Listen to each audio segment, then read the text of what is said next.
haust, getum við sagt. Margt í boði framundan. Aftast í þættinum að þá kemur hann Geir Guðmundsson, verkfræðingur, og hittir Björn Þorláks. Þeir ætla að tala sólarorku og svona að skoða það hvaða aðferði megi nota hér til að afla meiri orku út af orkuskiptunum. Fastagestur í þættinum, Ragnar Baldursson, sem stjórnmálafræðingur og sérfræðingur í Kína. Hann hefur komið hingað og rætt við mig Kína og hjálpað okkur til þess að fá okkur svona innsýn inn í það stóra land. Við ætlum svolítið að snúa þessu á haus í kvöld. Hann ætlar að segja mig frá doktorsritgerðinni sinni sem að fjallaði ekki Kína, heldur heimsvaldastefnu á Vesturlöndum, og hann rekur hana til víkingaraldar, að það séu víkingarnir sem að hafi kveikt þetta með lengilsaksa og fleira. Þannig að við ætlum að fara aðeins yfir ritgerðina hans og fá þá svolítið innsýn inn í kannski menningarlega rætur Vesturlanda sem að birtast í stríðsátökum dagsins í dag. En við fáum náttúrulega líka svona sjónarhorn eða mynd af sjónarhorni Kína á okkur hér á Vesturlöndum á sama tíma. Talandi stríðsæsingar, Stefán Pálsson sem situr í stjórn samtaka hernaðarandstæðinga og var lengi vel formaður þar. Stefán Pálsson, hann ætlar að koma og ræða við Björn Þorláks svona hervæðingu Evrópu og hervæðingu hugarfarsins sem gengur yfir okkur á fullum þunga. Og Björn Þorláks fær hingað líka Salvör Nordal sem umboðsmaður barna. Þau ætla að ræða ýmisleg mál sem hafa verið í fréttum að undanförnu og tengjast börnum, langur biðlisti eftir heilbrigðisþjónustu og að sumuleyti að því að virðist vera svona brot í kerfi til þess að mæta börnum sem eiga við fíknivanda eða geðraskanir að stríða. Áður en að því kemur að tala hitamál sem að gaus upp núna enn og aftur. Það leikskólarnir, það verið deilt leikskólana og öllu kannski augljóst að leikskólakerfið stendur mjög veikt, þrátt fyrir að það séu svona fyrirætlanir að lengja, færa leikskóla niður að fæðingarorlofinu sem að hefur verið rætt í pólitíkinni. Nýjasta gusan kom núna þegar meirihlutinn í Reykjavíkurborg kynnti sínar tillögur, setta þær inn í svona samráðsvettvang, það sem hugmyndin að draga úr vistunartíma barna. Haraldur F. Gíslason, hann formaður félags leikskólakennara og Sólveig Anna Jónsdóttir formaður Eflingar, en það eru fyrst og fremst fólk í þessum félögum sem að vinnur á leikskólanum hérna í Reykjavík. Ég ætla að ræða við þau þessar tillögur og kannski svona vanda leikskólans sem að hefur átt í vanda lengi. Það verið erfitt að manna leikskólana, það starfsfólkið kvartar mikið undan álagi og öðru slíku, og það verið að reyna að mæta því með styttingu vinnudagsins og fleira, sem að birtist síðan í skemmri opnunartíma sem að veldur svona mismikilli lukku. Þetta kannski vandamál sem erfitt að leysa, þannig að ég ætla að reyna að fara með þeim svona yfir alla þætti þessa máls og að við getum talað okkur niður á einhvers konar niðurstöðu. Þetta í boði hér í Rauðaborði í kvöld, hvet ykkur til að staldra við og hlusta á viðtölin sem að byrja eftir örstutt auglýsingarhlé, en áður en að því kemur þá ætla ég að minna á að það sem að drífur samstöðuna áfram sá hluti áhorfenda og áhorfenda sem hafa gerst áskrifundur. Það fólk sem að veit að samstöðun skiptir máli í samfélaginu og samfélagið betra með því að halda úti þessum lýðræðislega umræðu vettvangi sem að hér Ef þú vilt slást í þann hóp, bakkjarla samstöðuna, þá getur þú gerst áskrifandi, farið þá inn á samstöðun.is, þar hnappur sem ástendur áskrift, þar getur þú skráðið fyrir grunnáskriftinni sem 2750 krónur á mánuði, sem að mér alltaf sé hlægilega lágt verð með allt það efni sem við búum hérna til. Þú mátt borga meira þú vilt og þeir sem er kjósið getur látið áskriftina að renna sem félagsskuld inn í alþýðufélagið, en það er einmitt alþýðufélagið sem á og rekur samstöðun. Allt sem við sjáum hér og heyrið í boði áskrifenda og við þökkum við kærlega fyrir. Við ætlum að hafa hér örstutt auglýsingahlé og svo koma hingað Haraldur F. Gíslason sem er formaður félags leikskólakennara og Sólveig Anna Jónsdóttir sem er formaður Eflingar. Hjálpið okkur að byggja upp dreifikerfi samstöðvarinnar með því að læka síður samstöðvarinnar á YouTube og Facebook. Samstæða skilar árangri. BSRB, afl í þágu almennings. Jæja, krakkar, þetta er síðasti dagurum minn. Ég ætlaði nú aldrei að fara að vinna sem leiðbeinandi. Ég hef náttúrulega aldrei lært þetta, að kenna. Ég lærði nefnilega hagfræði. Hæ krakkar, ég nýju kennarinn ykkar. Ég búið með 5 ára kennaranám og ég hlakka til að vera með ykkur þangað til þið útskrifist. Fjárfestum í kennurum. Kennarasamband Íslands. Samlokubrauð, maltbrauð, tékkneskt brauð, súrdeigsbrauð, brauð ársins, Bernhöfts bakari, íslenskt handverk síðan 1834.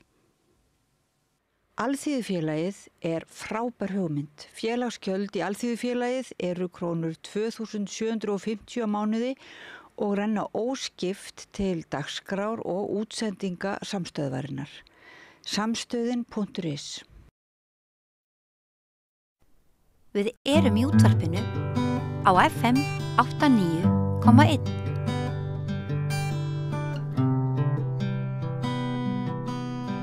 Já, við ætlum að ræða leikskólamálin sem hafa komið á dagskrá enn og aftur núna út af tillögu meiri hlutans í Reykjavíkurborg sem að virðist vera að færast nær því sem að hefur kallað Kópavogsmódelið sem að minnka viðveru barna, minnka opnunartíma leikskóla. Til þess að ræða þetta eru komnir fulltrúar þeirra sem að vinna á leikskólanum, Haraldur F. Gíslason sem formaður félags leikskólakennara og Sólveig Anna Jónsdóttir formaður Eflingar en meirihluti eða ekki, starfsmanna leikskólana í Reykjavík eru starfsmenn Eflingar? Jú, meirihluti eru félagsmenn Eflingar. Já. Herðu, það kannski ekki farið fram með mörgum en þið hafið ekki sett ykkur upp á móti þessu breytingum, öfugt við það sem tónninn verið frá ýmsum forystumönnum verkalýðshreyfingarinnar eins og forseta HSÍ og formanni BSRB. Og af hverju eru þið jákvæðari gagnvart þessu heldur en þau? Ég byrja þú. Við hjá félagi leikskólakennara, við höfum stutt allar þær tillögur sem miða því að stytta meðal dvalartíma barna sem að allt og langur og mér langar kannski aðeins að byrja að fara í smá söguskýringu, að fara aðeins aftur í tíman vegna þess að það þannig að 2020 ef maður eftir að við semjum öll á opinbera markaðinum styttingu vinnuvikunar þá komum við náttúrulega mismikið að því að búa til þetta umrædda fylgiskjal 2 og til dæmis í tilfelli félags leikskólakennara þá komum við ekkert að því að búa það fylgiskjal til. Okkur stóð til boða þarna 2020 að semja fylgiskjal 2 algjörlega óbreytt og ég verð náttúrulega að spyrja hvað í fylgiskjal 2? Það fylgiskjal 2 styttingu vinnuvikunar. Hvað í því? Það bara alls konar tillögur því hvernig á að stytta vinnuvökunna niður í 36 stunda vinnuvöku. Fyrst með 13 mínútur stytting og svo gefa eftir forræði kaffitímanum sem eru þá 35 mínútur og þá farið 48 mínútur ef þú farið í fulla styttingu.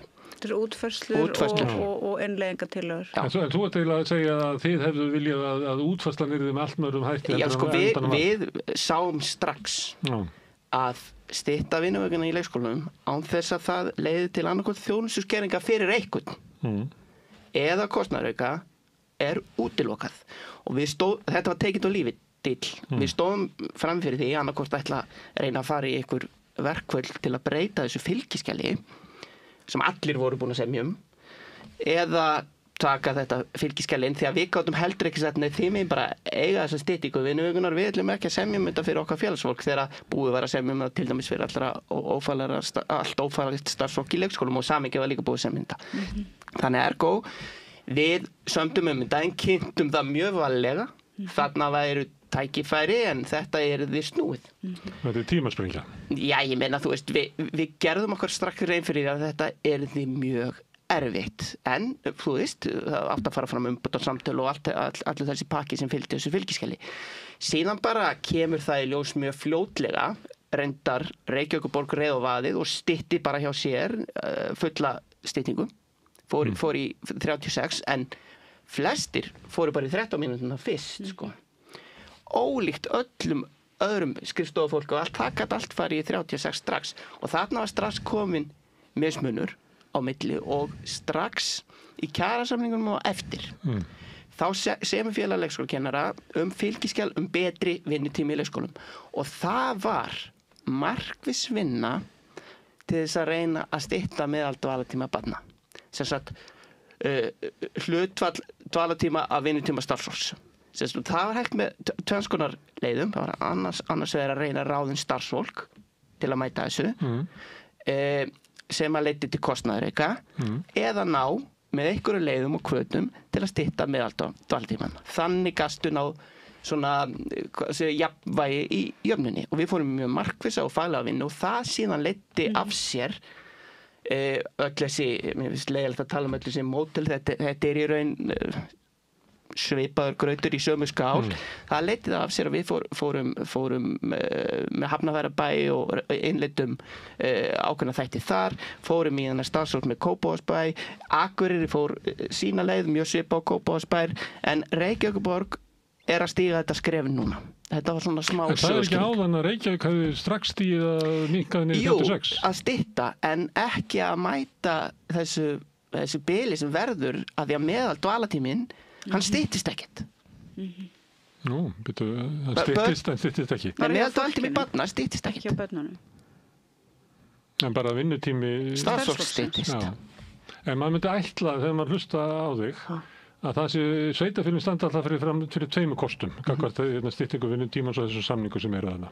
Það annars vegar að stytta opnunartíman til þess að mæta vinnutíma þeirra sem voru í vinnunni áður eða að bara bæta við svona 20% vakt þarna til þess að halda óbreyttum opnunartíma til þess að svara ákalli sumra foreldra en jafnframt að þið hafi þá styttri vinnutíma. Það er kannski, ég myndi halda að það væri kannski 15% kostnaðarauki við leikskólakerfið eins og það leggur sig við að halda óbreyttum opnunartíma en svara kjarasamningunum. Rétt, það er hægt að gera þetta með nokkrum leiðum. Það er hægt að ráða fleira starfsfólk en það er mjög erfitt því að það er ekki til, sérstaklega ekki kennarar. Þannig að þið hefði ekki, að ég heyrðist þú að tala frekar styttingu dvalartíma barna sem valkost. Það er miklu raunhæfari leið og svo er hægt að gera þessi þjónustu skerðing sem verður, það er hægt að gera hana með mörgum leiðum. Þú veist, ein leiðin hefði bara verið að vinna bara 7,20 og það er bara dvalartíminn því að það er núna vinnutíminn. Önnur leið hefur verið að vinna áfram 40 stundir og safna upp styttingunni og loka leikskólum á ákveðnum tímum. Það er önnur leið. Það er að gera þetta með mörgum leiðum og til dæmis leiðin sem Reykjavíkurborg er að fara núna og leiðin sem Kópavogsbær fór og leiðin sem Akureyri fór er blanda. Það er annars vegar að stytta meðaldvalartíma vikulegan og hins vegar svona uppsöfnun sem er tekin út á ákveðnum tíma. Svona ykkar fólk var ekki með samninga svona styttingu með sama hætti. Jú. Tóku það yfir bara. Við eins og hér var verið að lýsa þá kemur styttingin inn í samningana okkar 2020 og við vorum með þetta fylgiskjal 2 sem hér var rætt sem part af kjarasamningum. En þegar við vorum í kjaraviðræðunum við Reykjavíkurborg 2020 þá var stytting vinnuvikunar ekki það sem við vorum fyrst og fremst að ræða. Við vorum í, eins og margir muna, löngum verkföllum sem snerist það að hækka laun lagslaunahæsta fólksins sem vann hjá borginni og þar var þetta langstærstur hópurinn inn á leikskólanum. En við fengum þessa styttingu og við komum því alltaf með skýrum hætti yfir samningsborðið að það væri útiloka að fara í vinnutíma styttingu starfsfólks ef það ætti ekki að kosta neitt.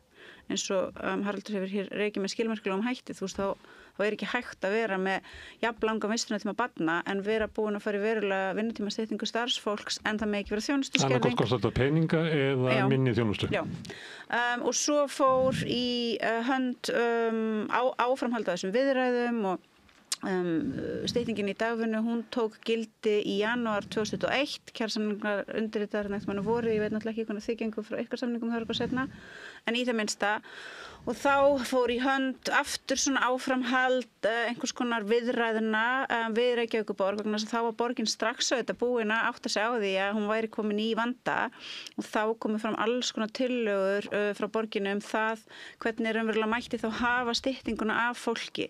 Þannig að ef ég ætti til dæmis styttingu á 5. degi en ég væri búin að fá læknistíma á miðvikudegi þá yrði styttingin mín á 50 deginum dregin af mér, skilurðu. Eða ef að ég væri að fara í jarðaför, þá myndi það sama gilda. Og þau voru með alls konar hugmyndir. Þau vildu draga styttinguna vegna læknisheimsókna, jarðafara, sálfræði, tíma, sjúkraþjálfunar og svo framvegis. Og það var mjög langur tími að þrasa það við þau, hvernig einhvers konar eðlileg viðveru stefna gæti verið í þessu nýja umhverfi. Og við náðum ekki öllum þeim árangri sem við vildum, en við náðum einhverjum árangri. En svo auðvitað bara strax að þá fór að bera á auðvitað miklum óánægju röddum innan úr leikskólanum frá Eflingarfólki vegna þessa álagi var bara orðið mjög mikið. Þetta þýddi það að þegar að viss hópur starfsfólks fór í styttingu þá voru... Sem er það fólkið hans Haraldar? Nei, mitt fólk líka. Við fengum öll styttingu. Nei, ég áttu ekki við það að fólkið hans Haraldar hafi náð fram meiri styttingu? Nei, við erum með jafnmikla styttingu. Það er ekki þannig. Í Reykjavíkurborg það álagi hafi flust meira yfir á en áfallur. Nei. Málið er bara álagið er mikið ófallur vegna sem það er bara svo stór hópur starfsfólksins. Og svo eins og Haraldur var líka að rekja hérna þá hafa útfærslurnar verið með ólíkum hætti í sveitarfélögum en Efling er bara með starfsfólksleikskóla í Reykjavíkurborg. Þannig ég þekki það módel mjög vel, hinn módelin síður.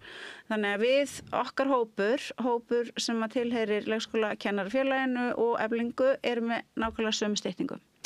Ok, en þetta bara var auðvitað strax augljóst að þetta var aldrei að fara að ganga upp með einhverjum frábærum hætti og þessi stóru markmiðum, betri heilsu og minni veikindatíðni og svo framvegis, þau náttúrulega voru aldrei að fara nást, ekki með þessari útfærslu. Eins og ég var að fara að segja þá ég og Halli við fyrir mig styttingu en þú og Laufey eruð áfram með sama hópa börnum. Að sjálfsögðu er þá vinnan ykkar 1000 sinnum erfiðari en hún var. Þannig að fólk var að fara, var með samviskubit, þetta var allt í rugli og á sömum... Meinarðu starfsfólkið? Það fann fyrir óánægju foreldranna? Nei, starfsfólkið var óánægt sjálft. Já. Ok, ég veit ekki hvort að foreldrarnir hafa neitt fyrir að fylgjast með þessu. Já, þú varst að taka dæmi af mér og Laufey sem er þá líklega foreldrarnir sem að koma með börnin. Við erum öll starfsfólk í sögunni. En við erum með brjálaðan yfirmann sem að vill að við bara skilum fullri vinnuviku og við náum þurfum að sækja barnið. Það er önnur anekdóta. Anekdótan sem ég er með er við Halli, Gunnar Smári og Laufey, við erum öll að vinna á leikskóla. Við erum öll sem er deild. En svo fyrir við Halli... Svakaleg deild. Þannig eru erfiðustu börnin öll sagt. En við fáum að fara í vinnutímastyttingu á þriðjudegi, þá eru þið ein eftir með jafnmörg börn og svo þegar þið farið í vinnustyttingu þá eru við ein eftir með jafnmörg börn og að sjálfsögðu er þetta ekki eitthvað svona frábært vinnuumhverfi og vinnuumhverfi starfsfólksleikskólana hefur orðið erfiðara og var orðið erfiðara áður en að styttingin var innleidd bara vegna alls konar aðstæðna í íslensku samfélagi. Það eru bara börn sem að þurfa alls konar liðsinni, stuðning, eru með alls konar bara svona svokallaðar sérþarfir og fólki á leikskólum vill að sinna þeim eftir bestu getu. Svo hefur frá aldamótum fjöldi barna sem að tala ekki íslensku sem móðurmál 5-faldast og það auðvitað líka býr til bara nýjar aðstæður sem að geta oft fyllt miklar áskoranir og svo framvegis og svo auðvitað þessi staða sem allir ættu núna að vera orðin mjög meðvitaðir og sem Efling hefur líka oft verið að benda á að lögin starfsemi leikskóla eru þannig að 2/3 starfsmenn eiga að vera með leikskólamenntunina en þessu er akkurat öfugt farið í dag. Þannig að faglega ábyrgðin hefur líka í mjög miklu mæli flust yfir á herðar Eflingar fólksins sem er ekki með háskólamenntunina og er samt að gera sitt besta undir erfiðum aðstæðum fyrir lægri laun. Þannig að vandamálin hafa bara hlaðist upp og svo ég hlaupi þá aðeins áfram.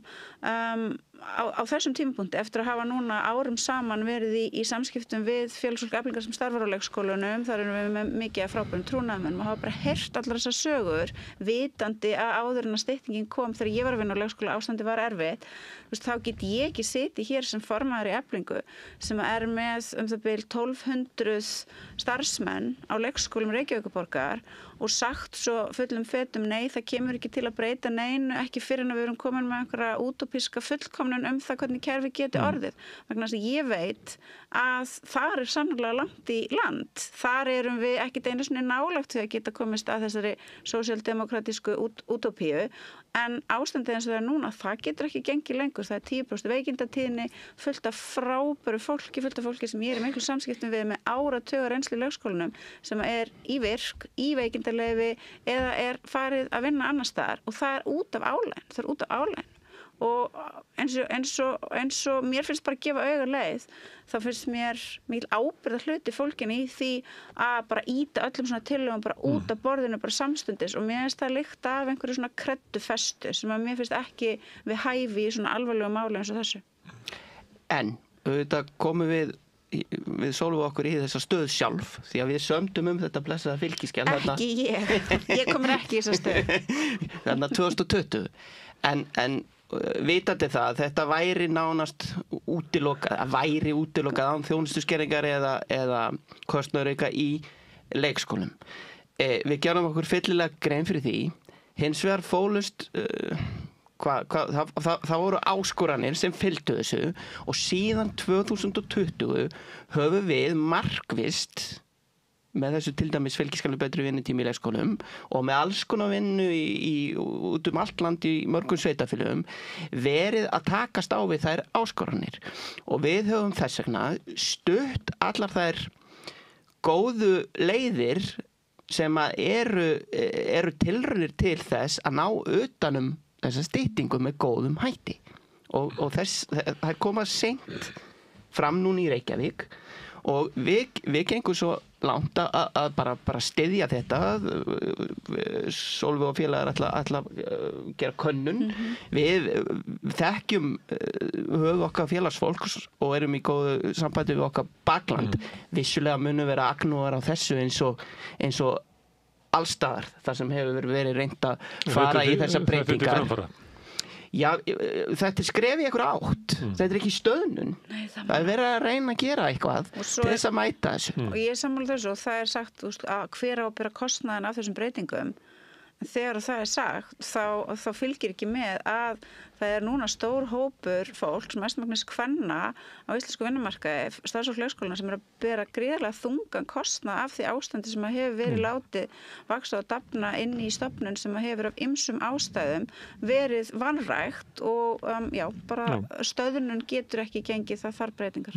Og það er bara fjölmargt sem bendir til þess að vinnuaðstæður sé ekki nógu góðar, mikil óánægja meðal starfsfólksins og það verður að gera eitthvað til þess að gera starfið inn á leikskólunum betra og það hljóta allir að vera sammála á því. Þetta eru fólki sem að passa börnin okkar og við viljum að því líði vel. Þannig það er komið. Hins vegar hinum megin ég segi núna að ég sé einstæð móðir og sé í Eflingu á lágum launum að vinna einhvers staðar með hundleiðilegan yfirmann sem að hótar að reka mig ef ég skil ekki fullu vinnudegi. En ég er með barn og kannski börn og ég þarf að fara að sækja þau í skólan og í leikskólan og ég næ ekki að skila fullri vinnu miðað við opnunartímann sem er í boði. Og ég reynst það móður og það dugar mér ekki eins og að vera í einni vinnu sko. Hvað þá ég geti vinnið sko takvarhæfinni, það er að vera í tveimur vinnum til þess að ná þessi í gegn. Kannski voru formenn BSRB og forseti ASÍ að tala fyrir munn þessa fólks. Hvað getur við sagt um þetta fólk? Ég ætla að segja við þetta fólk að það sem að verður að tryggja hér í Reykjavíkurborg er að tekju viðmiðin og tekju tengingarnar sé útfæra með þeim hætti að það sé ekki verið að vega að kjörum verka á láglaunafólks og þessara hópa, þessara einstæðu foreldra og fólksins með litla baklandi sem er í verkamannastörfum, þar sem erfitt er að komast frá vinnu. Sem er enn frekar þitt fólk sem er mikið innflytjendur og þar er tekið með á ömmur. Og þú veist, það eru allir á íslensku vinnumarkaði komnir með styttingu vinnuvíkunar nema verkafólki á almenna vinnumarkaðnum. Þannig að það er vissulega hópur sem er í erfiðri stöðu og pluss það að það er oft erfitt fyrir fólk að ná bara að tala af sínum yfirmanni og aðstæður með ofta ekkert sérstaklega góðum og skemmtilegum hætti en það er í fyrsta lagi svo að leikskólarnir verða þetta, þú veist, þú getur verið með barnið þitt í jafn langri vistun og dvöl eins þú ert með það núna það breytist ekki og módelið í Reykjavík, fáliðina módelið, það hefur orsakað mikið uppnám hjá fólki sem ekki með bakland hér á Íslandi og einmitt í verkamannavinnu þar sem erfitt að komast frá og ég þekki það bara af eigin reynslu þegar ég var að vinna í leikskólanum vegna þess að þá vorum við byrjuð að vinna aðeins með þetta fáliðina módel til þess að koma til móts við vandan sem skapaðist þegar var mikið forföll og svo veit ég líka bara vegna samskipta minna við félagsfólk Eflingar að þetta að fá símtalið, þú þarft að koma að sækja eftir 1-2 tíma, þetta rosalega erfið staða til þess að sitja fólk sem kannski ekkit í sérstaklega góður í valdastöðinu á sínu vinnustað og það er betra að vera með fyrirsjáanleika, það er betra að geta sagt við yfirmannin, í þessum mánuði þá verður leikskólinn lokaður og þá þarf ég að grípa til einhverja ráðstafana. En aðalega snýst þetta auðvitað það að tryggja það að tekju viðmiðin og tekju tengingarnar verði þannig að þeir hópar sem að hafa það auðvitað bara mjög gott í íslensku samfélagi sem er mjög stór hópur, 70% launafólks samkvæmt nýrri könnun vörðu býr við ágætt kjör en fólk hefur fengið styttingu vinnuvikunar að þessi hópur sem að geti þá einmitt stytt dvalartíma barnanna sinna eða mögulega borgað örlítið meira vegna þess að við skulum ekki gleyma því að Reykjavík með langlægstu gjöld fyrir leikskóladvöl allra sveitarfélaga þannig að það sagt, þetta að fara að hækka 100% en að gjöldin eru mjög lág þannig að hækkunin verður kannski ekki eitthvað æðislega mikil á endanum og það fólk sem að ræða við þetta og það bara að passa að þeir hópar sem ráða við þetta það séu þá þeir sem séu látnir gera það. En það ekki svolítið undanir skattheimta að taka af barnafjölskyldum og foreldrum skálsetta launafólksins til þess að skapa rými fyrir láglauna konuna sem við vorum að taka dæmi af til þess að hún geti fengið gæslu á Við erum alltaf að íta vandanum bara eitthvað, við erum að sumuleyti íta vandanum yfir á láglauna fólkið. Árum saman hefur vandanum verið ítt í fangi á starfsfólksleikskólana og það þarf aðeins að létta byrðunum á því fólki og það hérna hópur sem að ekki endilega eitthvað skársettur, heldur bara velsettur sem að getur í fyrsta lagi fengið vinnutímastyttingu vegna þess að það er búið að semja það í kjarasamningum og þar auki með ágætiskjör og þar auki mögulega með bakland sem að getur hliðra til hjá sér þangað til að mögulega til dæmis hægt að ráða betur inn í leikskólana. Af því að núna, eins og Haraldur var að segja þetta áðan, það bara ekki til starfsfólk.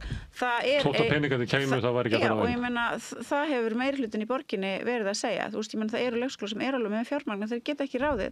Það hefur ekki verið mikið atvinnuleysi í íslensku samfélagi og staðan í leikskólum hefur verið þannig að þegar það er mikið atvinnuleysi, þá ertu með stóran hóp af fólki sem er að sækja hjá þér, en þegar það er ekki, þá er hópurinn lítill og ekki endilega samanstendur ekki endilega af því fólki sem þú myndi vilja að væri að vinna á leikskólum þannig að staðan er bara brjálæðislega þröng og það þýðir ekkert fyrir okkur að vera eitthvað svona hvað með þetta eða ef það væri nú svona ef hér væri nú hvað segirðu fungerandi sósíalismi eða góð skattheimta við búum bara í því samfélagi sem við búum í og við getum ekki alltaf verið að festa okkur í einhverjum draumum það hvernig hlutin eigi að vera. Það neyðarástand og við þurfum að reyna að finna bestu leiðina út úr neyðarástandi. Mér finnst vera, ég veit á sumum leikskólum ástandið þetta miklu betra en á öðrum en á allt og mörgum þeirra ríkir ástand sem að mætti allavega þegar það sem verst kalla neyðarástand. Og dæmi sem þú tókst þarna með símtalið, það er þegar mönnunin er að falla, það er eiginlega svona neyðar. Þá eru ekki nógu margir mættir til vinnu vegna veikinda, fólk er á námskeiðum og svo bætist við veikindi og svo er einhver í orlofi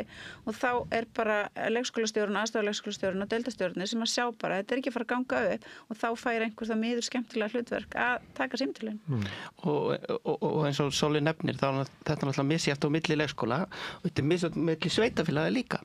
Og mér finnst fólk dálítið vanmeta það fyrir þennan einstakling sem þú varst að taka dæmum það ástand sem skapast í svona fáliðina stefnu ef að það gerist mjög ítrekkað og afleiðingar á því versus það að fá hana fyrirsjáleika mér finnst menn þurfa svolítið að skoða það og það var það sem að gerist í Kópavogi að það var það hríðfjall, það fjall niður í 0 sem að Kópavogsbær þurfti að nota þessa fáliðinastefnu og ég get alveg sagt það, ég satt nú í þessum starfshópi sem skilaði þessum tillögum hjá Kópavogsbæ og ég var svona hæfilega bjartsýnn á að þessar tillögum myndi skila þessum árangri, það komið mjög skemmtilega óvart að það skiluðu svona miklum árangri og mitt félagsfólk, ég heyri ekki annað þaðan að það sé mjög ánægt með þessar tillögur. En voru við ekki með skýrslu frá Vörðu sem að sagði að foreldrar eru óánægðir? Jú, en sko okkar hlutverk, allt regluverk utan leikskólan snýra því að leikskólinn sé menntastofnun fyrir börn. Hann hvergi skilgreindur sem eitthvað þjónustustofnun svo fólk geti farið í vinnuna. Þannig ekki skilgreindur það í neinum lögum. Þjónustustofnun við atvinnulífi til þess að launa fólki að ef ég ræði í vinnu að ég vil helst ekki vita hvort ég er börn eða ekki. Akkurat, þannig að hlutverk okkar sem þá formaður félags leikskólakennara er að búa til starfsaðstæður og þá laun, því að það skiptir líka miklu máli, til þess að kennarar vilji starfa á leikskólastíðinu. Það er mitt megin hlutverk og að því eru við í félagi leikskólakennara að vinna. Ég held að atvinnulífið aðlagi sig ekkit að þessu nema það þurfi þess. Og núna breytast einhverjir hlutir og foreldrar lendi í margir í einhverjum vandræðum, en atvinnulífið neyðist til að bregðast við og eins og Sólveig segir, þá á eftir að semja styttingu fyrir hluta almenna markaðarins. Við erum reynda búin að semja mann fyrir sjálfstæðandi leikskóla, en stór hluti almenna markaðarins er ekki komið með fulla styttingu, 9 mínútur yfir með rétt sem staðar og enga eitthvað staðar. Hjá verka- og láglaunafólkinu á almenna markaðnum er engin stytting. Þannig að það er væntanlega næsta verkefnin. Það verður ekki létt verkefni. Það verður ekki létt verkefni. Þess vegna erum við ekki komið með styttingu vegna þess að þegar við reynum að tala um styttingu við Samtök atvinnulífsins, þá segir það, ok, þið þurfum að selja fyrir okkur kaffitíman og við sem það er ekkit hægt. Þú veist, í verkamannavinnu, þú þarfst að fá kaffitíma og þá segir þau, ok, þið þurfum þá að fá lægri laun og þá segir við, nei, það er heldur ekki hægt og af því leiðir að við erum ekki búin að semja um styttingu vegna þess að það er heldur ekki það sem er efst í huga félagsfólks Eflingar og félagsfólks í SGS-félögunum, það sem þeim er efst í huga og það sem eru til dæmis kallar, verkakallar, Eflingakallar og SGS-kallar ennþá með 55 stundar vinnuviku meðan að þú veist, sumir eru komin með 36 stundar vinnuviku af því þau eru bara að vinna til þess að geta séð fyrir sér og fjölskyldunum sínum. Og einhver leiti kemur styttingin frá opinbera geiranum vegna þess að leikreglunar eru þannig að þið semjið launahækkanirnar og þannig að þau koma að orðnum hlut þar en geta þá komið með styttingu vinnuvíkunar eða eitthvað slíkt til þess að ná í gegn. Já, þannig að kannski getur þið bara að fara aftast í röðin, þá getur þið samið styttingu vinnuvíkunar. BSRB var auðvitað búið að vera með það, þú veist, lengi sem eitt af sínum megin markmiðum í kjarasamningum að semja styttingu og ég skil alveg að þau hafi viljað gera það, af því að sjálfsögðu vill fólk vinna styttri vinnuviku og fyrsta krafa verkalýðshreyfingarinnar sem var til. Já, og sérstaklega fólk sem er í erfiðum störfum, en eins og útfærslan hefur verið, þá er það þannig að fólki sem að vinna skrifstofustörfin sem að fyrir kannski réð sínum vinnutíma aðeins meira, það getur einmitt haft styttingu sem fungerar vel eins og á skrifstofum Eflingar, á skrifstofum Eflingar er langflest starfsfólki í VR, þannig að það er með vinnutímastyttingu og hún er praktiseruð á skrifstofum Eflingar með þeim hætti að helmingur starfsfólks hættir klukkan 1 annan föstudaginn og hinn helmingur klukkan 1 hinn föstudaginn og þannig er þetta hægt að gera þetta í skrifstofustörfum en þetta var augljóslega aldrei hægt að gera í starfi með lifandi fólki. Það mátti vera smá kostnaðarauki með styttingunni í vaktavinnunni, ég man ekki hvað var 6% eða eitthvað en það mátti ekki kosta neitt að stytta dagvinnuna sem er einmitt ekkert mál fyrir skrifstofufólk. Þá bara, þú vinnur bara örlítið minna þennan daginn og þú veist nákvæmlega ok, þá þurf ég bara að þú veist klára þetta á morgun en ég er þá farin núna. En þetta er aldrei að fara að gerast inn á leikskólum. En eitt sem að einkennir allt þetta mál er að nefnt að verðum kannski sniðast bara að búa til svona þjóðfund niður í Laugardalshöll, hvernig við ætlum að hafa bara stöðu foreldrakynslóðana og leikskólana og fæðingarorlof og alls konar þætti og hvernig hvort atvinnulífi takir tillit til þess að launafólkið eigi börn og eitthvað svona, þannig að það er svona margir óleystir þættir.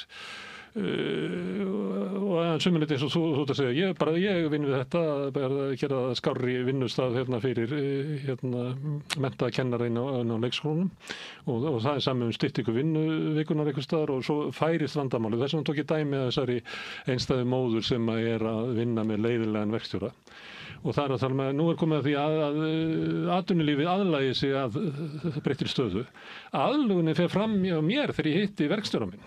Það er enginn að semja þetta eða gera það, þannig að það er hætt við að verði svona, ef við verum að tala um þessu neyðarástand og vígvöll, að það verða margir sem að verða fyrir svolítið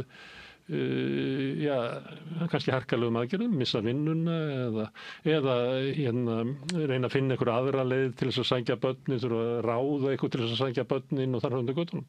Ég meina það er náttúrulega ekki rétt að það sé engin að reyna að semja við þennan vinnuveitanda á almennum markaðum styttingu vinnuvikunnar. Það verið að reyna að gera það, eða ekki? Já, ég meina við fyrir náttúrulega ekki kjarasamninga fyrir enn 2008 og það verður náttúrulega bara félagsfólk Eflingar á almenna vinnumarkaðnum sem ákveður hvort það vill semja þetta og þá verður til dæmis vantarlega hér á höfuðborgarsvæðinu komin einhver reynsla á það hvernig þetta tiltekna módel sem við erum að ræða hér hefur komið niður á fólki. En ekki smá hætt að verkafólki verði fyrir einhverju að vandinn sem í kerfinu, af því að við viljum ekki láta meiri pening í þetta, við viljum ekki innheimta skatta til þess að gera þetta, það eins og sé ekki samkomulag stjórnmálafólki gerir bara illt verra með því að lofa eiginlega meiri þjónustu fyrir kosningar, þannig að kerfið verður ennþá vitlausara Það sem ég held að muni gerast hér í Reykjavík að það er alveg hópur sem að mun það bara horfa á útreikningin og segja ég get sótt fyrr ég tími ekki borga meira, ég ætla að sækja fyrr og þau munu gera það og þá munu verða færri börn eftir og það verður allt einfaldra, verður minna álag á starfsfólki betra umhverfi fyrir börnin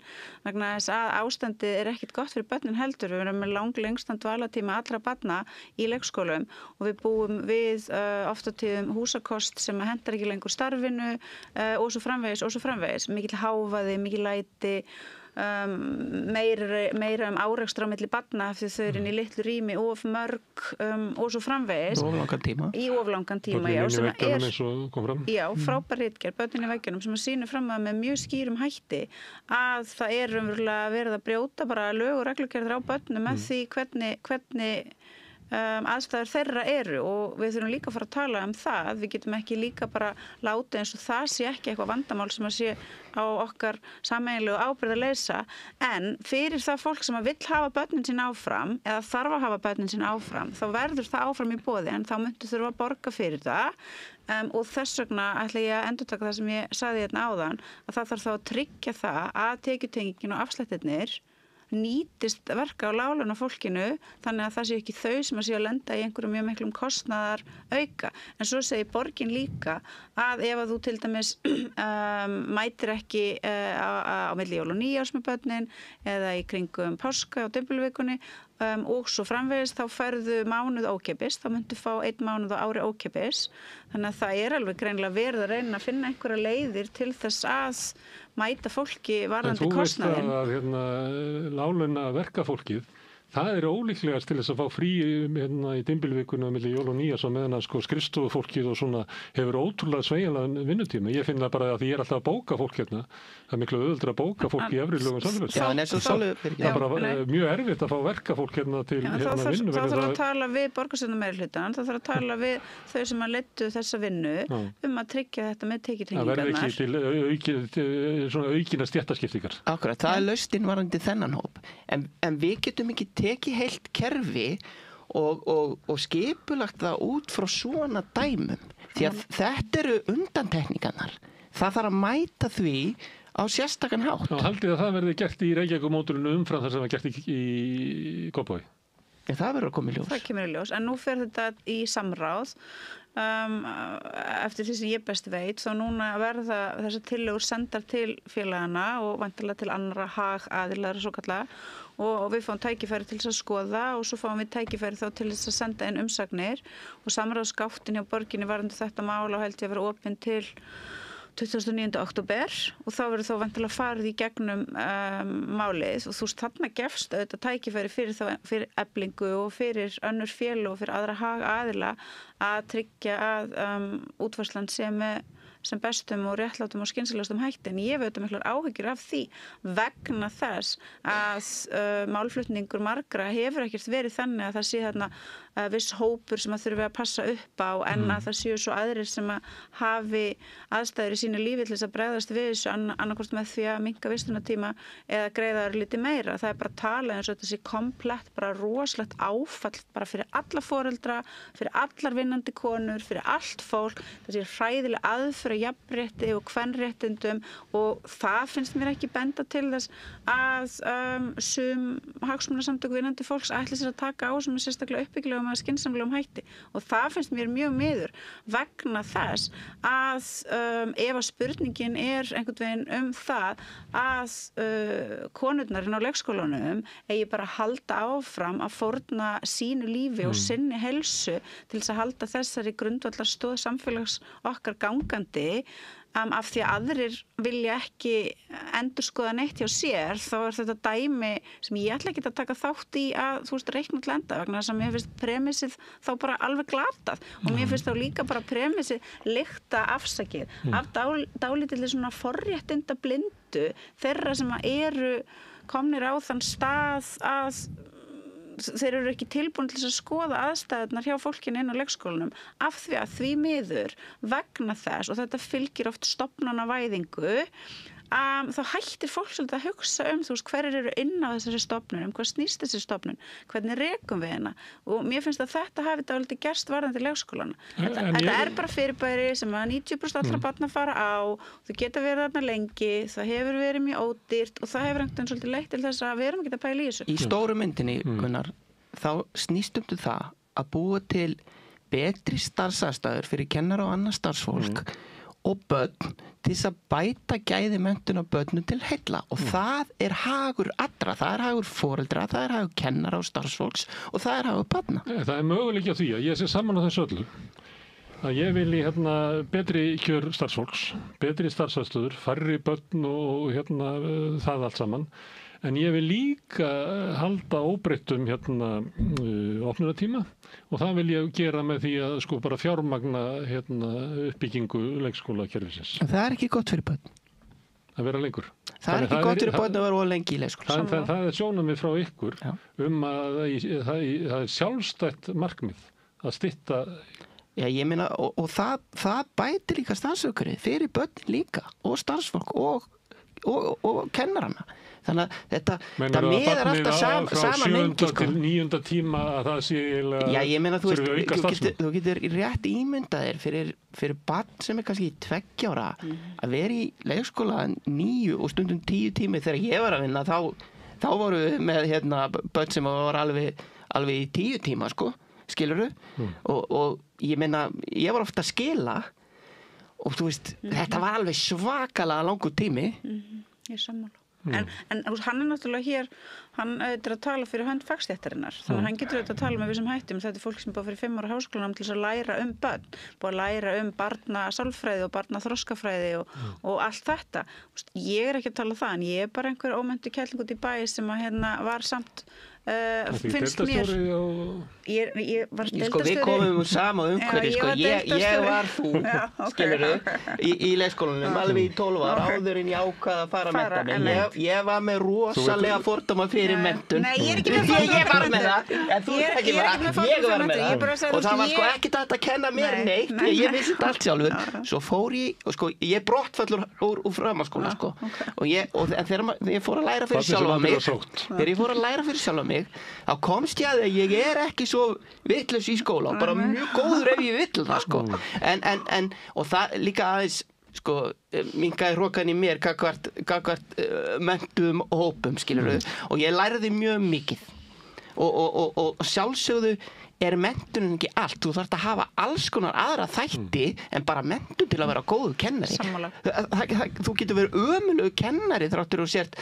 hafi farið í háskólanám skilurðu, þú þarft að hafa svo miklu fleiri þætti heldur bara menntuna en hún líka stór þáttur Sko ég ætla að segja, það sem ég ætla að segja var að ég þarf ekki að tala út frá hagsmunum barnan ég þarf ekki að segja það en ég auðvitað á börn og mér fannst mjög gaman að vinna á leikskóla yfir 10 ára leikskóla og ég sá bara all litróf fjölbreytileika mannskepnunar og það var bara mikill lærdómur fyrir mig vegna þess að þrátt fyrir það þegar ég byrjaði að vinna á leikskóla þá hefði ég talað með svona frekar lífsenda mannsku þá átti ég var það bara alls ekki neitt þegar ég fór bara að sjá bara einmitt öll rófin og allt hvernig við tikkum yfir öll þessi róf og svo aðstæðu barna og allt í tengslum við það en ég sammála því að fyrir sérstaklega litlu börnin þá ekkert sérstaklega gott að vera of lengi og þessi tími þar sem það var búið að sækja langstærsta meirihluta barnanna og það voru einhverjir fáir eftir, hann reyndist þeim erfiður þegar þú ert lítið barn, þá klukkutími getur verið óralangur tími og þú hefur heldur ekki tíma skinn, þannig að þú ert alltaf að spyrja og það er verið að svara þér og þarna var maður alltaf að reyna að gera sitt besta til þess að hafa ofana fyrir þeim og vera með þeim en þetta var ekkert skemmtilegt oft, þetta var ekkert skemmtilegt og ég ætla líka að segja það hér af því að ég má segja það því ég löngu hætti að vinna í leikskóla en það var ekkit endilega verk á láglunafólki sem var með börnin sín eitthvað rosalega lengi á leikskólanum það var ekkert endilega reynslan eiginlega finnst mér það ekki hafa verið það sem ég sá. Mér fannst frekar það fólk sem var með börnin sín mjög lengi á leikskóla var fólk sem var kannski komið dálítið ofarlega í einhvern svona karrierstiga og hafði bara mjög mikið að gera og ég skil það alveg, þú veist, hafði mikla ábyrgð í vinnunni og var að arransera og gera en þá ætlum ég líka að segja það fólk hefur mögulega alveg efnaði að borga þá örlítið meira til þess að eða efnaði að vinna minna eða mögulega ef það vill það eða getur en þú veist, það eru bara lausnir í boði og það er ekki hægt að láta eins og einhvern veginn engar lausnir séu í boði nema fullkomna lausnin út af því að þannig virkar ekki okkar tilveru, við búum ekki í besta heimi allra heima, það er bara ekki svoleiðis og af hverju er það þessi stofnun samfélagsins sem allt verður einhvern veginn vitlaust ef það eitthvað að fara að breyta hlutunum það meika bara engan sens fyrir mér. Kannski vegna þess að við lifum í þessum heimi og fyrir síðustu kosningar að þá voru flokkar sem að lofuðu að öll börn 2 ára myndu fá leikskólapláss. Það er bara ömurlegt að fólk skuli virklega. Og við fórum svolítið yfir það, þú komst í einhverja þætti okkur, við vorum að reyna átt okkur á þessu. Já, ég geri það alltaf. Og það kom í ljós að þetta var eiginlega bara vanhugsuð dellu hugmynd. Ég geri það alltaf fyrir kosningar, þá býð ég þessu fólki til mín og ég fer yfir staðreyndirnar. Allir frambjóðendur tóku undir þessa kröfu. Já, en ég fann það samt að þegar það var búið að ræða við þetta fólk þá breyttist aðeins orðaðan þetta selur, þú ert að tala til kjósenda og þeir vilja heyra þetta er hins vegar ekki hægt og þetta verður ekki hægt og bilið milli fæðingarorlofs og leikskóla verður ekki brúað á næstu áratugum eina raunhæfa lausnin er lenging fæðingarorlofs. Þetta er bara staðreynd. Ég held að vitið allir sem hafa skoðað þetta en samt er ekki gengið út frá þessu í umræðinni. En það er samt innan hreyfingar vinnandi fólks þá er margir sem mega ég sammála þessu, þá er lengi fæðingarorlofi en það má ekki tala um það. Það er ekki stefna hreyfingar vinnandi fólks að það eigi að gera það. Það er eitt, en svo er annað að ég heyri mikið að það sé heldur ekki vilji meðal, hvað við segja, meirihluta foreldra að fæðingarorlofi sé endilega lengt. Og mér finnst það dapurlegt, ef svo er raunin. En þú skalt endilega fá einhvern frá ASI og BSIB, frá hagdeildunum og þeim sem að vinna við að reikna út þjóðhagslegar forsendur og móta pólitíska afstöðu og segja, hver er afstæða ykkar til þess að fæðingarorlofi verði lengt? Hver er afstæða ykkar til allra þessara hluta? Því þá mun sjást með skýrum hætti að innan hreyfingar vinnandi fólks þá er alls ekki konsensus basically bara neitt af þessum hlutum og þú veist, ég held að þetta fari enda þannig að mannsku eins og ég og eins og Haraldur, við verðum kölluð íhaldssöm, við verðum kölluð fólk sem að skilur ekki að það er mjög mikilvægt fyrir konur að geta verið út á vinnumarkaði jafn lengi og kallar og ef að fæðingarorlofi verður lengt þá verður það til þess að ævitekjur kvenna lækka enn meira og svo framvegis þú veist, þetta er alveg á leiðinu þangað og það er svolítið skrítið að maður þurfi einhvern veginn svo að þá fara að verja svo að þetta er ekki það ég sé á móti konum og þetta er ekki það ég vilja að konur séu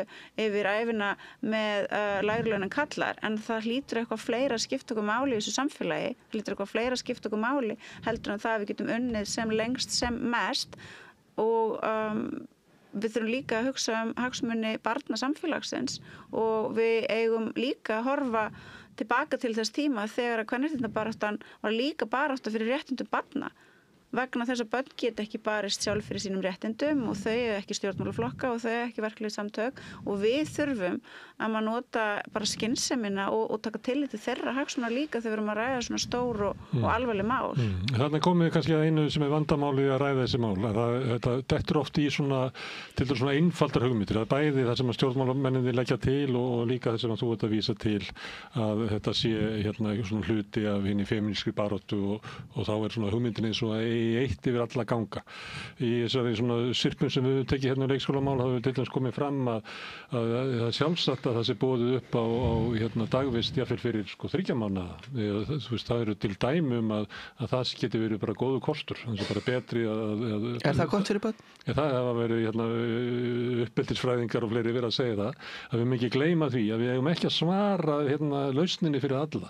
Að við verum að skilja eftir opið það sem möguleiki á því að það sé einhver geta til þess að taka við barni af einhverjum heimilum sem að foreldra getan með einhverjum hætti það veik eða eitthvað slíkt. Við verum að horfast því fyrir það. En í því felst ekki það að við ætlum að taka við öllum börnum sko 3 mánaða eða öllu 2 ára eða engum fyrir en að 3 mánaða. Þannig að með stundum að hérna þessi umræða fellur oft í svona eins og að eigi að finna bara einhverja eina leið sem hinn rétta leið, sem gefur hinn réttu skilaboð í samfélagið og þannig viljum við halda. Við getum ekki alltaf talað út frá kerfinu og jaðarhópum. Við erum að búið til kerfi og það þarf að taka sérstaklega á jaðarhópunum og svo erum við með kerfi. Og ég ætla að vera með mjög opna spurningu.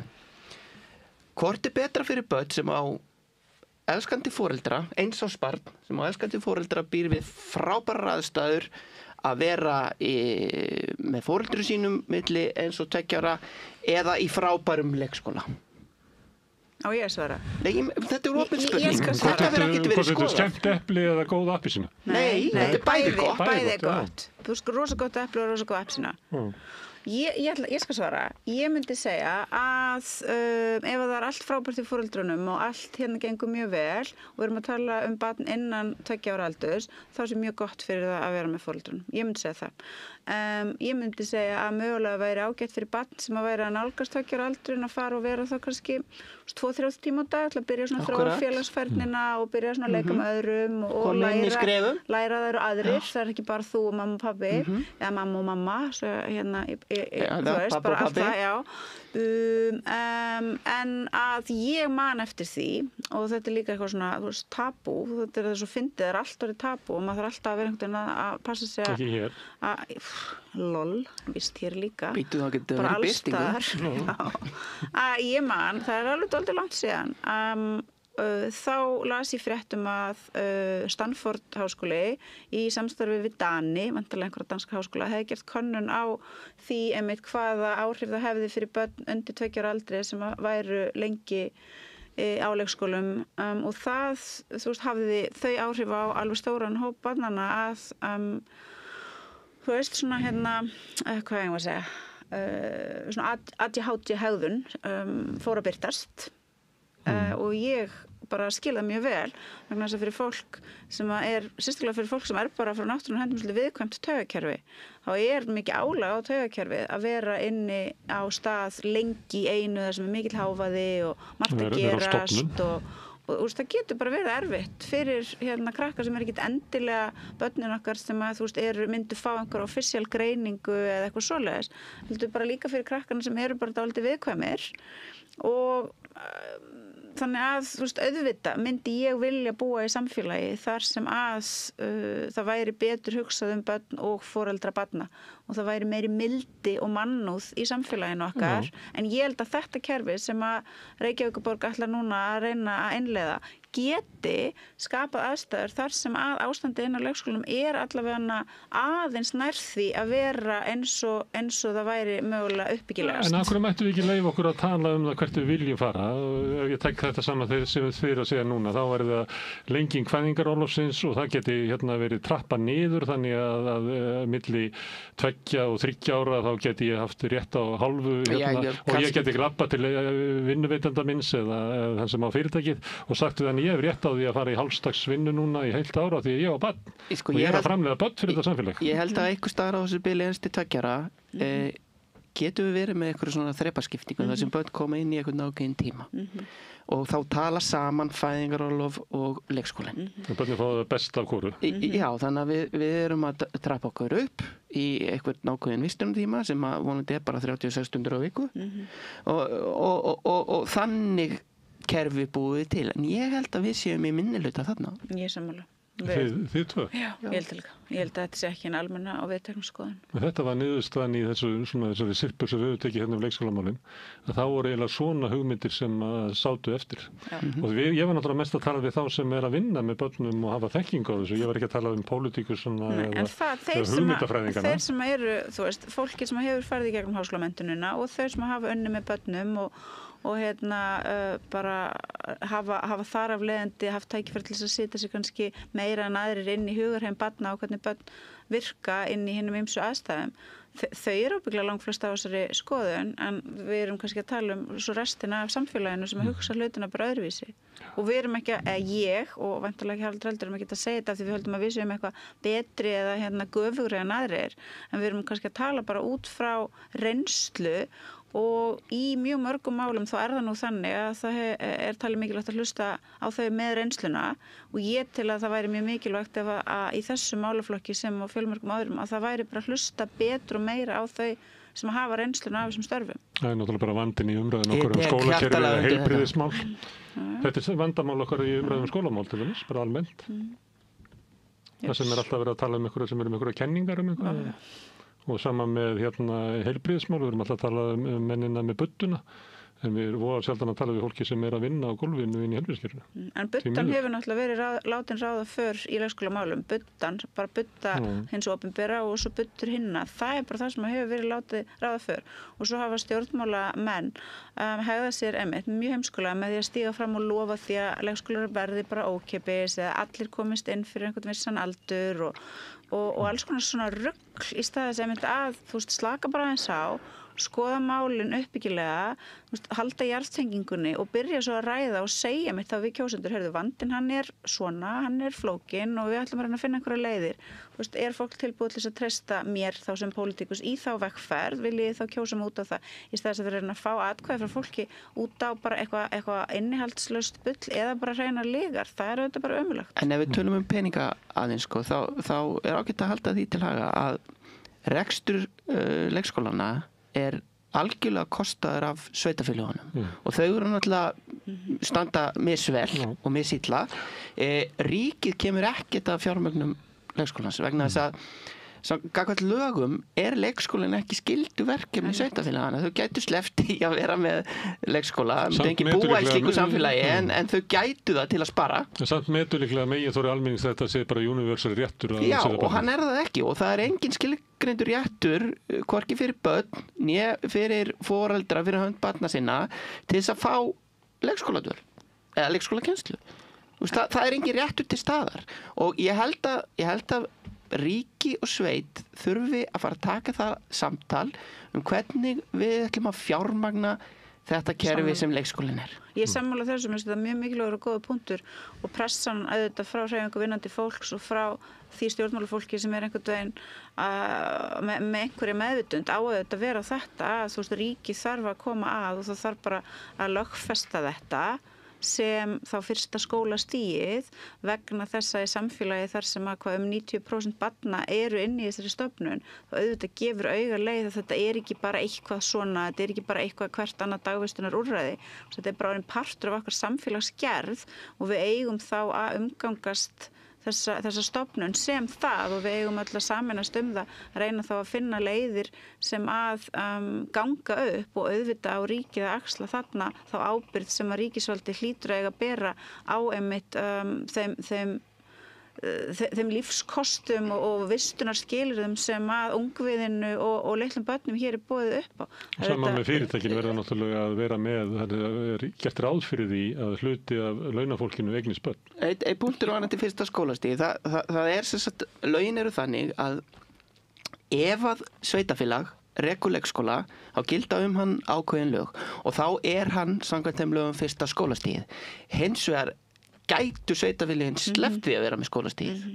Og það sem við erum að ræða að með því að hann væri mögulega skylduverkin með sveitafélag, þyrfti ekki að vera skólaskylda í leikskóla þrátt fyrir það við þurfum ekki meiri þrýsting á að sé verið að taka inn yngri og yngri börn, það þyrfti ekki endilega að vera skólaskylda en þá allavega gætu ríki sveit samið tekjustofna því að kerfið er náttúrulega vanfjármagn, við vitum það alveg.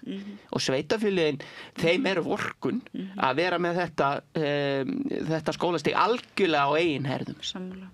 Og það kannski vandinn okkar að við sem meðurástandi vegna þetta vanfjármagnað. Ef þetta væri ekki vanfjármagnað þá getum við verið að taka ákvarðanir til lengri tíma góðar. Það en ekki bregðast við vondri stöðu. Og ef þetta hefði ekki verið vanfjármagnað og ef það hefði ekki komið hörð niðurskurð að krafa eftir hrun og ef það hefði ekki verið svona rosalega mikil mannfjölda aukning á Íslandi, þá auðvitað væru hlutinir á leikskólanum allt öðruvísi að sjálfsögðu og ef það hefði verið farið í það að tryggja að bara eðlilegu viðhaldi væri sinnt inn á leikskólanum og húsakostur væri endurnýjaður og það væri byggð hús sem að henta til dæmis reksturinn eins og hann núna þar sem að börn með alls konar þarfir koma inn og það bara ekki nægilega mikið pláss til þess að sinna þeim að sjálfsögðu værum við þá allt öðrum stað.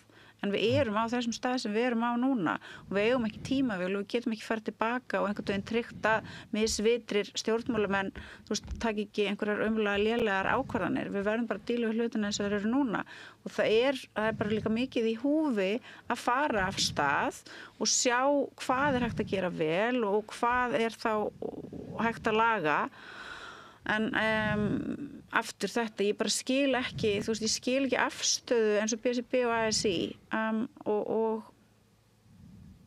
í þessu erfitt fyrir maður að skilja þessu afstöðum, svo erfitt að þau skuli bara tekur þetta upp á næsta viðskiptafundi. Ég náttúrulega alltaf að taka þetta upp einhvern veginn að mér finnst þessi svona kreddufulla nálgun hún svo röng, hún er yfirborðskennd, hún styggir fólki sem að vinnur inn á þessum stofnunum og lætur það upplifa að BSRB og ASÍ séu alls ekkert að tala fyrir þeirra hönd, svo þetta býr til líka eitthvað svona flokkadrætti í því og svo með þessi svona rosalega hávara krafa vissra hópa, vissra kvenna að þetta sé einhver æðislega aðför bara þeirra einhvern veginn mannréttindum.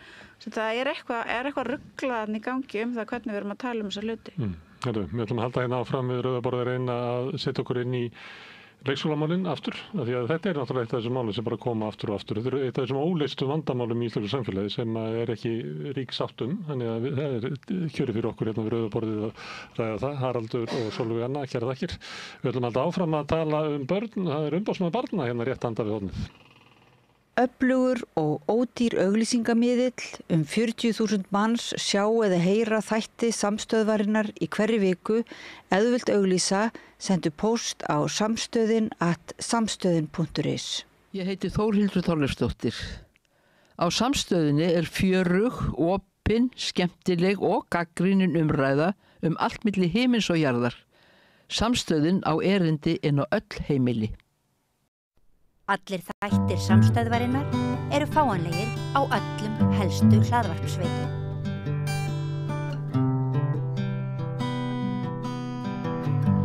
Já, við ætlum að ræða svona nokkrar áskoranir barna í samtímanum hér á Íslandi og ýmsar ógnir sem steðja að þeim.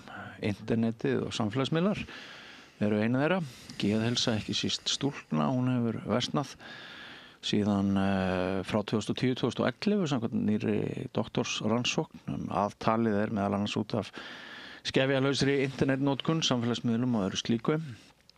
Svo eigum við alltaf börn í vanda, fíknvanda og í dag hafa verið sagðar fréttir á því á Bylgjunni og Vísi að maður 14 ára drengja, mæður afsakið, er að undirbúa að fara með það til Suður Afríku í meðferð vegna alvarlegs vímuefnavanda og þær tala algjört úrræðaleysi og kalla úrræðin sem hér eru í boði gagnvart börnum með fíknivanda skrípaleik og jafnvel leikrit. Og hingað er komin góður gestur sem að ég veit að hefur nú ekki öll svör við öllum spurningum en takk fyrir að koma til okkar. Salvör Nordal, þú ert umboðsmaður barna. Takk fyrir.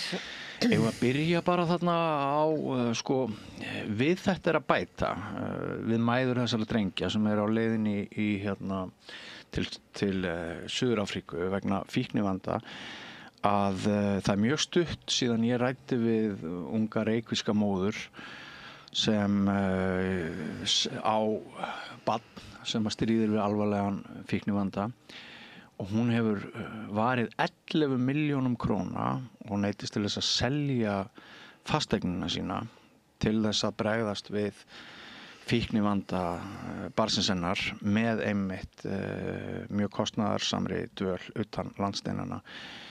Hvernig stendur á þessu?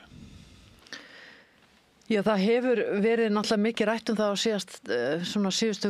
síðasta ári, myndi ég segja, alvarleg staða í meðferðarúrræðum varðandi börn sem eru í mestum vanda, vegna hegðunar og fíknivanda. Og við sjáum það einmitt og við höfum heyrt af mörgum svona dæmum þar sem börn eru komin í mjög mikinn vanda og það hafa líka verið mikil umræða bara stöðun á Stuðlum. Það var það nú að verða ár síðan það lést barn þar í bruna og það hefur haft líka svona keðjuverkandi áhrif að manni skilist að það hefur náttúrulega húsnæði þar, það hefur náttúrulega skemmtist og það var minna rými þar og svo framvegis og svo hefur náttúrulega verið mikil bið á því að það sé opnuð ný úrræði. Það var lokað úrræði fyrir 1,5 ári sem var langtíma meðferðarúrræði fyrir drengi og það var á Lækjarbakka og því var lokað vegna myglu og það hefur ekki verið hægt að opna annað í staðinn á þessum tíma sem ger það verkum að það verkefni langtíma úrræði í boði fyrir drengi núna, það fyrir stúlkur og fyrir norðan á Bjargey en ekki fyrir drengi en það stendur til að opna eftir sem frétti segja og Barnafjölskyldustofa hefur sagt þá stendur til að opna nýtt meðferðarúrræði fyrir drengi í Gunnarsholti í kringum áramótin. Já.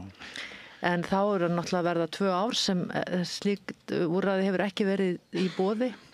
Algjörlega ósættanlegt. Og meðan náttúrulega bara vex vandi þessara barna og það lýsa því náttúrulega í þessu viðtali að hvernig þróun hefur verið á tiltölulega kannski stuttum tíma. Þetta eru ungi drengir, 14 ára. Í báðum tilvikum og það auðvitað mjög sárt að hlusta á þetta var í útvarpinu í morgun og þetta mjög sárt að hlusta á þessar frásagnir vegna þess að maður sér það auðvitað að ef það gripið strax inn í og hægt að grípa strax inn í þegar vandi barna myndast eða svona þessi áhættuhegðun hefst að þá náttúrulega miklu meiri líkur á að vandinn verði auðvitað minni og skaðinn þar að leita minni líka fyrir barnið og þannig að það sérst hægt að leið með þá ef úrræðin eru til staðar að koma í veg fyrir að þetta verði svona alvarlegt eins og það lýsa í þessu viðtali. Já, þetta algjörlega ósættanleg stað við erum væntanlega sammála það. Já, við höfum náttúrulega bara lýst yfir og gerðum það bara strax í síðasta haust og það var náttúrulega það er náttúrulega mörg skelfileg mál sem komu upp líka á síðasta ári sem varðaði börn. En þá væri komið upp svona neyðar ástand á þessu sviði og það náttúrulega algjörlega óásættanlegt að það sé slíkt ástand sé og það haldi áfram eða það sé ekki að bregðast við því almennilega. Talar það fyrir dögum eyrum, finnst þér þegar þú ert að reyna að knýja úr betur? Já, ég held að við náttúrulega erum að ræða við ýmsa aðila og maður hefði auðvitað vilja sjá miklu ákveðnari viðbrögð fyrr við þessu ástandi. Maður hefur náttúrulega heyrt ýmsa skýringar á þessu en eins og ég segi, ég ekki kannski dómbar á það hvað hefði verið eða með tillögur það hvað hefði átt að vera að gera. Það var náttúrulega verið að ræða til dæmis og það kom upp umræða meðal á Alþingi það að hvort það var hægt að opna úrræði þarna frekar á Háholti allavega til bráðabirgða og svo framvegis en það var aðrir að svara því hvers vegna þetta hefur tekið svona langan tíma en þetta staðan og við höfum heyrt af því að það sé verið að senda börn til Suður-Afríku og Spánar og fleiri landa. Það eru börn þar núna í meðferð og það eru önnur á leiðinni væntanlega. Maður hefur heyrt líka að það hefur verið sendt börn til Spánar og til Bandaríkjanna en þetta auðvitað dýrt Samanber þessa sögu sem hérna er sönn að kona varði 11 milljónum og í rauninni misti ofan af sér húsnæði. Og mér finnst náttúrulega að ríkisvaldi þurfa að skoða það að ef það er ekki til viðeigandi úrræði fyrir þennan hóp að það þurfa auðvitað að skoða það eins og varðandi önnur meðferðar úrræði sem ekki til staðar. Já. Þá er leitað út fyrir landsteinana og þá eru það greiddar af ríkinu því þetta eru auðvitað ef ég á barn sem með eitthvað sjúkdóm sem ekki hægt að lækna hérlendis þá mér hjálpað með kostnaðina því að það fari til Svíþjóðar eða á aðra spítala. Nákvæmlega. Svo það líka þannig og það getur vel verið að ég kann heldur ekki að meta það hvað best að gera fyrir í hverju tilviki fyrir sig en auðvitað það þannig í stærri löndum að þá eru sérhæfðari úrræði heldur en kannski við getum haldið uppi hér börn kannski með margvíslegan vanda sem kannski erfitt að bregðast við en þá verðum við náttúrulega að styðja þau börn og þær fjölskyldur í að senda þær í viðeigandi úrræði erlendis.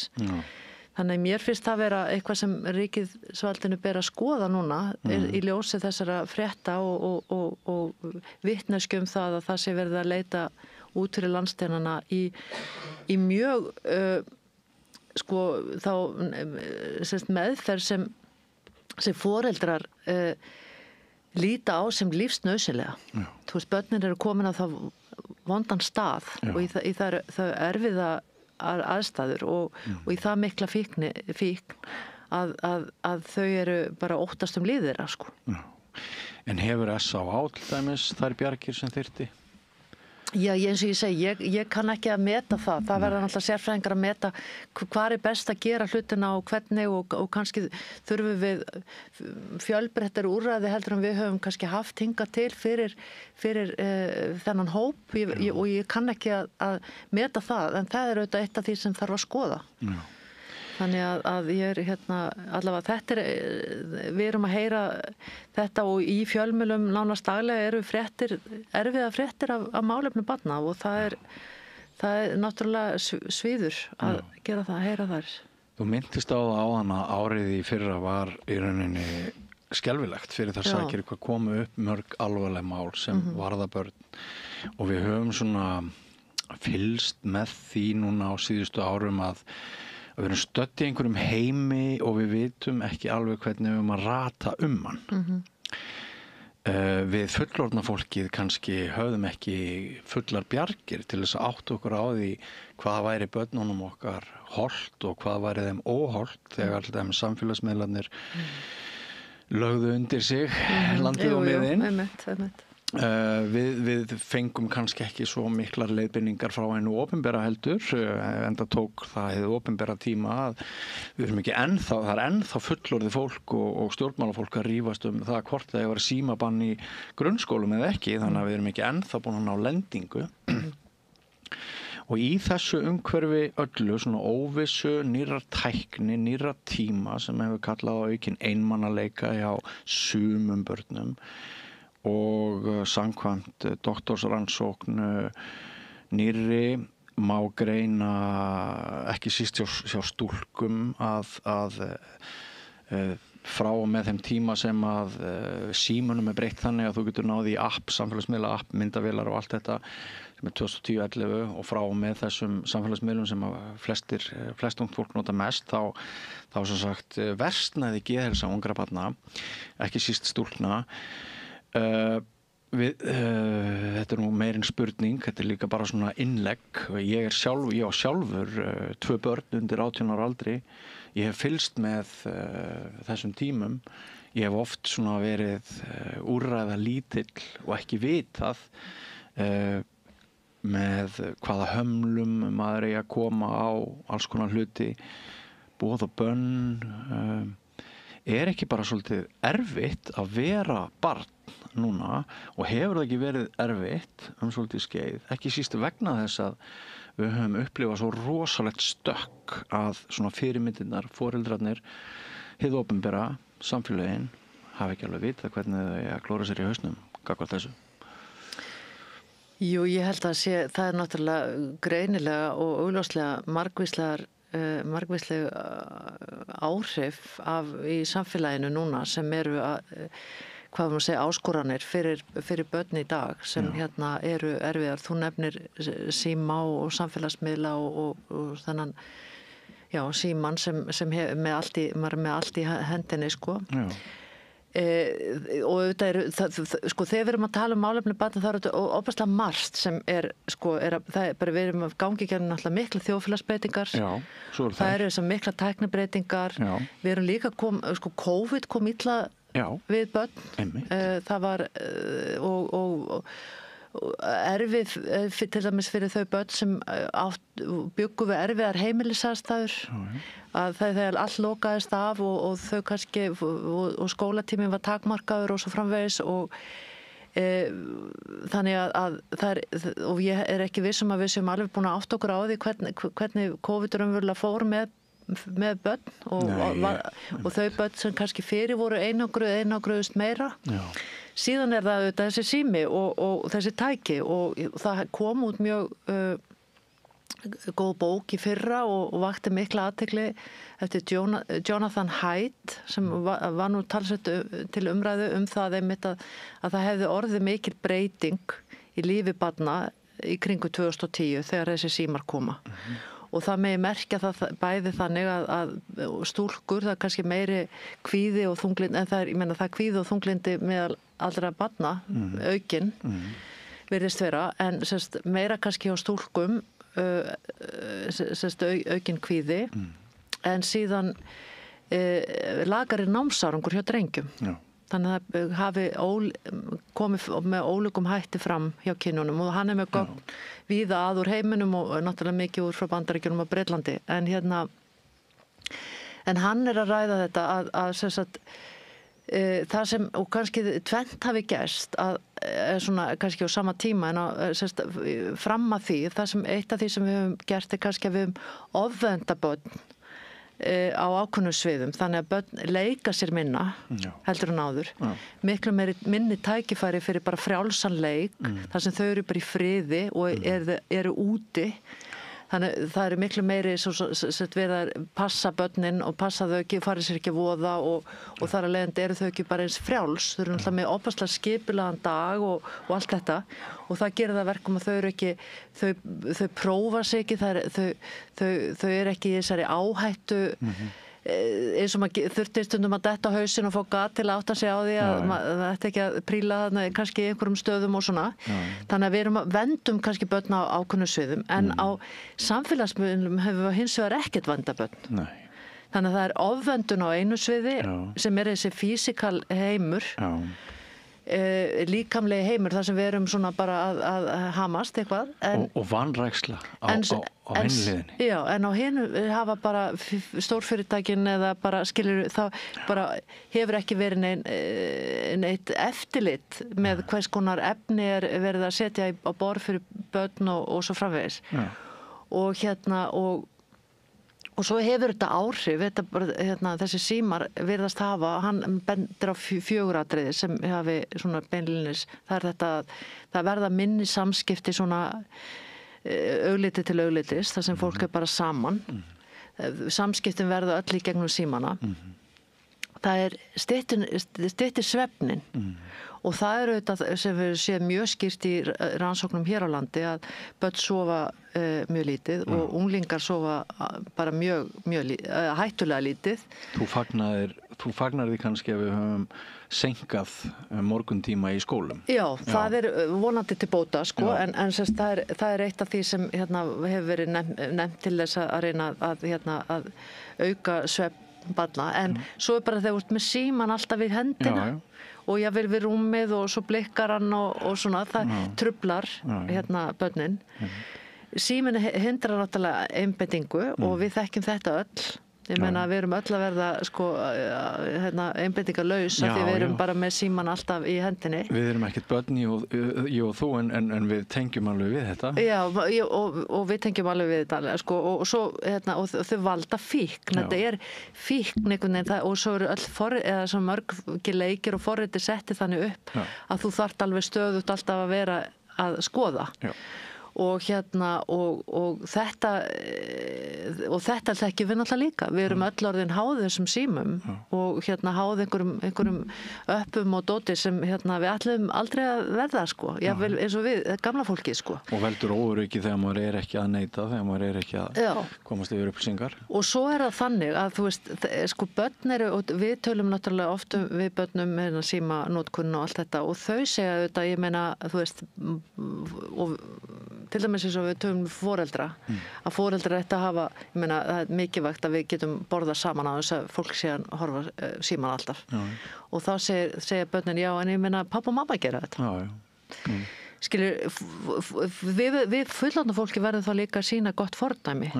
En við erum öll í símanum og þar af leiðandi verða náttúrulega börnin líka og svo náttúrulega vitum við líka sem náttúrulega kannski viljum ekki alltaf horfast í augu við að síminn og tækin þau gera það verkum að börnin verða róleg. Þau eru sem sagt bara í sínu og það bara hver í sínu og þau eru það bara róleg á meðan og meina við þekkjum það alveg að þú veist ef við setjum iPadin fyrir framan litla krakka þau þá hætta þau að æslast og vera með háfaða. En við vitum ekki hvaða fórnarkostnaðar hlýst að því síðar fyrir. Nei, en þetta þú veist, þetta staðan og svo náttúrulega núna verið að sko, velta fyrir sig hvernig á að fara sagt, hvað á að gera, hvernig á að bregðast við þessu. Og það svona sýnist sitt hverju. Já, ég myndist áðan á þessa doktorsrannsóknu, hann heitir Óttar Birgisson sem að talar eða þessast hefur með sinni rannsókn séð vaxandi óöryggi þessa vöktun að þú þurfir að fylgjast með stressið og einmannaleikan og og allt þetta, ég held að Evrópusambandið hafi í fyrra gefið út að versnandi geðheilsa ungmenna og barna væri einn stærsta heilbrigðisógnin ógn samtímans. Ég minntist aðeins á skólana að það enn til kennarar sem að gera grín að menntamálaráðherra að vilja koma á síma banni sem hann reyndar kallar núna eitthvað annað en bann en sko það hefur verið óskaplega erfitt að ná einhverjum svona konsensus, einhvers konar samfélagssáttmála það að við getum gert hlutina saman sem sameinaður hópur, sameinuð þjóð sem væri auðvitað náttúrulega langbest því að ef þetta svona mjög mismunandi eftir fjölskyldum, siðir og allt það þá náttúrulega svolítið erfitt að ná kannski einhverju heildstæðri reglu. Kannski fylgir þetta einhverju leiti bara aukinni einstaklingshyggju og því að við eigum hvert og eitt okkar og líka börnin. Við lítum þannig á að þau hafa frelsi til að fara til helvítis, svo ég sé nú svolítið ögrandi. Já, sko við gerðum könnun í fyrra í sambandi við símanotkun og við sáum að það voru tæplega helmingur skóla var með símabann. Og það langflesti skólana sem svöruðu okkar könnun eru með reglur símanotkun sem og mjög margir þeirra eða yfir helmingur hafði unnið, það líka mjög mikið að unnið þessar reglur í samvinnu við nemendur. Þau sem eiga að fara eftir reglunum að við setja sér sjálf líka og reglunar og það er auðvitað best þannig ef einhvern veginn skólarnir gera þetta í samvinnu við nemendur. Og þannig allavega viljum við gjarnan að reglur í skólanum séu settar. Þannig að hvort það er skynsamlegt að setja, nú það búið að vera starfshópur að störfum og fjalla einmitt þetta mál, ég þekki ekki að þá umræðu sem þar hefur verið, hvort það sé góð leið að setja eitthvað svona bara lög eða bara ofanfrá að banna þetta eða og þurfa, svo koma alltaf spurningar sko undanþágur, geti verið einhverju hópu barna sem þurfa að hafa síman hjá sér. Já, við getum undanskilið þann hóp held ég. Já, við þurfum alltaf svolítið að hugsa það bara hvernig við gerum þetta. Já. Og ég held að ég myndi alltaf að halda það væri best að gera þetta í bara góðu samvinnu, sem sagt bara innan skólana. Já.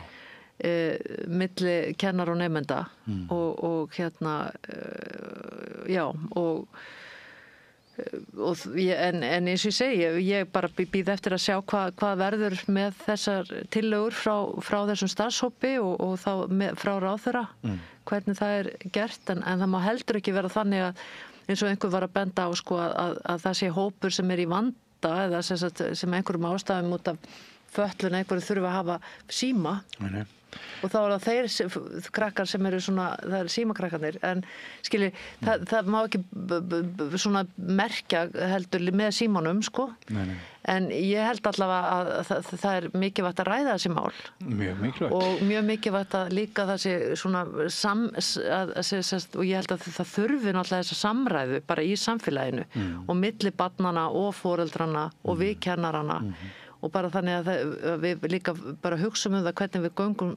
umgöngumst þessa síma. Ég meina mörg okkar hafa verið í lausu lofti af því að okkur að skort viðmið. Já. Ég bara tala foreldra núna. Já, einmitt. Og maður hefur tekið eftir því að venjur eftir heimilum eru bara ansi ólíkar. Já, einmitt. Sumir vilja ganga langt í boðum og bönnum og hafa lítinn tíma en aðrir hafa ekki alveg sömu skoðanir og þetta bara búið að vera og ég nú ekki að fara að væla sem foreldri ég höldum fókusnum á börnunum að sko þar þetta búið að vera snúin tími svo enn eitt sem ég langar aðeins að innbrá við svona kannski í lokin það eru veðmál barna hefur það eitthvað komið inn á þitt borð? Já, við höfum aðeins ekki þannig kannski að ég hafi svona sé alveg búin að skoða það almennilega en auðvitað við höfum heyrt þessar fréttir um það að það sé stór hópur barna að spila á veðmálasíðum alþjóðlegum veðmálasíðum og það eru auðvitað ágefni og auðvitað allt svona sem líka börnir að sko stofna til skulda mikið áhyggjefni og náttúrulega ekki vera hægt börn sem ekki fjárráða séu að komin í skuld við einhver fyrirtæki þannig að það eitt af því sem bara við þurfum að skoða betur En helstu verkefnið þín sjálfur svona frá degi til dags og frá viku til viku og kannski misseri til misseris, hver eru þau ef þú svona endar þetta spjall við mig á því að fara Þau eru náttúrulega mjög fjölbreytt. Við erum náttúrulega eitt stóra verkefni núna hjá okkur það að við ætlum að halda barnaþingi í nóvember með yfir 120 börnum, 130 eða meira af börnum sem koma þá og ræða og við eru þá að koma með sína skoðanir á því hverju þurfa að breyta og slíkt. Já, það er skemmtilegt. Þannig að það er rosa skemmtilegt verkefni og við erum að gera þetta í 4. skipti og erum ekki höldum svona þing annað hvert ár og það er náttúrulega gjörbreytt okkar starfi. En síðan erum við náttúrulega bæði að með ýmis mál sem bara tengjast þessum, eins og þú ert að nefna, þessi mál sem eru bara efst á baugi í samfélaginu hverju sinni og við erum auðvitað að reyna að fylgjast með og veita aðhald og síðan eru náttúrulega líka mikilvægt atriði í okkar starfi eru að setja mál á dagskrá og við til dæmis birtum í fyrir hluta þessa árs mikla skýrslu barnvæna réttarvörslu og þá vorum við að taka út svona hvernig þessi kerfi sem eins og dómstólar og lögregla og sýslumenn og fleiri hvernig þau hafa hugað að barnasáttmálanum og stöðu barna upplýsingugjöf til barna og barnvænu viðmóti og þjálfun og svo framvegis. Man tekur einmitt eftir að barnasáttmáli Sameinuðu þjóðanna þverbrotin alveg vinstri hægri? Já, sko, það eitt af okkar hlutverkum að reyna að fylgjast með því brotum og reyna að benda stjórnvöldum á að ef við teljum að það sé verið að brjóta á börnum. Og eins við náttúrulega líka að í miklu alltaf samtali við nefndir þingsins að því við ekki veitum náttúrulega umsagnir um málefni sem tengjast börnum og við leggjum mikla vinnu í það að útbúa vandaðar umsagnir. Þannig að það eru mjög fjölbreytt verkefni og alltaf okkar borði og kannski má segja sem svo að ég meina það aldrei alveg, ég get aldrei gengið alveg að deginu vísum því ég veit aldrei hvað kemur upp og svo getur bara komið upp einhver stór mál sem ég bara ekki séð fyrir og maður þarf að bregðast við. En gefum við börnum nægan gaum og heilsu þeirra á líðan? Gefum við? Já. Nei, það gerum við ekki. Nei. Og þetta hefur verið mjög áhugavert að sinna þessu starfi, þessu embætti. Og og ég held að Íslendingar þurfi nú að fara aðeins að eiga samtal það hvernig við komum fram við börn og hvernig við hlúum að börnum. Já. Og ég held að bara eins og staðan á mörgum sviðum í dag, að þá einhvern veginn, mér finnst ég hef mikið verið að hugsa þetta, mér finnst staða núna verri heldur en þegar ég kom að embættinu fyrir 8 árum síðan. Já, því trúi ég. Og ég held að hluta vandanum líka bara hvernig við sem samfélag horfum á börn. Og ég held að við þurfum að bæta okkur verulega. Já, mér veist eitt bara svona í lokin, sko, þau var runnið svolítið til mörkin á því að vera barn og að vera fullorðin og með skyldur og frelsi og vernd að mörk þess að vera barn eða fullorðin, þau eru kannski ívið óljósari núna heldur alltaf þegar ég var krakki. Já, börn eru náttúrulega börn til 18 ára núna, voru kannski bara 16 ára þegar við vorum ung, en þannig að aldursviðmið hefur hækkað og það getur verið að það hefði breyst. Internetið hrærir okkur saman svolítið, sko. Já, einmitt, við líka kannski líka svona lengi sparnagstan með hærri aldri, við getum átt vona á lengra lífi heldur en áður, en þannig að þá kannski það kannski eitt hlutur, en svo náttúrulega bara svo margt sem gerist. Ég meina það börn eru lagalegu skilningurinn til 18 ára, en flest börn eru náttúrulega orðin mjög sjálfráða fyrr og þroskuð og ef allt gengur vel. Og eru náttúrulega búin að fá allskyns réttindi, búin að taka bílpróf og eru með allskyns réttindi og þetta svona stigvaxandi. Þannig að við auðvitað erum að hlúa börnum til þess að þau verði öflugir einstaklingar þegar þau hafa aldur til. Og ég verð að segja það, þó við séum hér að tala auðvitað ýmis vandamál og áskoranir. Brotalamir, já, einmitt. Og auðvitað allt og stór hópur í miklu vanda. Já. Að þá eru rosalega mikið af flottum krökkum og mér finnst það mörguleiti þegar ég að tala við unga fólki í dag, þú veist, mér finnst það miklu flottari heldur en ég held að við höfum verið, sko. Og miklu öruggari og eiga auðveldara með að tjá sig og eru bara glæsilegi ungmenni, sko.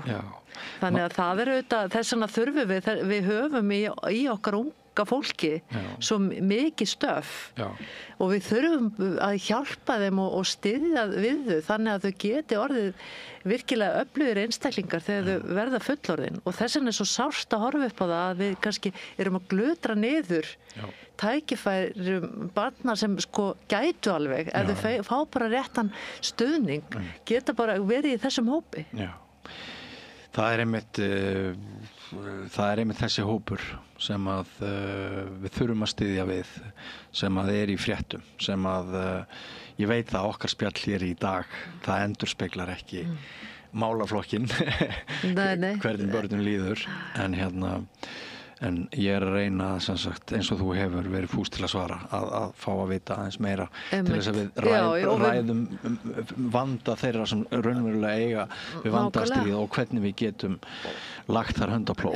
Og það auðvitað það sem við líka erum sem í mínu embætti erum að alltaf að fókusera, það þau börn sem þurfa mestan stuðning.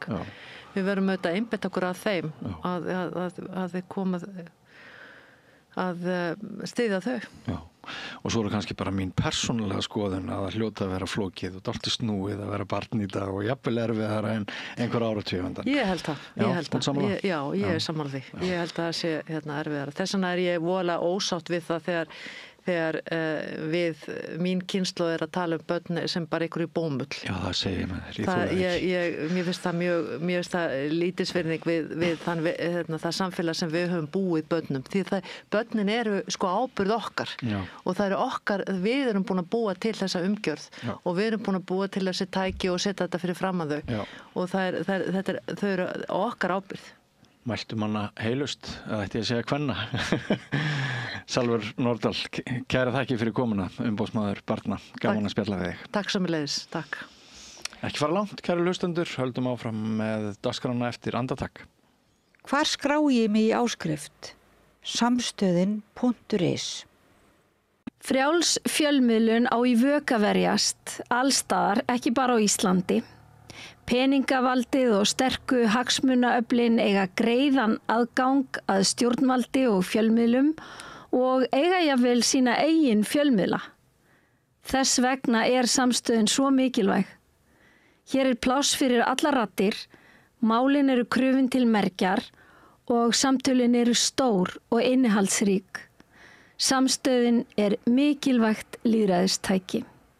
Ég heiti Kristín Helga Gunnarsdóttir og ég styð samstöðina. Ertu á leið heim úr vinnu? Stilltu á FM 89,1.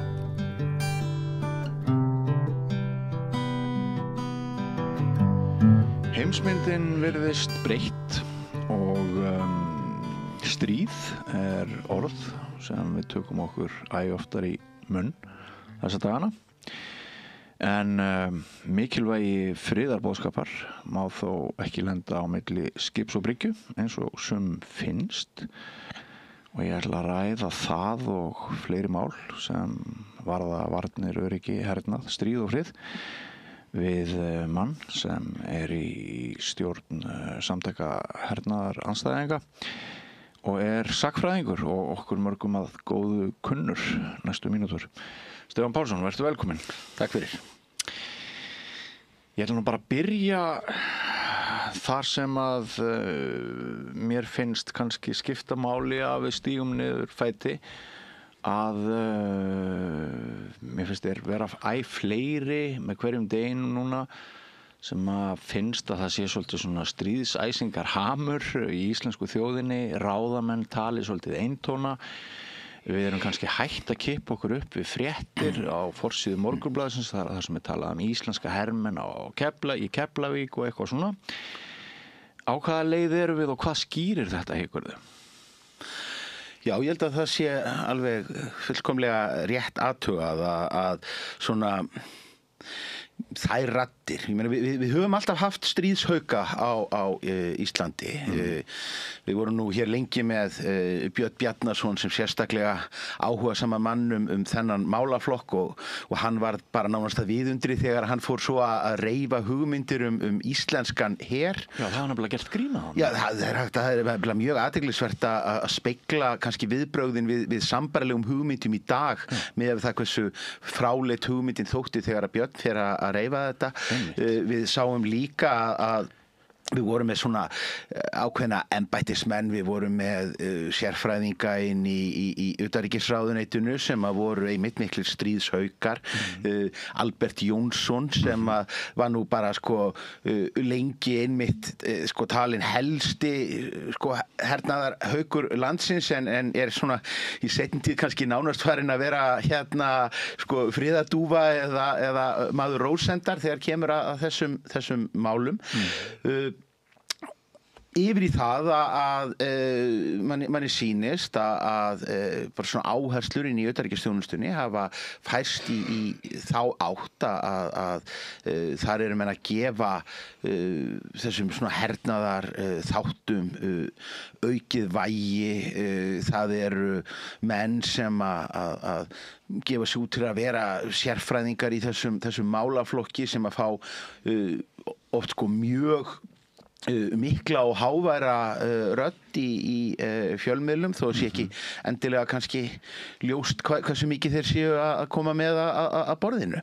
Þannig að Þetta mótar að sjálfsögðu umræðuna þegar það eru sífellt að koma menn og tala á þessum nótum að það sé ábyrgðarleysi að vera ekki í sífellu að hugsa einhver hernaðarmál. Já, og maður saknar þess svolítið inn á Alþingi að heyra fleiri raddir þar. Við höfum stundum séð tilhneigingu í eina áttu og þá kemur stjórnarandstaðan og hún með annað sjónarmið, annað sjónarhorn. Því ekki alveg að skipta núna? Því ekki að skipta núna, vel að merkja, utanríkismál hafa þeim hefur alltaf verið illa sinnt af stjórnmálastéttinni hér á landi. Kannski segja það að við erum ekki með fjölmennara þing heldur en svo að möguleiki á svona verkaskiptingu frekar svona takmarkaður. Það hefur ekki verið þótt svona til vinsalda fallið hjá pólitíkusum að vera mikið að gefa sig að utanríkismálum. Þeir sem hafa gert það, þeir hafa oft bara einangrast, þetta hefur oft kannski svona fylgt þeim sem hafa verið á útleið í pólitíkinni, kannski verið að taka síðasta kjörtímabilið, þannig að fólk til dæmis sem að fer í Evrópuþingið og sem sinnir þar að mörguleyti mjög mikilvægum störfum, það í rauninni bara hverfur úr umræðunni. Það heyrir til hreinna undantekninga að utanríkismál séu rædd í sölum Alþingis. Þeim komið þannig fyrir að þau fara fram inni í utanríkismálanefnd sem fyrir... Og þau mál hefur oft ríkt trúnaður? Já, undantekninga lítið.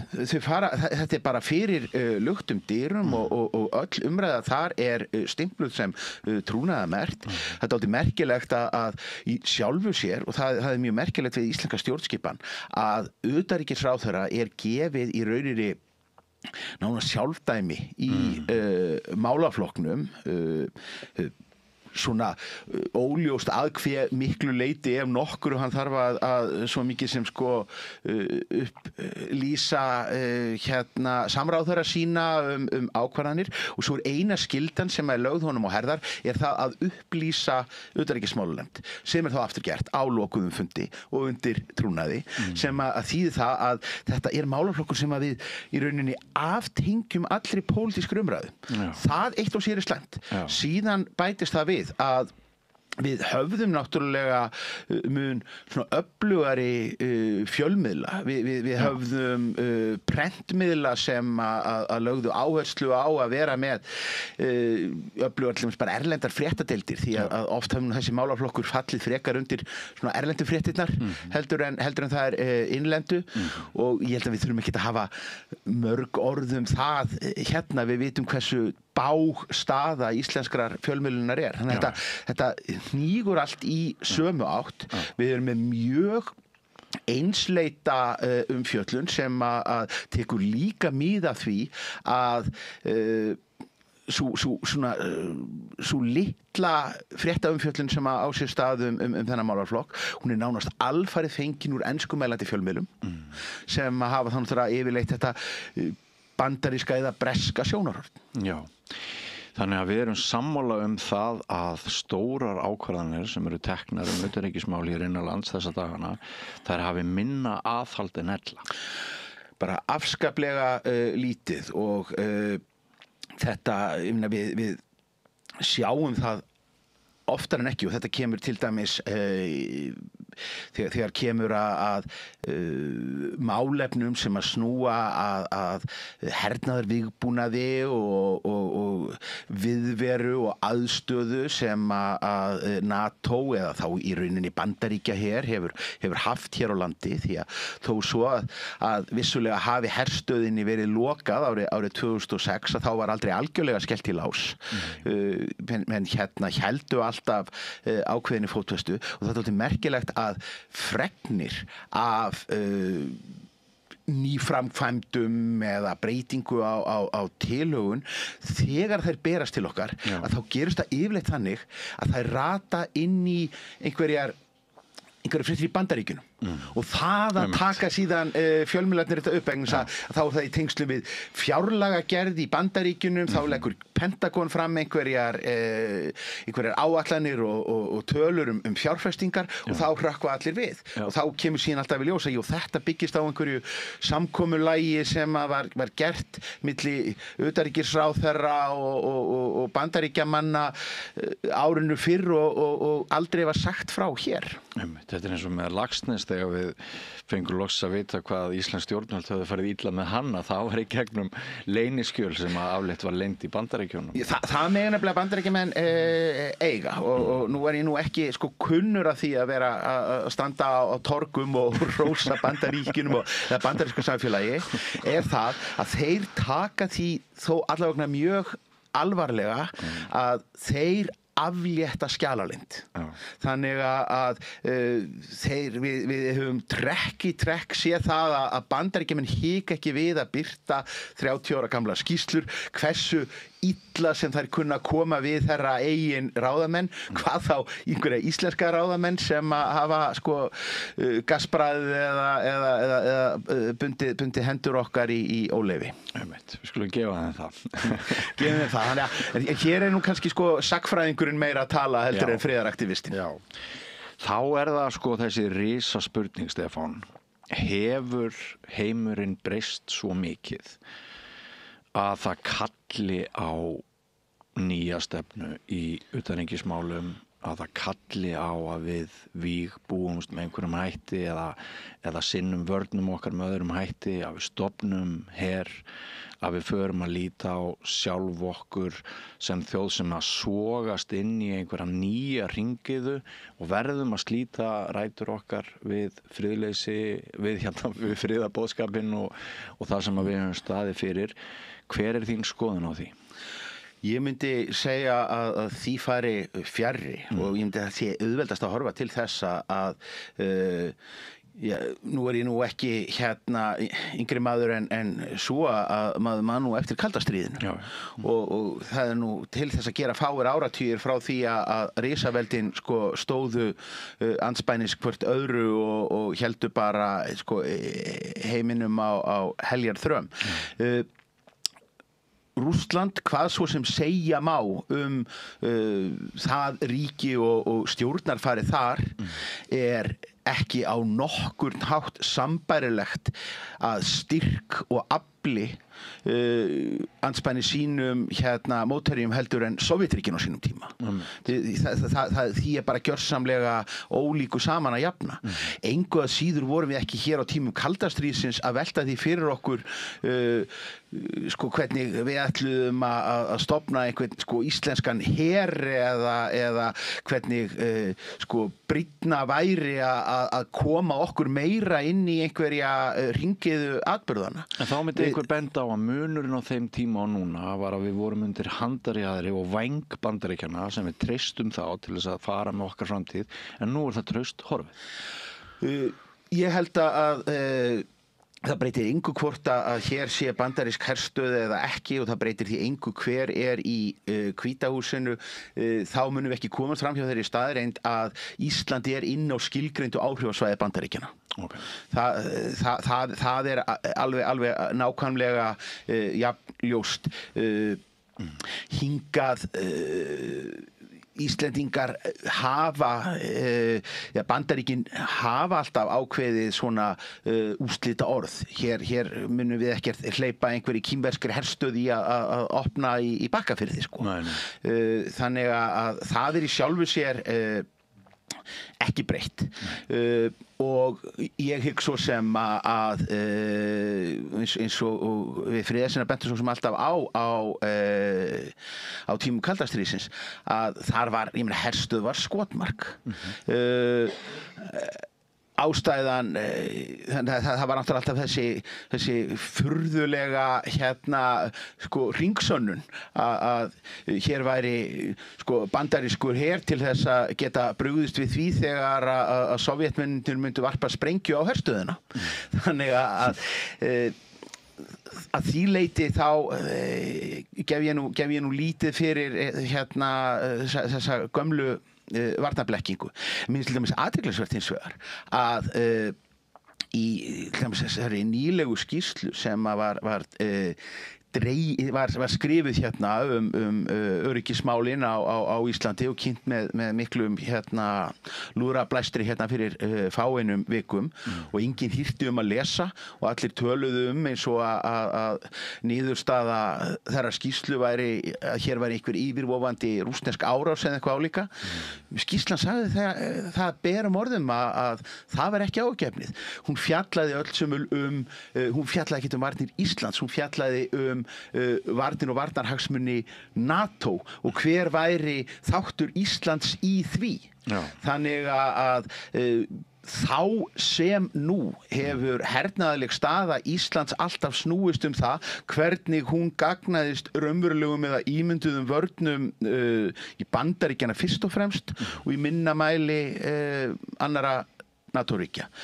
Þannig að ég held að bara sem fyrir gildi það að minni hernaðarviðvera, minni þáttaka okkar í þessu alþjóðlega hernaðarkerfi, pólitík sem miðar að því að gera norðurslóðir að lágspennusvæði í staðin fyrir að setja olíu á eldinn. Þar liggja okkar hagsmunir. Lágspennusvæði, einmitt. Já, það er fallegt orð. Já, mjög gott orð.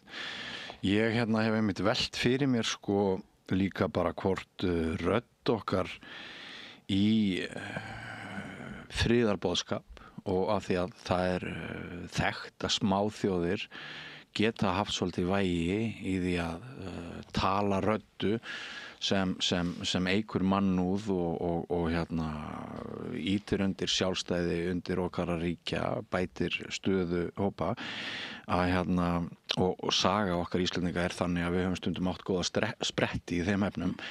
Er ekki trúverðuleiki okkar meiri sem herlaus, friðsöm þjóð lengst norður í Ballarhafi heldur en ef við værum að feta sömu stigu og aðra þjóðir? Ég vil trúa því. Ég held að við séum alltaf hálf hjákátleg sem minnsti stríðshaukur í heimi. Að tala drýgindalega, vera ein rödd í einhverjum ein og aumasta röddin í einhverjum hernaðarkór það er ekki merkilegt hlutskipti og skilur lítið eftir sig. Ég held að þar sem að Ísland hefur gert mest gagn í gegnum tíðina er einmitt þegar að við höfum náð að stíga fram sem einmitt þetta svona vopnlaust ríki sem að hefur lýðræðis og mannréttinda hefð.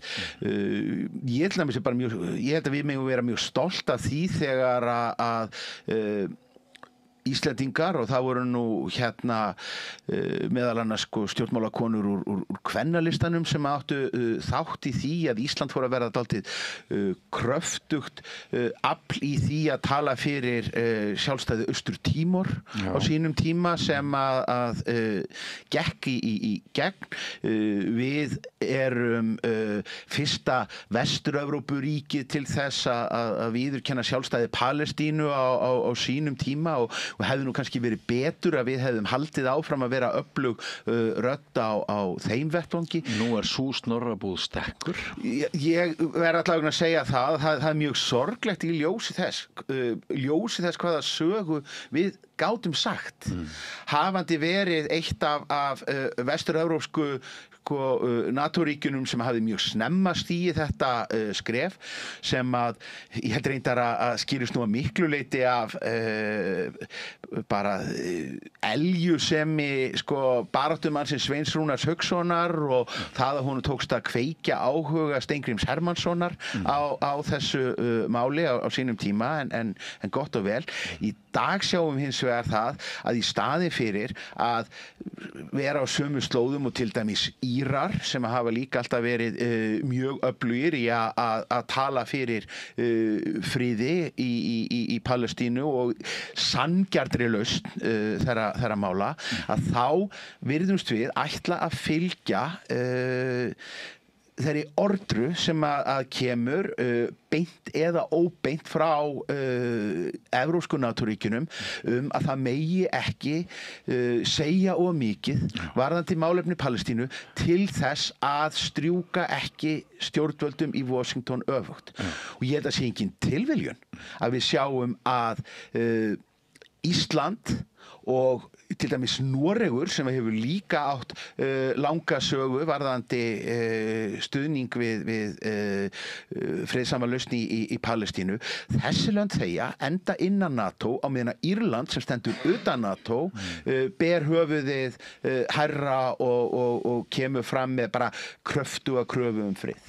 Þetta er nefnilega mjög áhugavert vegna þess að stundum finnst manni núna þessa dagana að Evrópa sé að vígbúast með það í huga að þeir njóti ekki lengur Bandaríkjanna sem bandamanns, en það er samt eins og þú bendir á, það er alltaf einhver tótt þarna undir sem hefur meðal annars væntanlega mjög mikil áhrif á limbóið á Gaza og þá viðbjóðslegu slátrun sem átt hefur sér stað án róttækra inngripa Evrópuríkjanna, að það er alltaf í hnakkanum á þessum þjóðum að halda Bandaríkjunum góðum. Bara alfarið, hugmyndin það að hugmyndin einhvers konar NATO án Bandaríkjanna er í rauninni fráleitt vegna þess að bara NATO án Bandaríkjanna er bara allt önnur skepna. NATO er fyrst og fremst bara bara pólitísk og hernaðarleg framlenging á bandarískum hagsmunum, bara stærðagráðan í mannafla, í vopnabúnaði, í fjáraustri er slík að það er bara tómt mál að tala það að menn haldi sínu striki og keyri bara óbreytt hernaðarbandalag án þátttöku Bandaríkjanna. Við sjáum vissulega mjög digurbarkaleg ummæli hjá evrópskum leiðtogum þegar þeir koma saman það að nú ætlir að gera sig í brók og loksins að fara að eyða almennilegum fjárhæðum til hernaðarmála. Veruleikinn er svo að við höfum séð þetta áður og Evrópa hefur aldrei verið reiðubúin til þess að steypa þeim fjármunum í hernaðarhítina sem að Bandaríkin eru vegna þess að þeir hafa allt aðra samfélagsgerð. Í Evrópu þá viljum við viljum menntakerfi, við viljum félagslegt kerfi, við viljum heilbrigðiskerfi og það að fara að setja þessar svimandi upphæðir sem hluta þjóðarframleiðslu sem að menn eru að lofa. Ég meina áform yfirlýsingar Íslendinga, yfirlýsingar íslenskra stjórnvalda það hvað þau ætla að setja mikið í varnar og öryggismál sem þó yrði lítilræði með að við aðrar Evrópuþjóðir, það jafngildir því að við værum að byggja eitt stykki nýjan Landspítala þriðja hvert ár og það er engin pólitískur stuðningur við þetta meðal almenningsleif ég mér að fullyrða. Ef að menn myndu standa við þetta hér eða í Evrópu, þá værum við að fara að sjá allt aðra samfélagsgerð og í rauninni miklu vísari leið til þess að spila málin upp í hendurnar á popúlískum öflum og þeim öfgaöflum sem að menn eru þó orði kveðnu að segjast vilja standa gegn. Já. Þú nefnilega getur ekki bæði aukið framlög til öryggisvarnar og hermála og sama tíma haldið gæðum velferðarkerfisins og innviða. Það er, en hér hafa sumir stjórnmálamenn verið að segja okkur að það sé einmitt hægt. Við getum dulbúið þetta sem einhverjar samgöngu framkvæmdir og eitthvað svoleiðis og svo framvegis. Það er þá líka bara stælar. Ef að við ætlum ég hef engar patentlausnir á hvernig stríð í Úkraínu muni vinnast, en ég get lofa mönnum því að það mun ekki gerast með því að falsa bókhaldslykla. Það mun ekki breytast með því að við skilgreinum einhver viðhalda á einhverjum brúm sem varnarmál. Ég meina, það er svipað og þegar menn ætla að reyna að tækla loftslagsvandann með því að falsa losunarbókhaldið. Þannig að en það sem við sjáum samt líka, ég meina þetta er strax farið að hafa alvarlegar afleiðingar. Vestur-Evrópuríki sem að vissulega eru að auka framlög sín til hernaðarmála, hvað er að fyrsta sem að fer undir hnífinn? Það er stuðningur við þróunaraðstoð. Það er stuðningur við þennar fátæku þjóðir í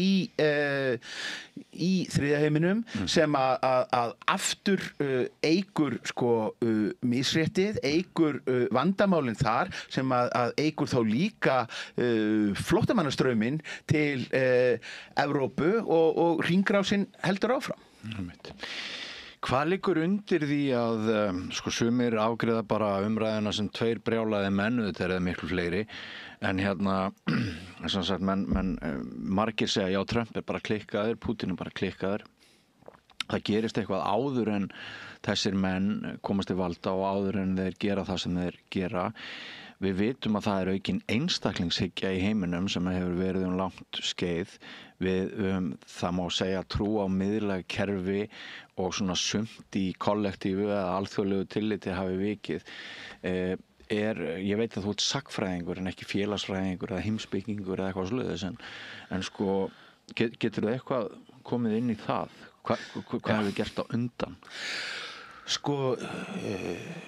Einstaklingar skipta alltaf máli í sögunni. Ég held hins vegar að þegar kemur að svona stórum geopolítiskum málum, utanríkismálum, þá sé vægi einstaklingsins mun minna. Við sjáum það til dæmis mjög oft ef við fylgjumst með það er nú komið nokkur reynsla á Trump sem forseta í Bandaríkjunum að hans stjórnartíð einkennist af náttúrulega miklum upphrópunum og hann boðar kúvendingar hikstalaust en þegar kemur að framkvæmdu utanríkisstefnunnar að þá utanríkispólitík Bandaríkjanna olíuflutningaskip. Hún snýr ofboðslega hægt. Það eru ekki þessi stórkostlegu skil við það hvort að republikanar eða demokratar eru í Hvíta húsinu. Margt af því sem að Trump innleiddi á sínum tíma og heimurinn tók andköf yfir.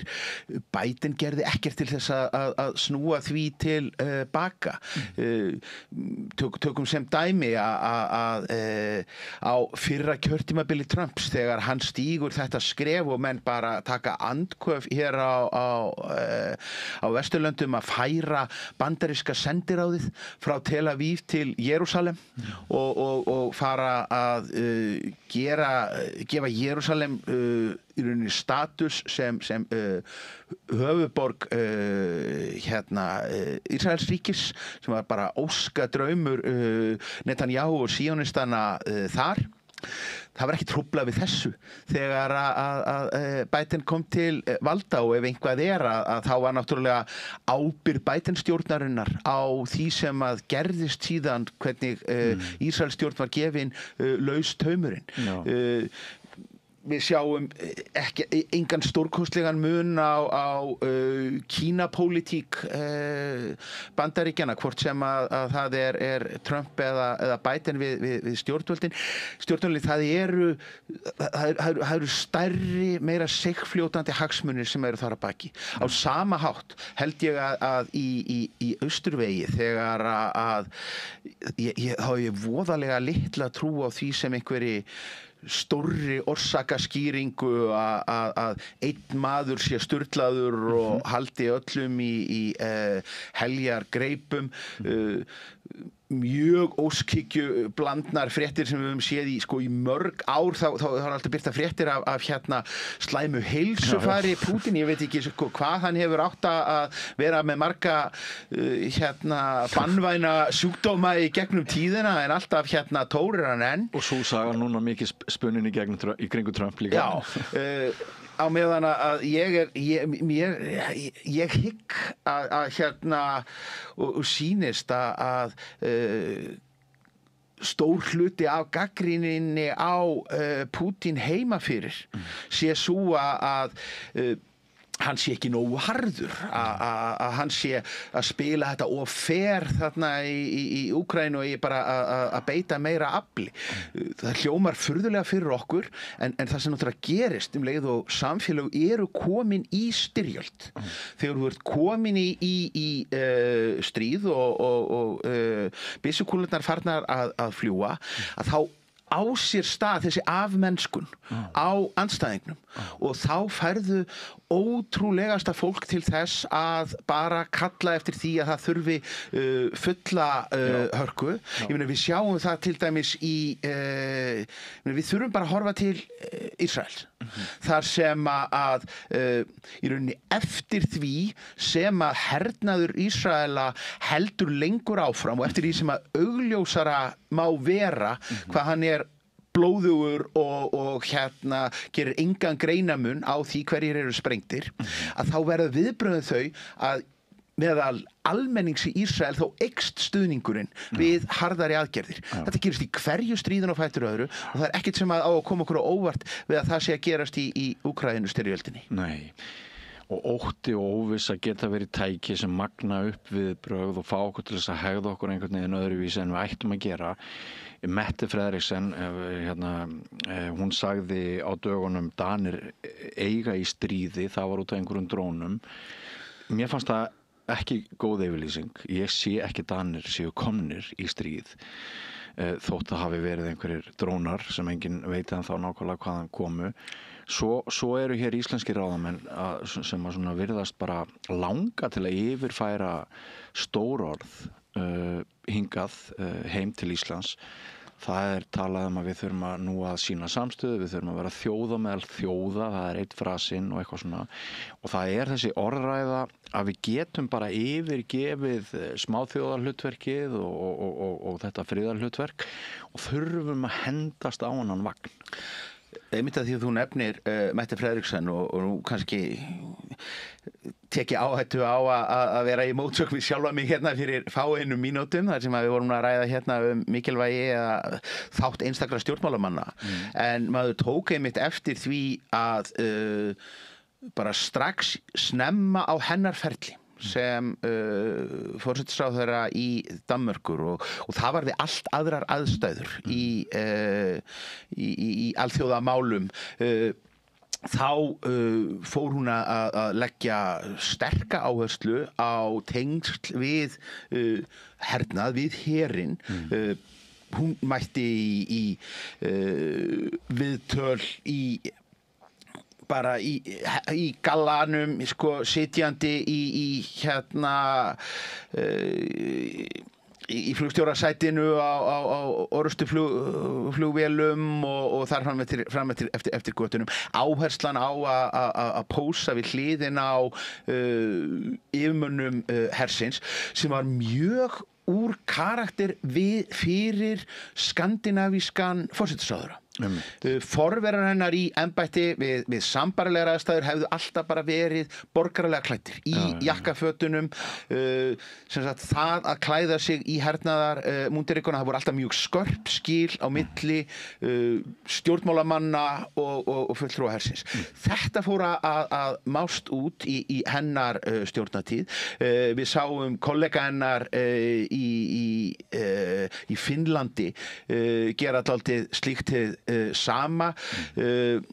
Kannski er þetta fjórða eða fimmta kynslóð feminismans, ég veit það ekki, en mér hugnast það ekki sérstaklega vel að það séu ungar konur sem að mörgu leyti séu svona að leiða hervæðingu norrænna stjórnmála, en það hefur bara verið raunin á síðustu árum. hér eru ungar og miðaldra konur í þessum sama ham að einhverju leyti og fá ekkert aðhald. Það er engin að gagnrýna það. Og myndi mér sko hugnast nú þá mun betur ef að Evrópusinnin Þorgerður Katrín ákveði nú frekar að verja sínum utanríkisráðherra ferli í það að vinna þá að sínu baráttumáli, hvað sem hann finnst það að reyna að koma á Íslandi inn í Evrópusambandið, frekar heldur en að setja orkuna í það að reyna að binda okkur saman við einhvert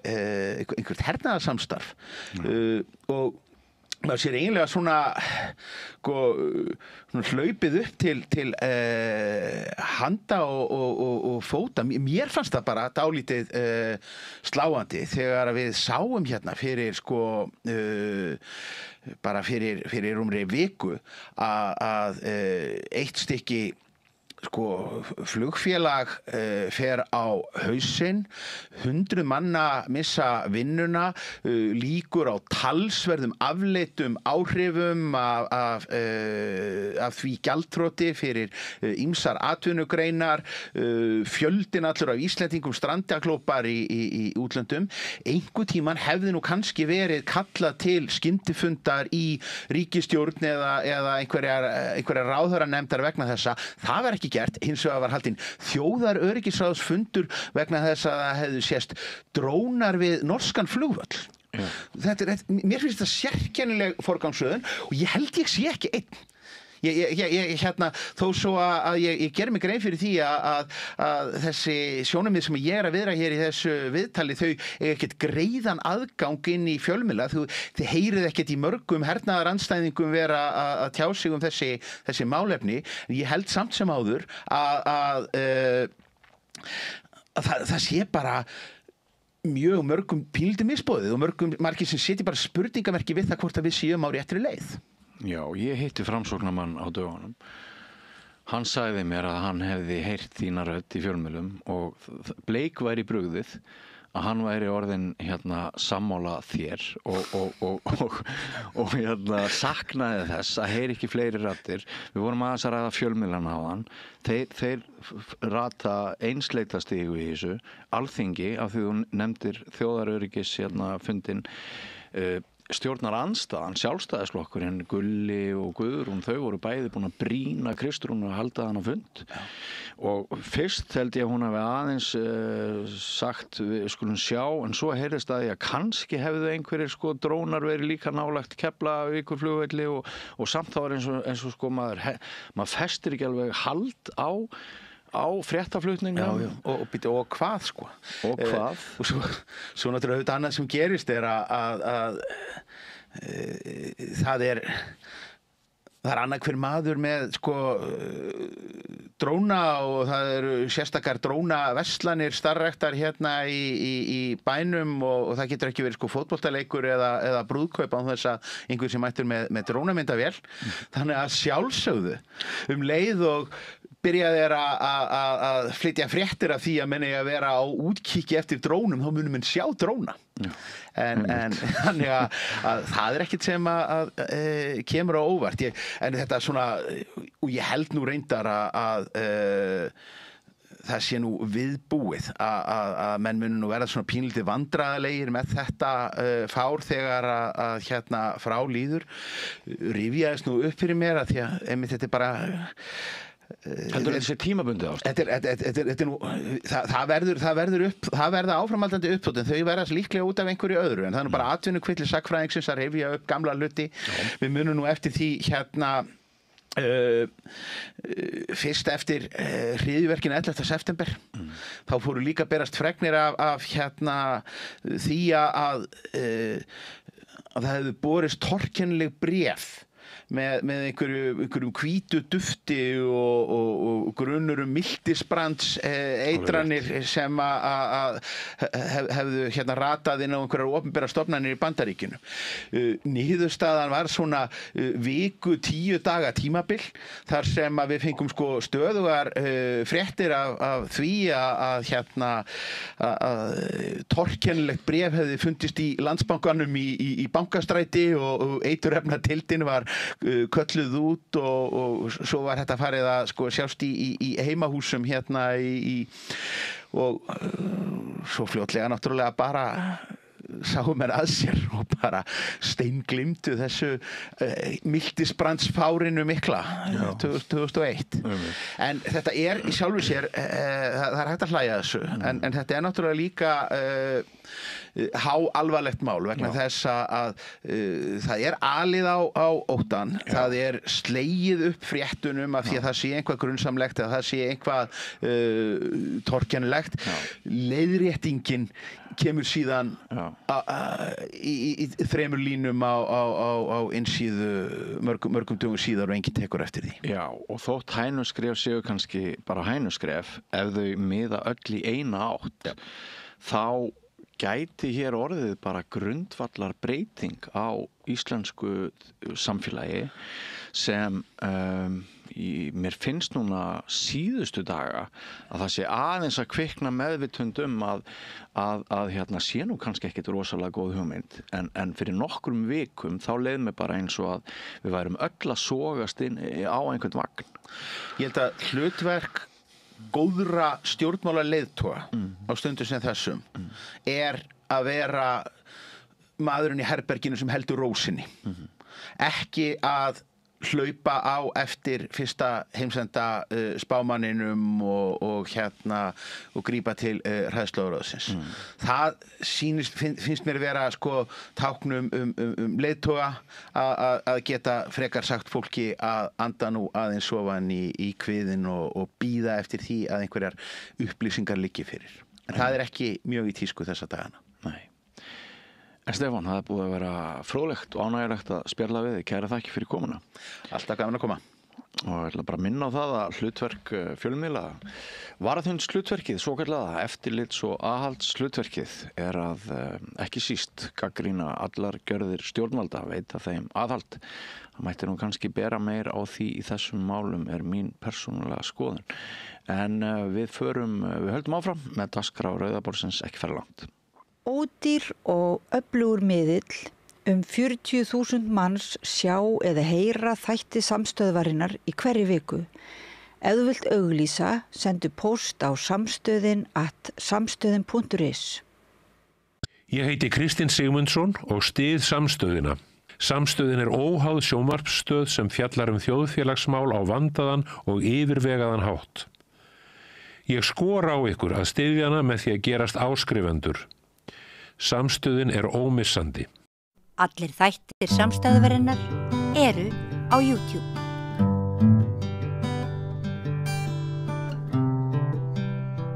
Já, þá er komið að eiginlega reglulegum þætti hérna við Rauðaborðið að Ragnar Baldursson er komin í heimsókn, stjórnmálafræðingur og sérfræðingur í Kína.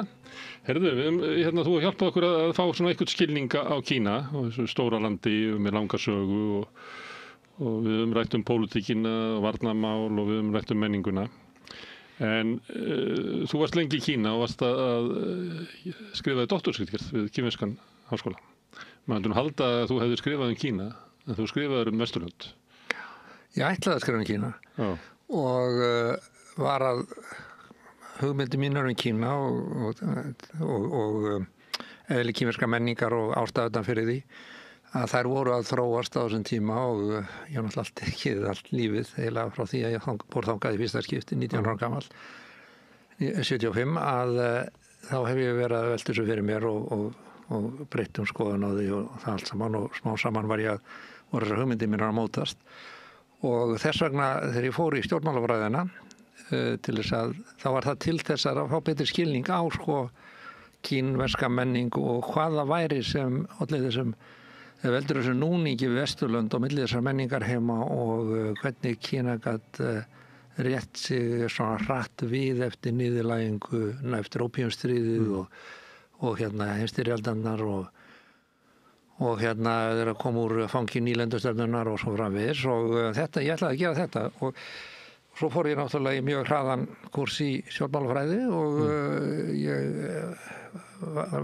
sagði kennaranum mínum eða leiðbeinendanum, Pamvey, sem hefur skrifað einhverja bækur á ensku mér held ég, og þá Kína, þá ætlaði ég að skrifa Kína og hann var alltaf að vísa mér eitthvað annað og ég fór að velta fyrir mig, byrju, hversuna vill hann var alltaf að spyrja Norðurlöndin, hversuna skrifa ekki á Norðurlöndin og smásaðan þá fór ég að velta fyrir mér að kannski væri það rétt hjá hann að það væri eiginlega ekki ég væri eiginlega ekki þess megnugur að fara að skrifa kínverska sögu og kínversérkenni þegar það væri svona margir kínverskir stjórnmálafræðingar sem ekki var að gera það eða væri kannski með sína skoðanir og ég náttúrulega hef ekki mikinn aðgang að frumheimildum ég les miklu hægar kínversku en vestrænt tungumál og svona þegar hann var búin að spyrja mér svona alloft það hversuna Norðurlöndin væri svona góð hversuna við værum með velferðarsamfélag, hversuna værum bara sósíalíski eðl okkar og svo framvegis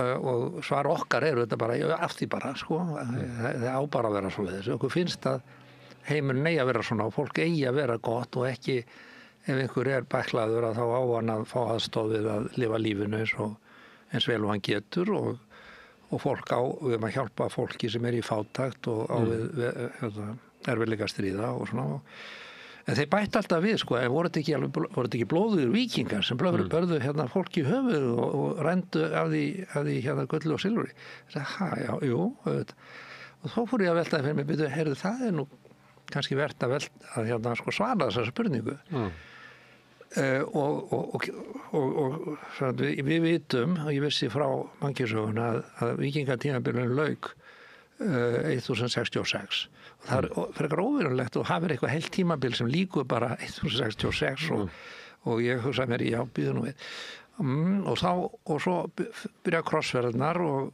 svo þær eru englendingar og meðlandabúar eru frakkarnir voru það nýðsu og ítalir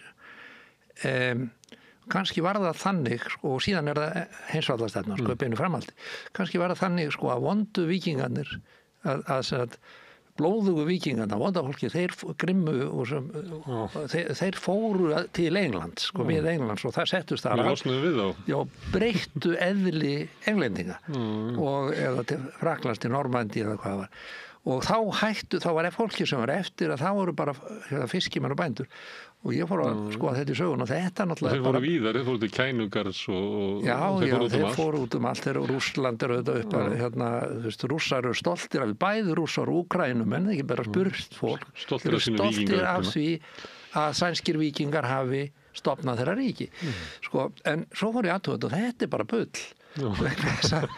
vegna þess að norræni menn það var bara Íslendingar sem fóru sko land þar sem voru engir frumbyggjar sko víkinga ránsferðir víkinga og Grimm hélt áfram aldir eftir þetta og danska heimsvallastefni líður ekki lok fyrir á 19. öld og sem grænlendingar myndu nú vilja rétt upp hend núna sko grænlendingar svolítið annað sko þar var ekkert gull og var ekkert til að ræna sko þannig að það nú svolítið eitthvað skonar það alveg sérkafla að reyna að velta því fyrir sig hversan í ósköpunum Danir að hanga þar vegna þess að þó að það sé einhverjar námur þarna þá var það ekki nýtt að fyrir eftir hálfa öld eða eitthvað þannig að það svo sérkafli sem getur rætt einhvern veginn seinna en til dæmis síðasta krossferðin að það eru danskir víkingar það eru Danir á ég held að segja 1400 annarkvort lok 14. aldar eða byrjun 15. líklega lok 14. aldar það eru Danir sem eru að drepa fólk í baltnesku ríkjunum í Íslandsríkjunum og eru að kristna það sko og það bara því lýst í sögubókum sem þjóðarmorði það 200 árum eftir 200-300 árum eftir að víkingatímabilinu líkur og Danir voru voldugasta sjóveldið, þriðja, fjórða voldugasta stórveldið eftir englendingum, bretum og spánverjum, hollendingum og það var það fjórða svona cirka þar á eftir og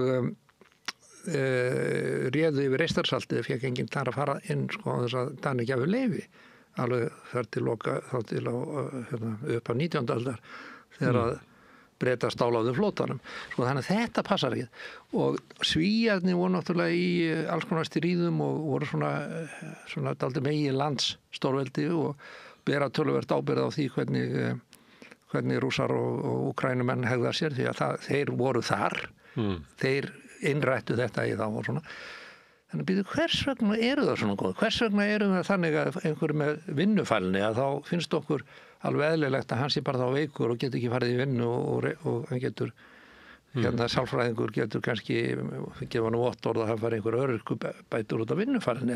Þetta er kannski ekki gott dæmi en svona það liggur við. Og þá fór ég aðtuga og komst að svona bráðabera niðurstöðu. En fyrst, það þannig að þetta sé algjörlega sérstakt við Skandinavíu og Norðurlöndin? Að fólk fá að leggjast í kör eða villa? Já, þetta ekki, við höldum að þetta sé sérstakt fyrir okkur, en það raunverulega Norður-Evrópa. Þannig að við tökum, og það merkilegt nokkuð, það eru nánast víkingasvæðin þar sem þau fóru. Það þá inn á Frakland og eitthvað raunverulega líka nýri í Ítalíu en svo náttúrulega klálega í Benelux-löndunum og merkilega nokk Þýskalandi. En það mismunandi hvað þau ganga langt í þessu en þetta er eitthvað annað. Þannig ég ákvað og það ég fór að líta og það bara sérstakur þáttur og það ekki sama ástæðan á öllum stöðum. Það auðvitað mótmælandatrúin kemur inn í þetta og englendingar hvernig þeir stólu danska flótanum og svo framvegis og Bismarck og þjóðverjarnir sem saminuðust friðsamlega. Þýska ríkið var til vegna þess að það var hagkvæmara að gera það. Þannig að þetta er flókið efni. En má ég spyrja aðeins upphaflu hugdettuna þína að hinni herskáu víkingar hefðu farið niður eftir fljótonum og endað í Kænugarði og farið reynda síðan til Konstantínópel og svo fóru víkingarnir í norður Frakland, í Normandí og þaðan aftur til Englands og þeir herjuðu á bresku eyjarnar og þeir fóru allarleið til Sikileyjar og þeir fóru til norður Ítalíu og þaðan til Spánar og þannig að þeir voru mjög svona liður í því að samræmast menningunni sem þeir komu inn í, taka upp tungumálinu og eitthvað fleira. Þannig að þeir áreifinur víðar og svo það krossfarirnar og þar getur séð orustur þar sem víkingar eru báðum megin, málaliðar í sikkurum hópnum að berjast hvorum og öðrum og stundum ákvæðir að saminast og það alls konar sögur það. En það ekki frekar svona skrítin hugmynd að baráttu eðlið fari að heiman og eftir sitji þá inn í friðsömu, þannig að þá þetta eins og að hugmyndunum svona drottnun og svona sé genetísk, þannig að við losnuðum við. Það er bara kolránt. Þetta er kolránt. það er vegna þess að það sem var rétt í þessari hugmynd minni, það var að það virðist sem englendingar hafi breyst. En víkingarnir héldu áfram og við verðum bara, það er annað kapli En allavega þá var það sem, ég var náttúrulega orðin, þetta er mjög sterkum áhrifum orðið af afstöðu kynverja til eigin sögu, að til að skilja Kína nútíma þá verður að fara aftur til sameininga Kína fyrir 2000 árum. Og þess vegna þetta samtal okkar núna Vesturlönd raunverulega partur af umfjöllun okkar Kína, því að þarna fáum við að horfa á Vesturlönd með kínverskum augum þínum. Já, kínverskum augum. Allavega þá sé ég þetta núna beggja megin frá og ég fór að nálgast reyna til þess að skilja Kína og hvernig það er öðruvísi, þá þarftu líka að skilja vestrænar menningu, okkar eigin menningu til þess að skilja hvernig við erum, hvernig við hegðum okkur og vestrænar stjórnmálafræði, hún lýsir þessu yfirleitt bara í einhverjum einföldum myndum af einhverju sem gerst tiltölulega nýlega.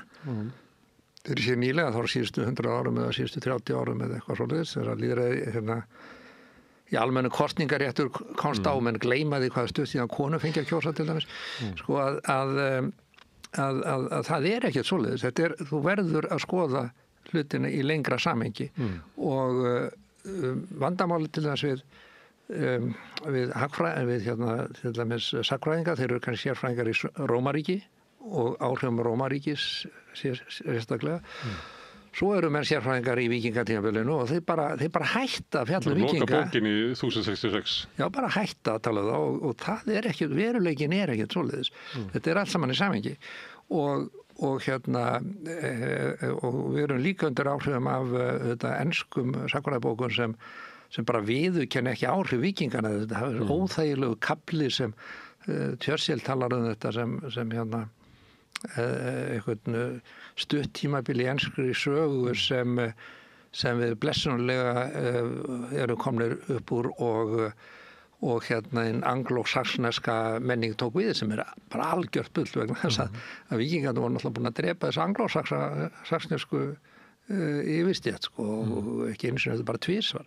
Og Írarnir eiga líka í vandræðum með þetta. Algjörlega. Þeir eru bara rétt, bara síðustu árum farnir að svona átta sig á því að norrænir menn höfðu áhrif á þróun Írlands. Já, og við sjálfur Íslendingar, við höfum alltaf haldið að við værum bara norskir víkingar og verið stoltir af því og hefur bara komið beint frá því að drepa fólk á austari Evrópu og hvað að setjast á Íslandi í eftirlauna árunum eða eitthvað og að við höfum sjálfur verið fundið í landið og samtist talað það þegar þau leiðsögumenn, ekki bara hrafnar sem flugu undan, heldur voruð með írska leiðsögumenn og finna og svona eitthvað sem höfðu komið hingað. Þannig að, og nú bara erum búin að kvölda það að konundar voru mestulendi frá Bretlandseyjum, ekki endilega þrælar, en þeir koma frá Bretlandseyjum.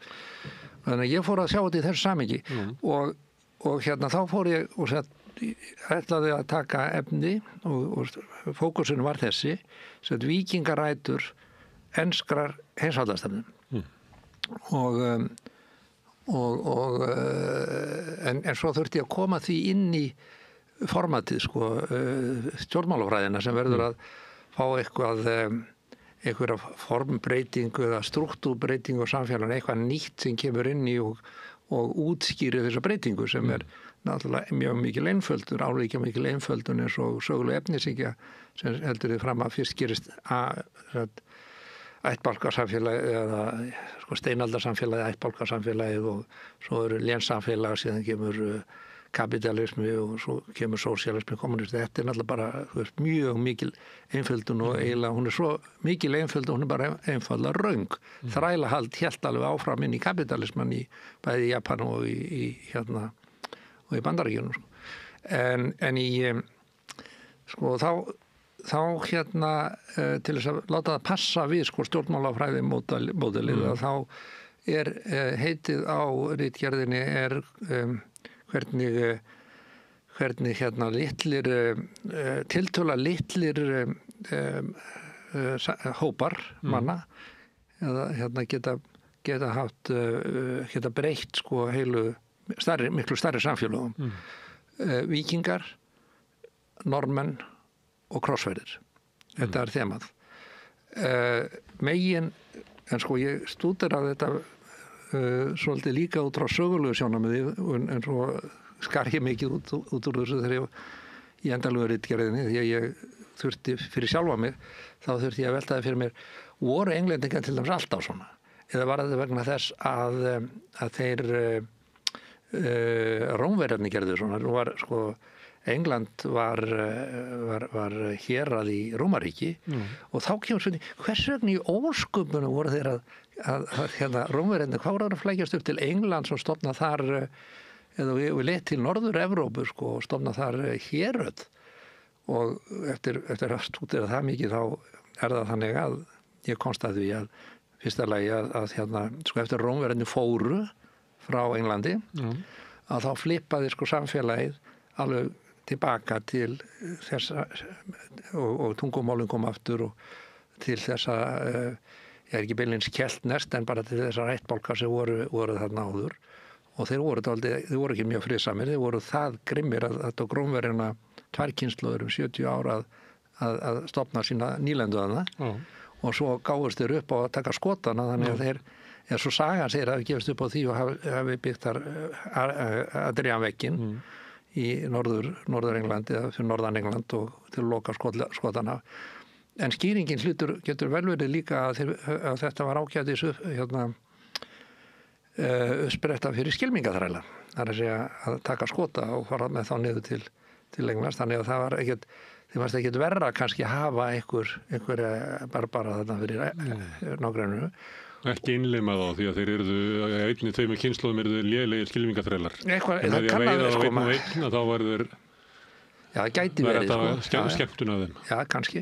Sko, en allavega, það var, en sko skotandi voru allt öðruvísi en englendingarnir og vilsbúarnir og þetta allt saman, sko. Og allt í einu opnast fyrir mér kafli, sko, hvernig sagan þegar þú fer að skoða til þessu samhengi og hvernig eitthvað verið og hvers vegna skotarnir hata englending enn þann dag í dag, hvers vegna írarnir hata þá, að það allt saman tiltölulega sögulegu tímabili þá getur sagt þessi til dæla nýlegt, en það eru nokkur 100 ár, nokkrar aldir sko, sem alltaf með skotana þegar það voru einlega þá þarna í framhaldun af þegar að eftir 1600 og 1700 eða eitthvað 18. öld held ég og það eru 2 aldir rúmlega og þeir muna það alveg, þetta voru fjöldamorð á sínum tíma þegar þeir voru að gera þetta og þá kemst ég að því að það er sko alveg klár breyting sko þeir hafa aldrei verið friðsamir, þeir hafa alltaf barist, þeir hafa alltaf verið frá því að sögur hófust, þá hafa verið þrælar og það er líklega, held ég þar var rannsakabetur ástæðan fyrir því að Rómverjar sóttust eftir þessum héröðum í Norður-Evrópu og Englandi að þetta voru bara til rækt að þræla þeir Rómaríki þurftu helja mikið af þrælum alltaf til að reka hérna rómverska samfélagið og það er ekki eins og við á nútímanum við ætlum að nota róbota. En eða jarðefnaeldsneyti, þrælarnir voru jarðefnaeldsneyti Rómaríkis. Já, og vélar og allt sko, þeir eru engar vélar og svo bara rómverska samfélagið þeir byggðu bara upp rómversk samfélag í hérna á Englandi og það voru þrælar og það voru hérna allar þessar stéttir, menntamenn og svona. Það tóku 200 ára þetta, 200-300 ár á 4. öld. Og svo þegar þau fóru, þá flippaði það strax tilbaka. Þannig að það er þessi stóra spurning. Hvernig getur eitthvað... Þú meinar að þegar norræni menn komu að þá flippaði ekki tilbaka heldur að norræni menn, líklega fáliðraðri hópur heldur en Rómverjarnir voru, höfðu meiri áhrif á England heldur en Rómverjarnir. Nákvæmlega. Það er þetta og ég bara svo og svo hissa sko að ég komst að þessu en það sem Englandingar sko það sem íbúar Englands þeir höfðu aldrei farið út fyrir landsteinana í lengri herferðir þeir voru allstaðar innan England þeir voru mjög herskáir, börðust voru mjög börðu bara nágranna sinn börðu bara nágranna og hérna söfnuðu liði og söfnuðu saman og gegn einrásum gegn sérstaklega Rómverjunum og ef einhver reðst á það. Þetta er eitt megin þema enskra sögu eru þetta verja England fyrir árásum og ástæðan fyrir því að vikingatímabilinu lýkur árið hérna, eftir að normenn eru búin að hertaka England 1066 að það er vikingárás eða Vilhjálmur Sigurvegari eða bastarður sem við kallar hann að hann er þriðju kynslóðar hérna Dani sko eða normaður í Normandí þar sem þeir fengu lönd gegn því að hætta að herja suður og byggu til sitt eigi ríki tóku franska tungu þannig að þeir voru ekki talað norrænu þegar þeir fóru yfir það er eitthvað við á að það er svolítið snjallir í því að kannski það leikirinn að því hafa áhrif á samfélagi sem hún kemur inn í að taka hluta menningunni Já, það er nokkuð klárt sko það er nokkuð klárt hluta af því Rómverjum hefur ekki hvarflað að þeim að gera Alls ekki sko, þeir er allt önnur aðferð en það sem þeir gerðu vikingarnir er að þar sem þeir settu stað að þá hérna í þessi öllu löndum það eru þessi sem þú nefndir að þar aðlöðust þeir að heimamönnunum og áhrifin er gífurlega mikil í Frakklandi þá er náttúrulega seinni tíma franska hún spruttinu búið þessar mállýsku sem normenn töluðu og þeir þeir eru mjög þognum allt, þeir eru svo danska, þeir eru svo drukknir að þeir hérna ber ekki endingarnar almennilega fram, sko. Maður geta nú veltið fyrir sér málfræðingarnir, málvísindamennirnir hvort að þetta telist vera. Þetta er svona þriðja bjórs framsögn. Já, þetta er bara eins og að fara á Nýhán í einhver tíma, þá byrja menn að tala dönsku, þeir hafa lært norsku uppáflega. Má ég skjóta þinn einu, að því að leiður nefnir sko hérna nafnið á ritgerðinni. Þá hugsaði maður auðvitað, eru krossferðirnar bara framhald af víkingaferðunum? Því að svona efnaðslega þá snerist ekki landið helga eða þú veist allar þessar söngva sem eru búin til og þessar rómatík sem eru búin til. Þetta hlýtur að hafa verið bara, þetta er bara nákvæmlega sama og víkingaferðirnar. Hefur ekki verið bent á þetta áður eða? Jú, en það er svo skrítið. Ég las í einhver bók víkingarna sem er skrifuð af hérna var, ég man ekki nöfnin á þeim en hérna það eru englendingar sem skrifuð það og annar var hérna forstöðumaður eða forstöðukona líklega British Museum sko sem er náttúrulega hérna stærsta við tölum vikingasilfur og enskunni er Viking Hoard og þetta er stærsta Viking Hoard í heiminum, það er British Museum og svo las ég hérna líka the History of Civilization eða saga hérna, bara siðmenningar og Toynbee, Arnold Toynbee og sem er verulega vel skrifuð en hann gafst upp á því að reyna að rekja enska sögu línulega frá upphafinu hann segja að það er kannski auðveldar að taka frá aftur og bak það er að segja eins og tré þú horfir á lögkrónuna sem er þá menningin í dag og svo fyrir aðtóa hvert tengðu ræturnar sínar eftir næringu í þessar lögkrónu. Það er bara vegna að það er ekki til neitt sem allavega er ekki til neinn ensk menning sem þið geta verið stoltir af. Þetta eru ræningjar og upprunnir í hérna víkingaherförðum sko, það er til að fela sko víkingaupprunanum þá er það bara smá svona rótasproti sem tegir sinni í Norðurlöndin en síðan er rót svona sverga sterk sem er inn í Rómaríki sem var horfið þegar að þessu tíma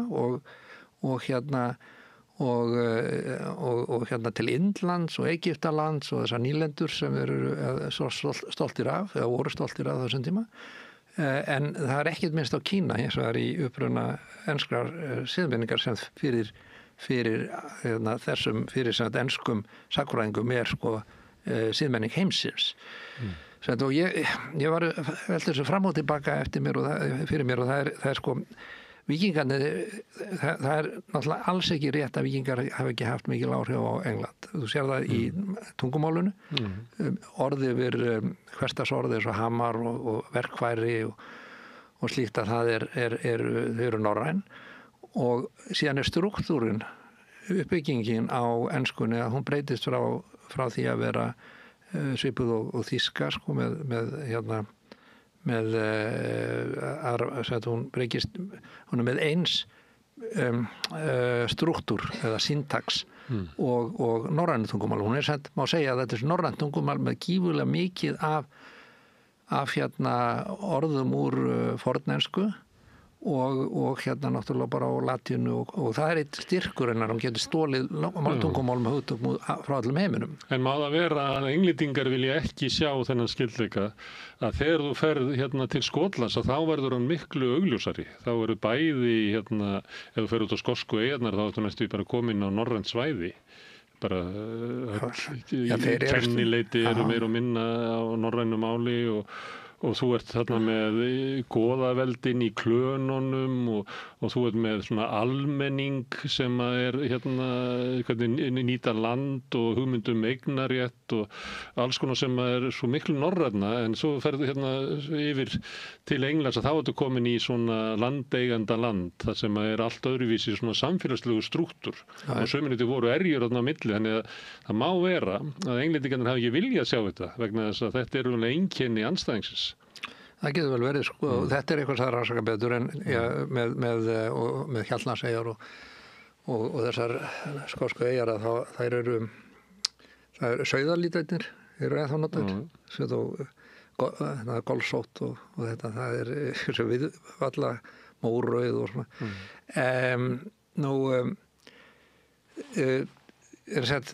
Til þess, og það hjálpaði mig samt, stjórnmálafræðin við það að reyna að fókusera á hvað það væri svona sem var sérstakt við vikingana og það hjálpaði mér að áhrif okkar eru miklu meiri en að hafa gert englendinga árásargerða. Og það er að hérna hlutafélagaformið það er upprunnið í vikingarsamfélaginu. Skiptahlutur. Já, skiptahlut. Og árásarnir, vikingaárásarnir, að þá voru menn upp á hlut. Og það er, og rætunar af því eru væntanlega þegar þeir voru að hérna fóru að fiska út á Norðausturströnd, fóru út að róa. Að þá voru menn þar upp á hlut og þetta er alveg fram til dagsins dag þá eru að lifa af þessu. Þannig ef við hefum farið í vikingaferð og þú leggur til skipið þá er það litið á það sem fjárfestingu, þannig að skipið er á hlut, en svo kem ég og ég á ekki neitt, ekki bótur í borun á mér, þannig ég er þarna bara í áhöfninni, þannig ég fæ hlut og framlag mitt er mín vinna. Já, það er svoleiðis og það eru hlutur í hérna venjulega í vikingaskipunum, það var stundum að þau lögðu til peninga til að byggja þau, fleiri neitt og svo voru einhverjir sem ekki gjótu neitt haft. Það voru skipstjórnum, það voru hvað 20-30% og hérna svo gæti einhver verið eigandi annars ári, ég veit ekki alveg nákvæmlega hvernig það hefur verið nefnt en það er, síðan eru þarna karlar sem eru róðrar og síðan eru þeir sem tóku bara þátt í að róa og hérna þeir fengu ákveðin hlut og þess að skipta, þess að nú voru að tala um brotasilfur og það er númer 2 sko, það er 1 að það er hlutafélagaformið og númer 2 að það er hérna það að breyta öllu lausafé að þeir hérna þá kemur brotasilfur til því að vikingarnir voru svo menningarsnauðir segja ensku hagfræðingarnir að þeir tóku skartgripina úr klaustrunum og sundur það niður til að geta borgaði hlut. Já, þetta borgaði hlut samkvæmt vikt.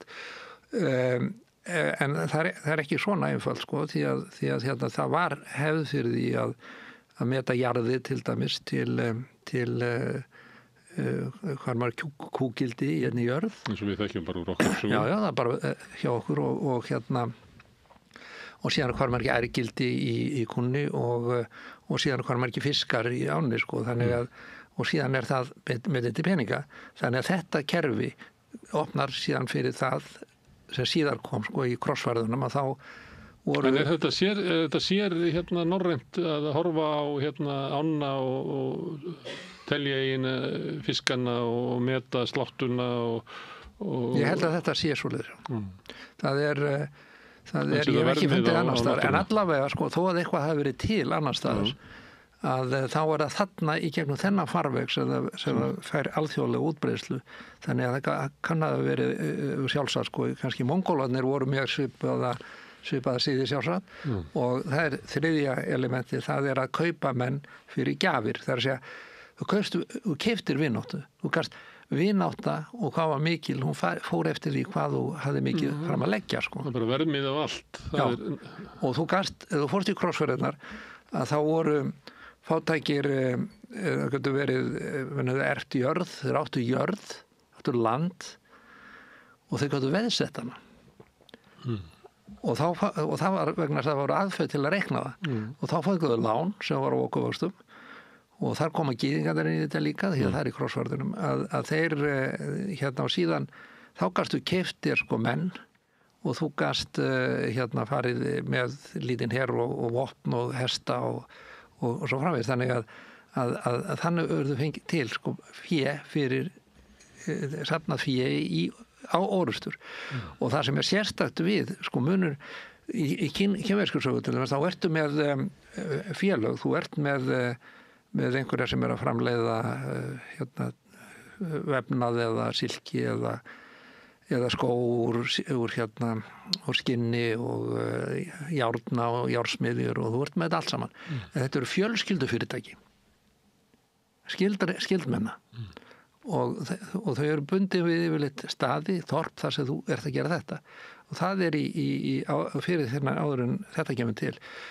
Ég las töluvert ekki af efni líka frá, sko núna eru menn að það er ekki bara Íslendingar sem hafa uppgötvað núna eigin uppruna, það eru genetískar rannsóknir á uppruna allra helstu þjóðar sko, og miklar sko, ítalegar upplýsingar þess að við veitum það að norræni menn settust að og eru fyrst og fremst í Mið-Englandi, en við höfðum sögulegar heimildir það og það er staðfest með hérna fornleifa rannsóknum og svo kemur genetískum rannsóknum og kemur í ljós að þeir runnu inn í íbúana í staðan fyrir að drepa þá eins og englendingar það alltaf haldið fram fyrst sko, þeir héldu fyrst að komu hérna vikingarnir og þeir drápu alla og svo kom náttúrulega anglósarsinn tilbaka og drápu þá tilbaka og svona. Þannig var það ekki, þeir runnu saman og hérna það er með sko enn í vikingarskipunum getur séð að það er ekki, við heldum kannski að upphafi og það eru sögur svo að menna hvers vegna fara norræni menn að drepa fólk allt í hennu. Þetta eru sjómenn uppalega og þú dauðþreyttur eftir að hafa róið í 50 kilometra og 100 eitthvað svo allt í hennu breytist áttin og þú ert að flýta þér heim sko. Þess vegna er þetta áraskip. Þú ert að fara þannig að þú kæmist heim í Skerðagarðin út á Lófótinn eða þarna ekstar í hérna Suður Noregi og Suður Noregi og það er uppruna, þetta rekja uppruna vikingarskipana. Það er ekki eins og einhver hafa sest, við skulum nú þetta fyrir að smíða skip þar sem eru fljótir inn og fljótir að flýja og þau verða að vera með kýli, þau verða og kjölurinn, það er vikingarnir fundu það upp kjölinn og þau verða að vera meðfærileg í þannig að það farið milli skerja og þau geta ekki verið seglskip nefnum bara sem hjálparskip þú verður hjálparseglu eins og þú verður að sigla á móti vindi eða breytum og þú verður að komast heim og það er þetta rekja það í fornleifum að þetta eru svona 200-300 ára tímabil sem vikingarskipin verða til en þeir sem hafa lesið þær rannsóknir þeir átta sig ekki á tengingunni sko að svo gerist það eitthvað í samfélaginu sem gerir það verkum að þeir allt innu fara í viking sko og þá er sagt að það var kannski fullt af ungu fólki sem komst ekki en var ævintýra sjúkt eða eitthvað sko en það er bara galin hugmynd í rauninni að segja að það sé bara skýringin vegna þess að þetta er svo það er svo dýrt að gera þetta er svo flugvélar og nútíma mælikvarða sko vinnan sem fer í þetta og tíminn og öll þekkingin og þetta En að fyrir kenninginu með þetta séu annar og þriðji og fjóruði sonur sem að fara í þetta vegna þess að fyrsti sonurinn hann er yfir jörðina og það séu ekki pláss fyrir fleiri og þess vegna fara þær í viking. Já, menn á hvernig í ósköpunum gátuðu keyptir skip þá? Þannig það passar ekki sko. Þessi pabbi borgaði undir þá til að rosta það? Já, það er bara íslenskt hugtak sko, heyrði eitthvað þáttinn hjá þér það sem var verið að tala stéttaskiptingu á Íslandi og virtist þeirra hvort þú ættir ríka foreldrar eða ekki sko.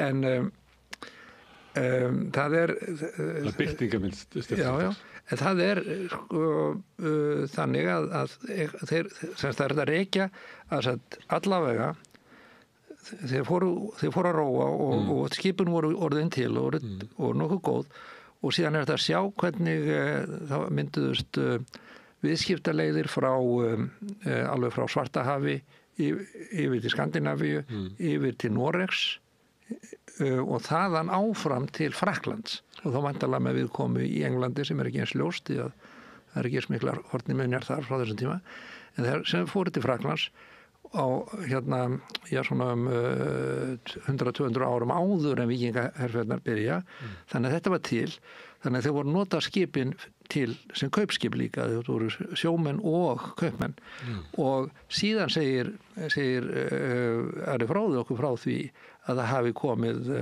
bardagamenn hafi komið æsir frá Asíu og það er þá væntanlega þá Svartahafið ég held að sú saga sé bara rétt að það komi menn svona bardagamenn sem slóðust í förm með rússunum með svíunum sænsku vikingunum og fóru síðan yfir fjallgarðin hittu þar sjómennina í Noregi sjómennina í Noregi og fóru með þeim til Evrópu og hvað voru þeir að versla sko þegar þeir fóru það var náttúrulega það er hornminjarnar í Frakklandi sína að þeir komu með varning sem rættaður frá Miðausturlöndum eða hún er líka kallað það á þeim tíma en það er kringum Svartahafið og það eru einhverjar gripir þaðan einhver endi frá silkileiðinni kýmversku sem kemur allavega til Frakklands sjóleið þeirra Og norðurleiðina. Já, norðurleiðina. Gegnum fljótin. Norðurleiðina og síðan yfir sjóleiðina og síðan er tilbaka, það voru þrælar þetta. Þetta voru þrælar. Og það eru þetta frásagnur, við vita alveg hvað þau voru að gera með hversina fóru til Kív með fólk, með þræla til að selja. En svo, eitt af því sem ég skildi ekki þegar að vera að tala upp af vikingaferðinu, hversina voru þeir að koma og ræna sama klaustrið aftur og aftur með kannski 20-30 ára fresti. Er svona mikið gull á Englandi? Englendingar vilja kannski halda það er ekki mikla gullnámar á Englandi og sáralítið silfur. Það er enga gullnámar náttúrulega en sáralítið silfur. En og ekki voru þeir að falast eftir syngi eða hvað annars þeir höfðu þarna, bara alls ekki, þrælar. Sama ástæð og Rómverjar höfðu semst annað. Því að þegar normenn leggja undir sig England, þá er 20% af þjóðinni, 10-20% af englendingum voru þá þrælar og ef þú ert í þrælaviðskiptum þá er þetta best að taka þræla, sem hafa verið aldur upp sem þrælar. Það er mest verðmæti í þeim og þá voru í Bristol og svo var náttúrulega Dublin og náttúrulega mikil þræla útflutningsmiðstöðar og þangað fóru væntanlega þá norsku en það vantar heimildur þetta. Það er bara eins og ég sé þetta fyrir mér, ímynda mér hvernig það væri að vera á þessum tíma, að hvað voru þeir að gera. Þeir höfðu þetta keypt þetta þræla á þessum mörkum og síðan gáttu fengið góðan hagnað af því og það eru rússarnir, það eru svíjarnir sem áframselja það inn síðan. Þannig að þetta var svona verkaskipting. Normenn og Danir, þeir voru að ná í þrælam. Já, en svo koma þessir hermenn frá slást í hópum og fara með, þurfa ekki að hafa verið margir, bara örfáir, að þeir sjá tækifærið. Rómverska keisaraveldið í upplausn, Karla Magnús er þarna komin, víkingaherferðin að byrja á tíma hans og hann er ekki við sjávarströndina þannig að þeir passa sig að fara ekkert inn á svæðin sem Karla Magnús var og það er auðvitað ódýrar að ræna þrælum frekar en að kaupa á. Þannig að þá kemur við að hlaupa inn í klaustrin, lemja eitthvað munk í hausinn og öskra og með bara, það voru ekki góð sverð á þessum tímum, bara eitthvað barefli og taka þrælana sem náttúrulega bara saði bara og síðan selja. Þannig byrjar þetta. Og það hefur verið þrælar í klaustrum? Það var náttúrulega þrælar í klaustrunum, þetta er ekki klaustrin, þetta var svo hugmynd að það var eitthvað, í biblíunni talaði þræla Þannig þau voru ekki að neppa fólk í þrældóm heldur voru þeir að stela þrælum af öðrum þrælahöldrum? Já, og síðan náttúrulega síðan kemur Vilhjálmur Sigurveri og hann bannar útflutning á þrælum og þá var hann svona kristinn en það var ekki þannig, hann var ekki á móti þrælahaldi en þann leysir úr haldi fólk sem hafi verið tekið sem hafi tekið í bardaga frá Wales og bara leysir á haldi og segir að þið megi ekki taka herfanga og breyta þau þræla og mig grunar, hef ekki fyrir mér annað en bara þá tilfinningu að svara því hvernig gat Vilhjálmur, hvernig gat normennir verið svona fljótir að leggja undir sig í England. Þetta höfðu þeir njósnara, þetta höfðu þeir leiðsögumenn, þræla sem þau keypt og það er ekki, ef þú ert í þessum business að þá ertu ekki með, getur ekki treyst þræl sem þú höfður keypt af einhverjum öðrum fyrir búinu. Hann auðvitað, ef óvinnurðinn kaupir þá nota hann að það gegn þér. Þannig að þá var englendingar, þeir bönnuðu ekki þræla, þeir bönnuðu þræla útflutning. Það er mjög mikilvægt. Og síðan er svona, þetta er það sem ég var að stúdera og ég kafaði mjög djúpt úr efnið og það sem kom í ljós með genetískum rannsóknum á víkingum sem hefðu farist með skipum sínum er að þeir eru ekki frá sama þorpi. Það eru Finnar, það eru Íslendingar og bara fólk einhvers staðar á öðrum tíst og bast. Það eru menn sem hafa tekið þátt í þessu hlutafélagi. Nákvæmlega. Og það er einkennið, það er styrkleiki kapitalismans í dag. Það er hans framlag til nútíma siðmenningar, menn tala alltaf um að kapitalismin sé framlag kapitalismans til siðmenningar, það er ekki rétt. Það mann geta stundað business með óskildum. Já, með því og lausafé sem líka kemur inn í þessa menningu frá vikingunum og síðan náttúrulega kaupamenn að vinátta, hún er notuð til að vingastu fólk og það meira að segja gerstundum með í hérna bara rétt, þú veist, ef þú er orðið fyrir ykkur þá það metið til peninga, sko, það meira að segja nauðganir, þær eru metnað til peninga og eins og getur keypti frían á nauðgun með því að borga eitthvað, sko, það okkar menning, peningamenning og það kemur frá þessu tímabili og en hvað, þetta þrennt það kannski sem var skipti mál á þessum tíma en ofbeldið að það eldra, sko, það auðvitað allir þessir fjallaþjóðflokkar og hirðingjaþjóðflokkar og hérna mongólarnir og þessi þeir til að ná valdi á einhverju svæði þá virkar að sína yfirgengilegt ofbeldi. Fólk verður svo hrætt að það felur sig og þetta aðferð sem eru notuð sérstaklega í Evrópu. Og Trump hótað þessu núna ýmis tilefni og leysa og læðingi slíkt ofbeldi að enginn hafi séð annað áður, þannig hann bara þannig í þetta. Og ef við veltum fyrir hvað styrkleiki Bandaríkjanna í dag og þá það bara tvennt. Það annars vegar sem hver styrkleikin, það sami og veikleikin. Það annars vegar það hérna fælið að setja ofbeldi, beinu ofbeldi, hernaði eða hótun ofbeldi og hóta því að beita ofbeldi til að ná markmiðið þínu. Og það auðvitað tekur þarf ekki að fara mjög langt aftur í sögun til að sjá að þetta sérstætt enginu fyrir tilvist Bandaríkjanna því að Bandaríkin urðu til og rætur stolt Bandaríkjamanna eru að þeir sigruðust á tveimur öflugustu herveldum síns tíma, Frakklandi og Englandi þegar Bandaríkin voru stofnuð. Þeir voru voldugasta herveldi heims á þessum tíma og síðan hlutabréfamarkaðinum að það gerir það verkum að auðmenn alls staðar í heiminum þeir fjárfesta í þetta eru alþjóðlegir hlutabréfamarkaðir Nasdaq og Dow Jones, sko, það þangað fara menn og fjárfesta. Þetta eru tækin sem að víkingar breiða út og svo varst að tala á þann að eiginlega, ég veit ekki hvort þess að kalla rannsóknarspurningin var eiginlega hvort að svona fámennur hópur getur haft mikil áhrif á menningu og þá hugsa maður þeir höfðu þessi áhrif á England og það koma krossferðirnar koma upp úr vikingatímanum. Austur-Indíafélagið náttúrulega bara ein risastór krossferð maður pælir í því ef þú horfir á krossferðirnar sem svona hluta sem allir hafi verið á hlut og tilgangur verið að sækja. Það eiginlega rekið með sama hætti sem að nýlendu væðing Indlands gerði í gegnum hlutafélag. Já, algjörlega.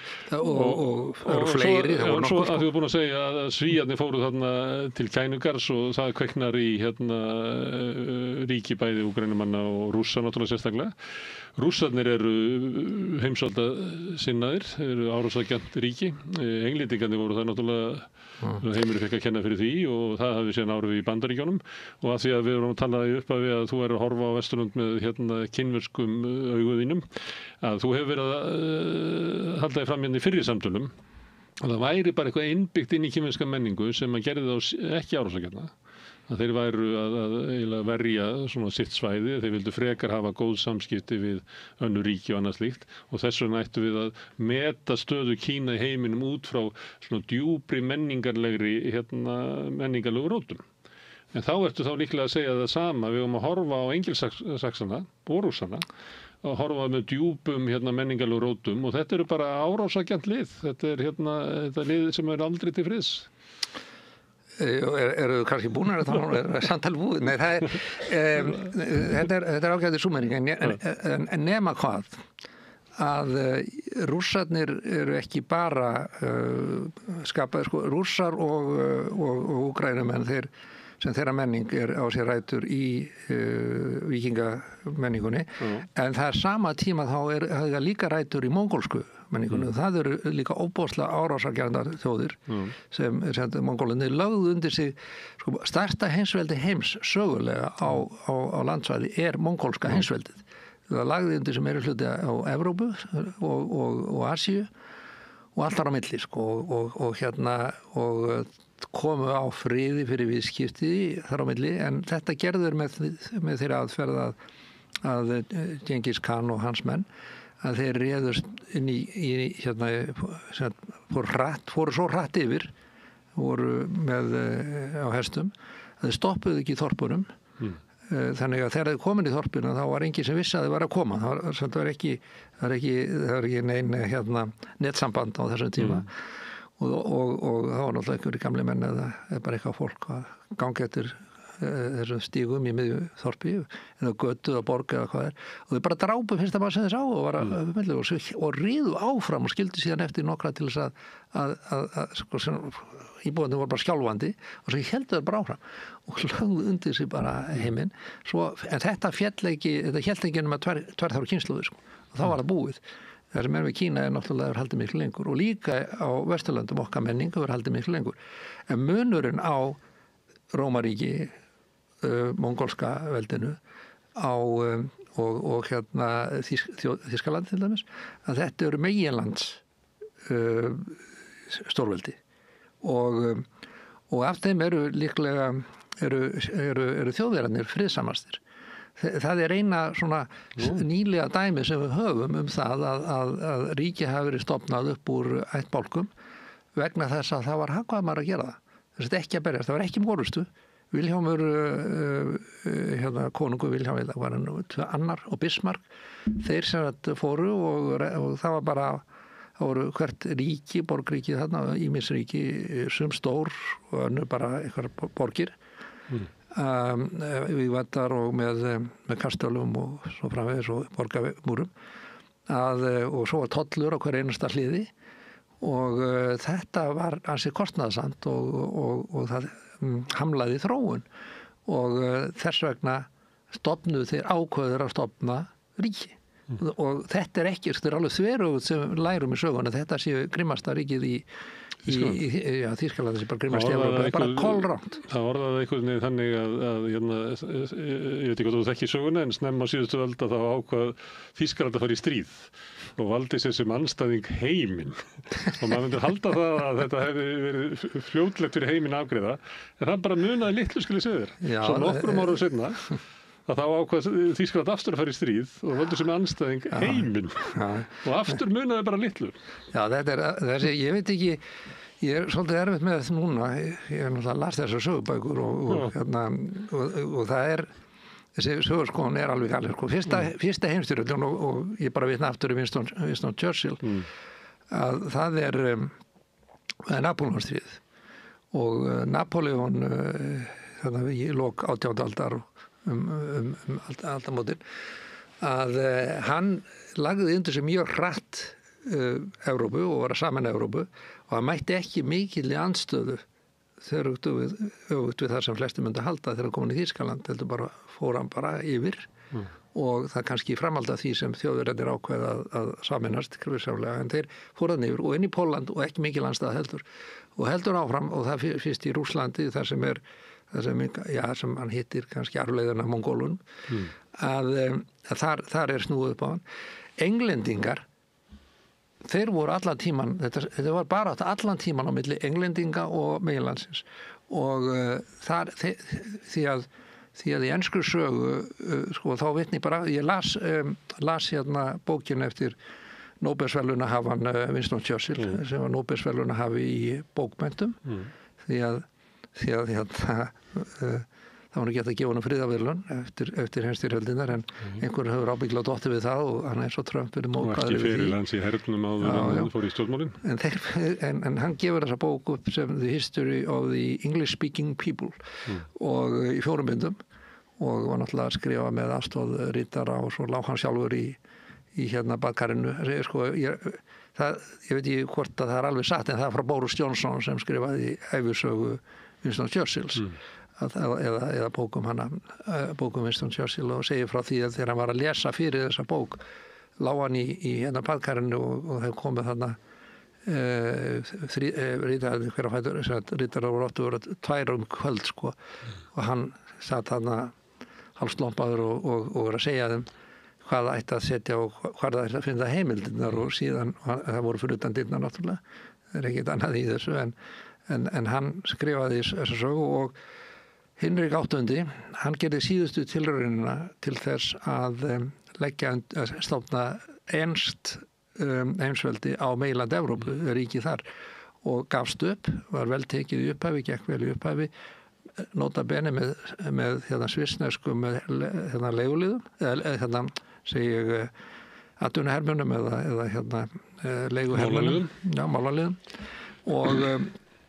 og en svo þegar átti að fara að halda áfram þá var kostnaður svo mikið að hann bara gafst upp á þessu og eftir það og það þó með Elisabetu fyrstu að þá snýru englendingar loksins athyglinni sem það gáfustur upp á þessari vollausu áráttu með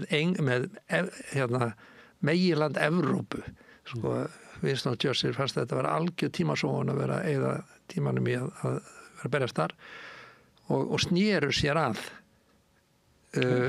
heiminum og eftir það þá markaðist utanríkisstefna englendinga af því að komi veg fyrir sameiningu Evrópu og þessi 3 stríð sem þú myndist á það eru og raunverulega það bara 2 stríð, það er Napóleónsstríð annars vegar, það eru frakkar að reyna að gera þetta og síðan þýska stríði sem er í 2 köflum að það snýstu það að einhver þjóð á meginlandi Evrópu er að reyna, eitthvað ríki er að reyna saman Evrópu og það gekk tiltölulega vel en englendingar komu í veg fyrir það og bæði og fyrra og það er líka Winston Churchill, hann sagði að hann hefði nú verið á móti því hvað þjóðverðin var refsað grimmilega fyrir heimsstyrjöldina, það átti að vera stríðir sem að batt enda á allar styrjaldir og hvernig með því að refsa þeim refsaðum svo grimmilega að tekið af þeim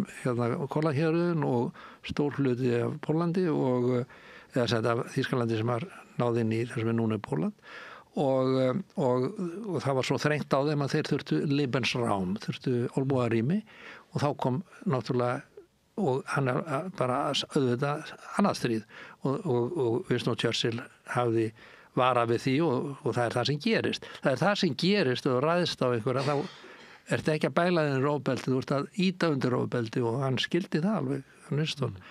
Þannig að þetta er upphafað á nútímanum það var og niðurstöðan úr þessu 2 styrjöldum það var náttúrulega sigur Sovétríkjanna Sovétríkjur urðu til í fyrri heimsstyrjöldinni og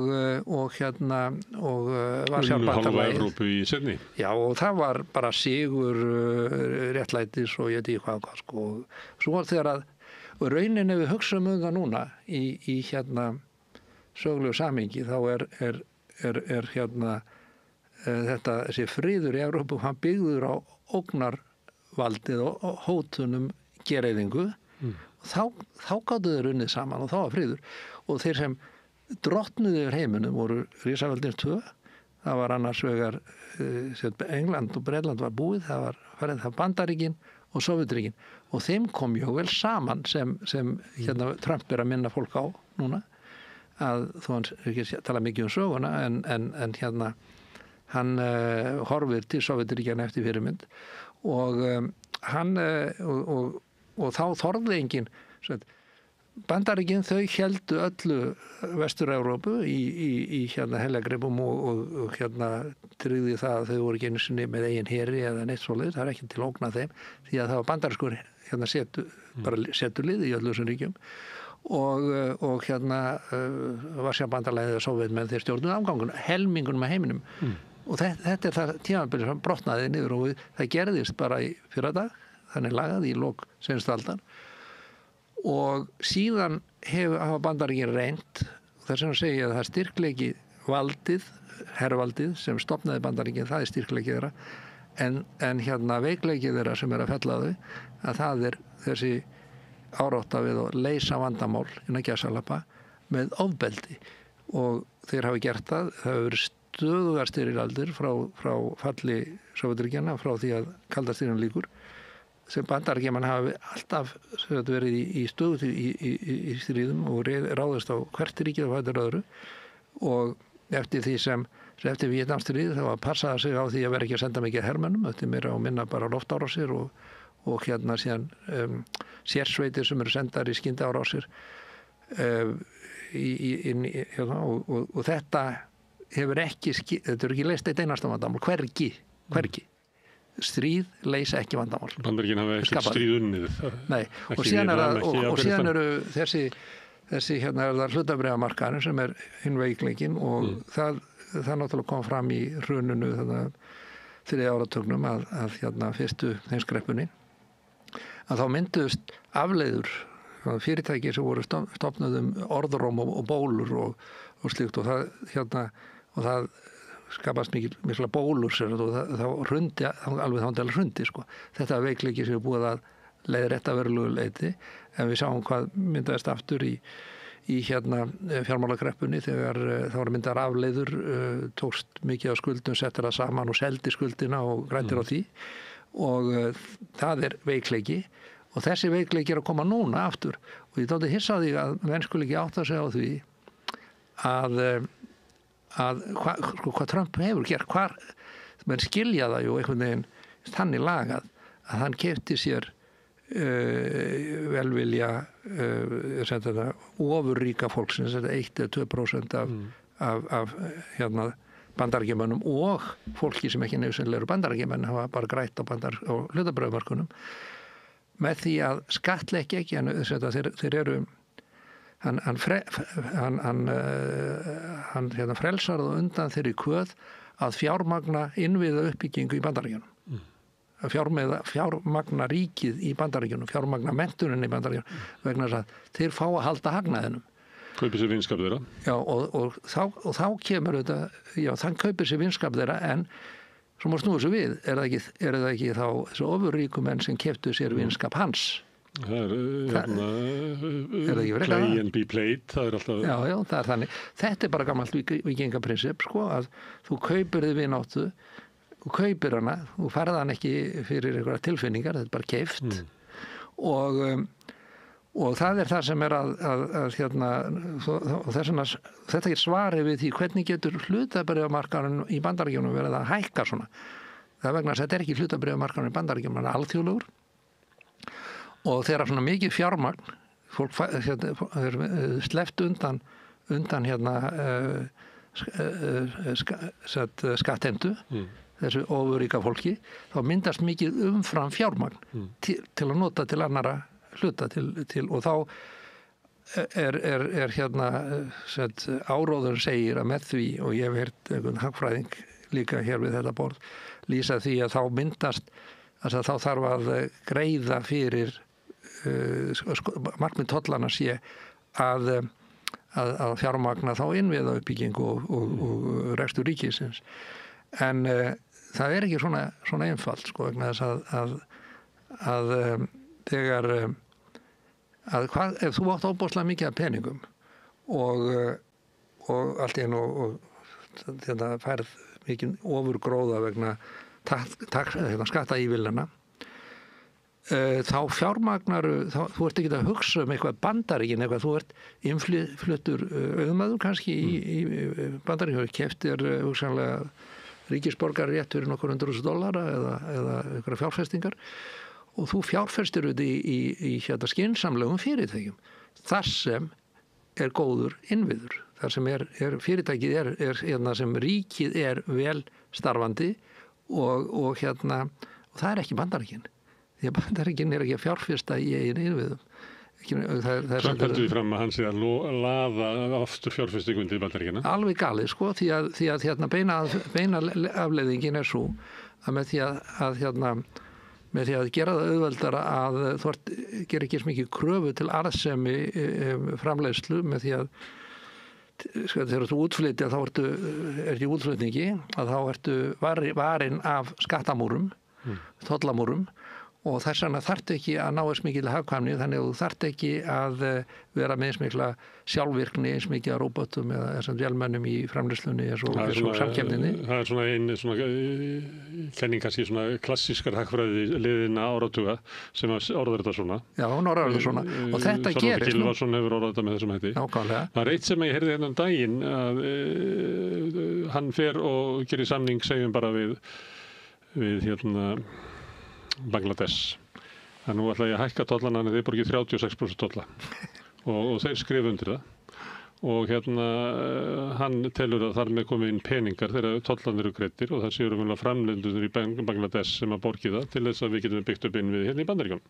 En það sem að gerist er að menn skrifa undir þetta og þeir kannski fluttu inn 100 til Bandaríkjana en það er orðið óhagkvæmur að flytja hérna svona mikið inn til Bandaríkjana út af tollunum og þá finna þessir aðra markaði og viðskipti fara bara eitthvað annað. Þannig að eftir kannski 1, 2, 3, 4 ár er kannski innflutningurinn bara komin niður í 50 vegna þess að það er fyrir framleiðandann í Bangladesh. Þá er Bandaríkjamarkaður orðinn óhagkvæmur af því að ég fer þá að leita, get ég selt þetta í Kína eða get ég selt þetta í Indonésiu eða kannski ætti ég að tékka á því að selja þetta í Ástralíu eða Japan eða og það er það sem er hægt við að þetta gerist. Já, það er, ég náttúrulega fletti því líka upp að hérna, Bandaríkin eru ekki byggð á framleiðsluna, það er rétt 10% iðnaður í Bandaríkjum, framleiðsla. Þetta er yfirgnæfandi, þetta fjármálamarkaður, þjónusta og síðan er spurningin fasteignamarkaðurinn er einhver prósent. Þessu vill hann náttúrulega breyta, hann vill ná framleiðslu aftur inn í landið. Það bara gerist ekki, vegna þess að það er reyndar þannig að það eru ákveðnar framleiðslugreinar til þessum matvælum, vinnsla á matvælum og eitthvað fyrir nærmarkaði sem getur verið skynsamlegt bak við tollamúra. Það er þá lokal, en það verður ekki flutt út, það verður engin útflutningur.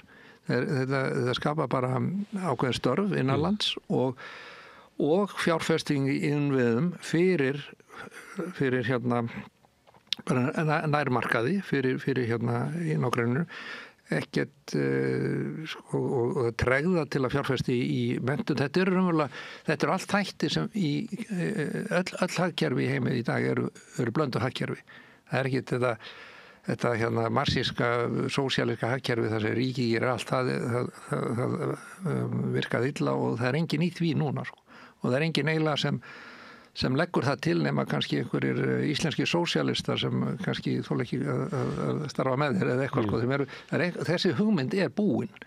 Það er hérna þannig að það er allt blöndu hagkerfi og þessi fjármálamarkaðir í Bandaríkjunum þar sem hérna þessir hlutabréfamarkaðir að það eru fjárfestarnir eru mikið staðsettir í Bandaríkjunum en þeir hafa allan heiminn undir fjárfesta hvar sem er í heiminum þar sem þeir græða og þeir og stóru fyrirtækir sem eru að framleiða örgerfa og hérna þessar chips eða hérna hvað að kalla minnis örflugur hérna að þau eru ekki yfirleitur verksmiðjum en ekki í Bandaríkjunum kannski ekki í Bandaríkjunum vegna þess að þú finnur ekki vinnuaflið sem þú þarft. Það er ekki endilega þá segja mér, já þú getur gert það með róbótum eða sjálfvirkni en það er ekki málið því þú þarft að vera með einhverja sem vita raunverulega hvað er að gera. Það eru náttúrulega komið hérna þessi gervigreind og þetta allt saman inn í þetta en þeir get ekki og ef þeir ætluðu að gera eins og Kóri ætlaði að gera að taka þá verksmiðju og setja upp og vera með verkstjóra og svo framvegis að koma því á stað og mennta upp vinnafl á staðnum að það er hent út, þá kemur bara landamæralögreglan útlendingalögreglan henda þér út og það þorir enginn að snerta þetta land til slíkra fjárfestinga þetta er allt saman út allan heim og þetta er ekki bara Bandaríkjamenn, menn gleyma því þetta er alþjóðlegi fjármálmarkaðir 20% eru kínverskir til dæmis. Þú ert að tala hérna heimsvaldarstefnuna og víkingana, hvernig þeir hafa áhrif á Engilsaksana og hvernig þeir hafa átt áhrif á hvernig Bandaríkin hefur þessar. Trump, að því að í Bandaríkjunum er það sannarlega til það viðhorf, en það er líka til svona viðhorf og við höfum ekki að vera að gera þetta. Við höfum að draga í land Og sömuleyti, maður haldið fram að Trump var einn af þeim. Hann segist vera að reyna að koma á friði og sömuleyti held ég að við verðum bara trúunum að hann til dæmis eitt fárra ráðamann á Vesturlöndu sem að talar stjórnlausa mannfall á vígvellinum í Úkraínu. Þetta svo heyrir aldrei evrópska stjórnmálamenn tala með einhverju hryggð mannfallið. Þannig að ég ætlaði bara að gefa Trump það að hann vill ekki stríð. Nei. Og þá man ég náttúrulega að hann náttúrulega ættar úr Þýskalandi. Hann ammans var hins vegar skosk, þannig hann hvort ekki í sér. En þetta með að setja tolla og að þessi svona hugmyndum að við eigum ekki að vera að standa í stríði sem hann segir stundum en svo gerir hann bara eitthvað allt annað. Samfélagin náttúrulega blönduð og þegar þú ert svona að reyna að draga ályktanir af svona djúpum menningarlegum rótum. Að í Bandaríkjunum þá höfum við svona svolítið svo oft svona skýran ágreining það, annars vegar að vera í heimsvaldastefnunni en hins vegar að hugsa bara það sem við eigum að gera.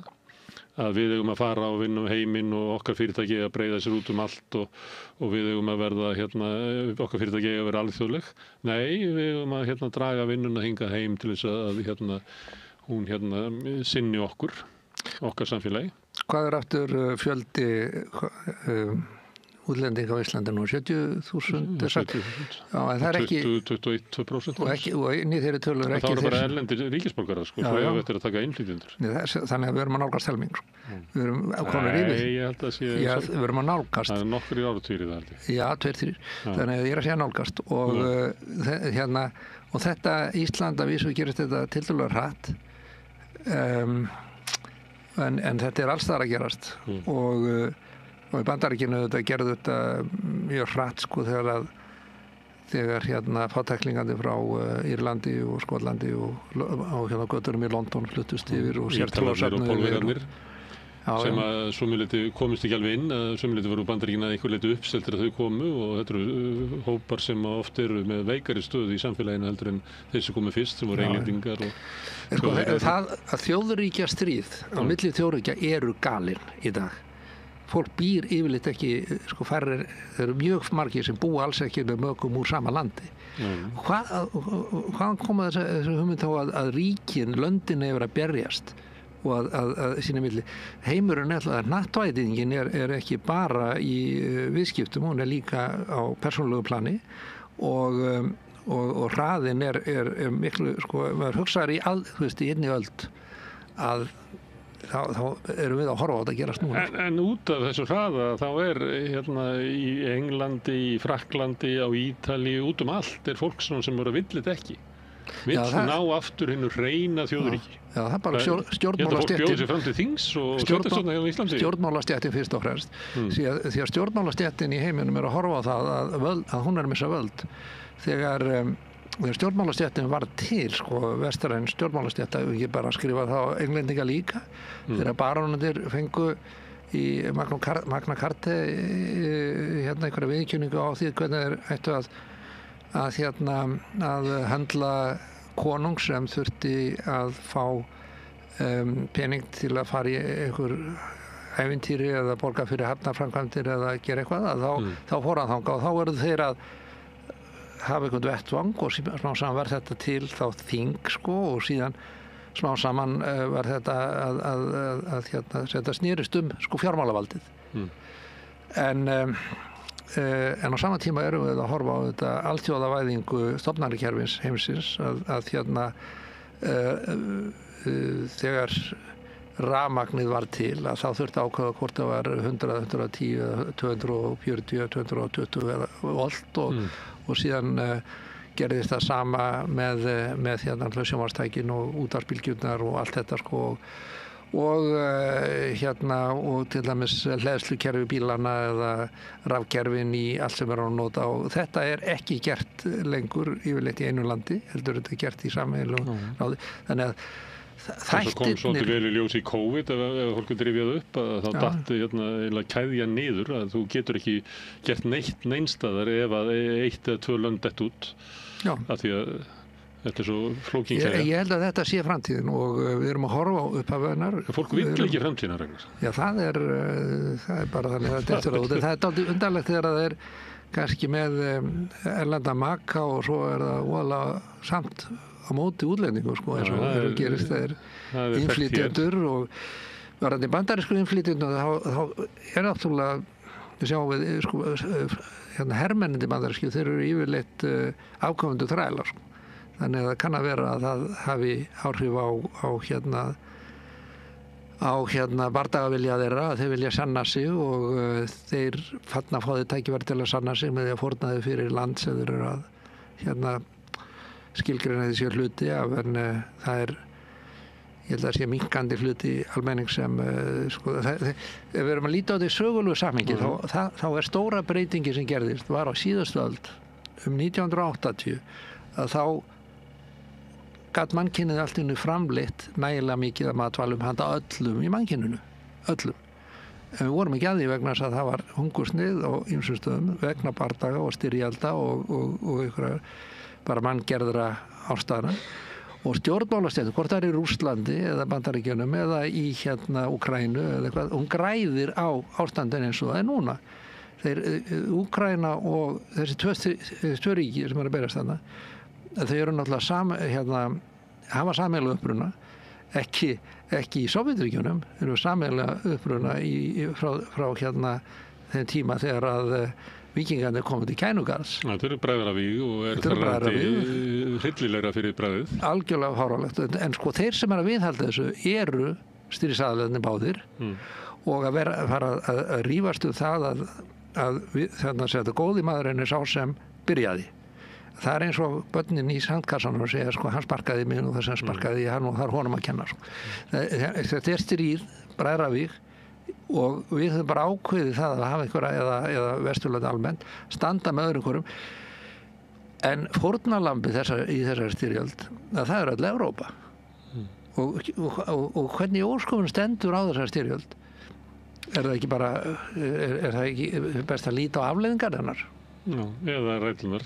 Sko, maður gæti sagt með ritgerðaniðina að því að þú hefur verið í Kína og þar er okkur tamt og Kínverjar horfa langt aftur og okkur er tamt að þegar við horfum á Kína að horfa til svona langra sögu og menningarþátta. Kannski af því að þetta er heimsveldi sem að hefur staðist aftan úr fornöld, eina heimsveldi fornöldar sem enn er. Egyptarnir eru farnir og Rómverjarnir eru farnir og við getum talið upp meira. Það sem erindi þitt þegar þú kemur til Vesturlanda er að segja, við ætlum kannski að horfa svona á okkar eigin sögu með svona langa. Þannig að það skiptir kannski ekki máli hvort að sko, þessi heimsveldi hafi haldið sko, í forminu, þannig að við getum rakið svo samfellda sögur í 300 ár. Það er samfelld saga norrænna manna sem að gengur frá Norðurlöndunum yfir til Englands og út allt og áhrifin af þeim eru á hvernig breska heimsveldi var byggt upp og hvernig Bandaríkin hafa verið. Þannig að við eigum kannski að horfa á Vesturlönd eins og okkur er tamt eða við opnum frekar fyrir að horfa þannig á Kína heldur við gerum á eigin sögu. Það á bara að gera það sko, til þess að skilja framtíðina, til þess að sjá hvert heimurinn stefnir og hvað á að gerast og hvernig á að leysa vandamálin, að þá þetta horfum við undir forsögunar, en við ekki að horfa á einhver einstök nýleg dæmi, við höfum að horfa á forsögunni í heild sinni og þá er það eitt einkennar að það er stöðugar breytingar og bókinu Veginn er ágætt byrjun á því að skilja það að það ferli eða sá vegur sem við lýsum með orðum að hann er ekki óbreytanlegur. Þannig að þegar við stöndum fram fyrir þeim vandamálum sem við erum að sjá núna og að setja heiminn á hliðina, þá til dæmis er nú ágætt að veltaði fyrir sér átt að sjá því að ofbeldi hefur aldrei leyst nein vandamál. Aldrei. Styrjaldir leys ekki vandamál, þau skapa vandamál. Já, en ég hef þá sagt, þrátt fyrir það, að við vitum það, þá er ofbeldinu beitt. Og oft er ofbeldið fyrsta svarið. Við erum til þess núna í Evrópu þar sem við orðum oft þannig að það tala allir eins og hersöðingar og enginn eins og diplomat. Það læti nú vera eða ábyggilegt að finna einhverju sem tala eins og diplomata. Það er svona ríkjandi í stjórnmálastéttinni. Það er ríkjandi, já. Og það er allir að tala fyrir ofbeldi. Já, ef við reyndar sko ofbeldi og heimsvaldarstefnan að hún gegndi náttúrulega sögulegu hlutverki sem var mjög jákvætt. upphaf viðmenningar er ekki til hennar. Iðvæðing heimsins að hún hóst á 18. öld í Bretlandi, í Englandi og var fjármögnuð með náttúrulega gróða frá heimsaldastefnunni. Þrælaverslun. Watson, hann seldi træl þegar þurfti pening til að fjárfesta einhverja tilraunir í guðvölinni en líka sko almennt bara í einokun í nýlendu viðskiptum á milli nýlandana, beinum ránum sko þegar það voru að byggja flotan hérna englendingar að þá stáluður hann bara af Spánverjum og þetta sko var til þess að hrinda heiminu út í innvæðing og síðan komu þjóðverðarnir fylgdu á eftir og Bandaríkjamenn sko ef við tökum þessi tímabil en þetta tímabil búið, þessi lokið þegar eina svo drifkraftur framleiðslumátturinn er svo orðin svo gífurlegur og drifkraftur framtíðar þróun og nýrra tækni felst í nýsköpun sem er þá nýjar uppgötvanir á sviði vísinda sem eru ekki sko framleiðnar í sjálfur sér heldur einfaldlega rannsóknir, menntun og samvinnu og alþjóðasamvinnu. Þetta er framtíðin. Þannig að til að leysa fortíðarvandamálin og vandamáli sem við lítum á núna þá þýðir ekki að segja þá þurfum við bara að fara aftur í heimsvaldastefnu og gera það aftur. Það gerist eða er ekki svoleiðis.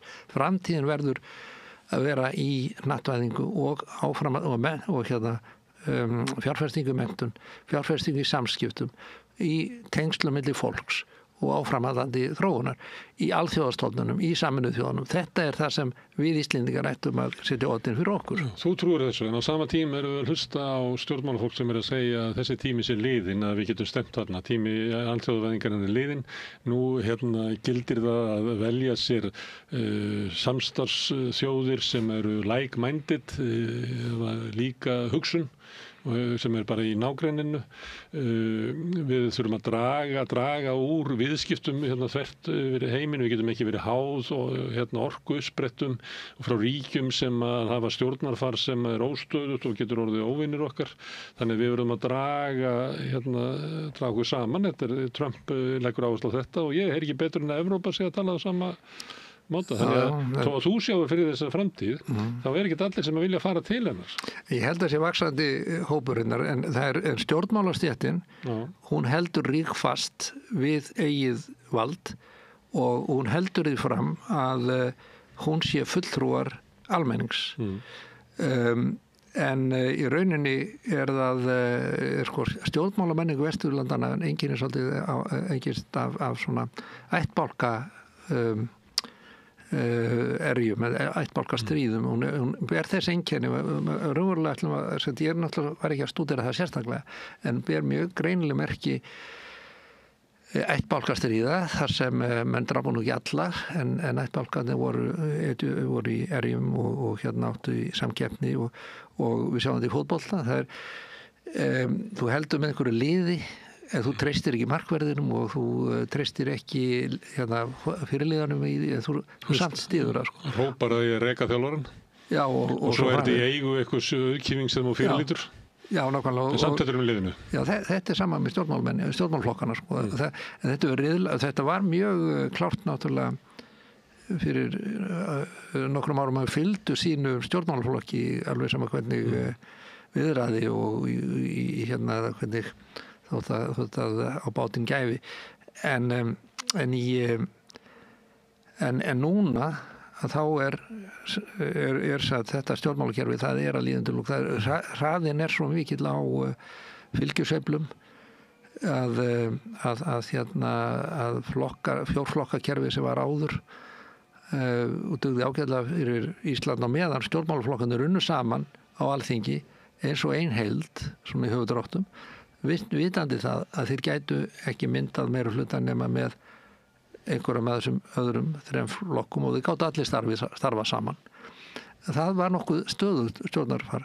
Það er dálítið athyglisvert að í núverandi stjórn, sko, hérna akkurat núna á þessum tímapunkti þegar við vorum að tala saman, að hún er sterk á Íslandi. Það er yfirgnæfandi meiri hluti landsmanna sem styður ríkisstjórnina og en eftir á móti hefur snúið baki við hérna stjórnarandstöðinu og það er, mér sýnist ekki betur en það sé merkjum það að sá málflutningur að það er alltaf á móti því sem ríkisstjórninu gerir stað fyrir að reyna að finna leið til þess að vinna með henni, að það sé það sem er að fella þessar stjórnarandstöðu. Já, það er ekki trúverullt lengur. Það er ekki trúverullt lengur, þannig ég held að við séum á tímamótum, en ég er bara bjartsýnismaður og hérna ég sé menningu sem hefur komist upp úr 200 ára niðurlægingu, 150 ára niðurlægingu. Kína var hérna fór alveg eins langt niður eða svo mögulega gast fyrir hérna á 19. öld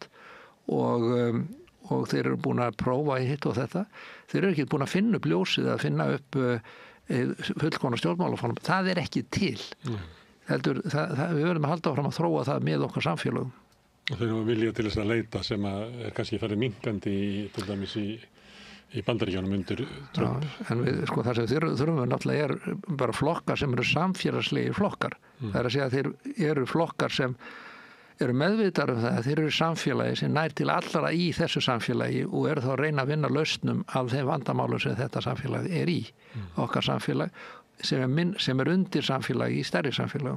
Evrópa er náttúrulega, þetta með Evrópusambandið, vandamáli frá upphafi var það að sko, þessi stórkostlega hugsjón sem kemur frá þjóðurum að bara saminast fyrir samlega og leysa okkar vandamál sameiginlega og svo framvegis, að hún stoppaði við landamærin, þannig að þetta er svo að búa til stóran sandkassa og segja við erum allir vinir en við sko verndum okkur frá þeim sem eru fyrir þetta sandkassan.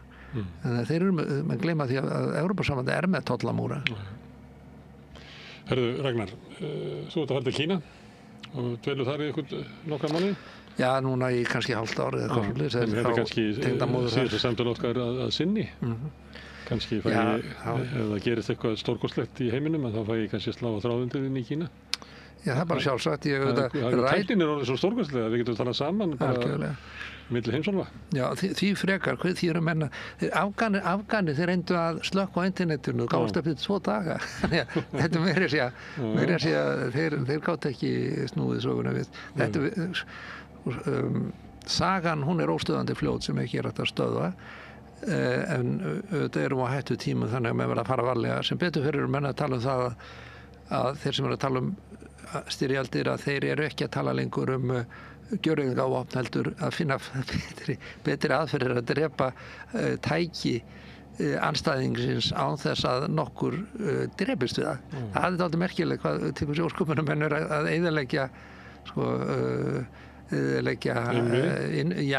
innvið eða bara vopn til þess að drepa vopn sko. Herðu, góða ferð ef þú kemur ekki aftur hérna áður að ferð til Kína og takk fyrir að koma hérna og fræða okkur Kína. Núna fórum við svolítið aðra leið, fórum að skoða Vesturlönd með svona þinni reynslu frá Kína. Takk. En við ætlum að halda hér áfram við rauðaborðið, við erum alltaf reyna að skilja henni heim sem að breytist jafnóðum. Næsti kafli eftir augnablik. Alþýðufélagið er eigandi samstöðvarinnar. Markmið félagsins er að auðga og bæta umræðu í samfélaginu. Allir geta gengið í Alþýðufélagið með því að skrá sig fyrir áskrift að samstöðinni. Samstöðin.is. Við lifum á tímum þegar þörfin fyrir opna og gagnrýna umræðu er brýnni en nokkru sinni fyrr. Ég heiti Ólína Kjerúl Þorvarðardóttir og ég styð og vel samstöðina, sjálfstæðan og óháðan fjölmiðil. Gerist áskrifundur á samstöðinni og taki þátt í að byggja upp öfluga og róttæka samfélagsumræðu.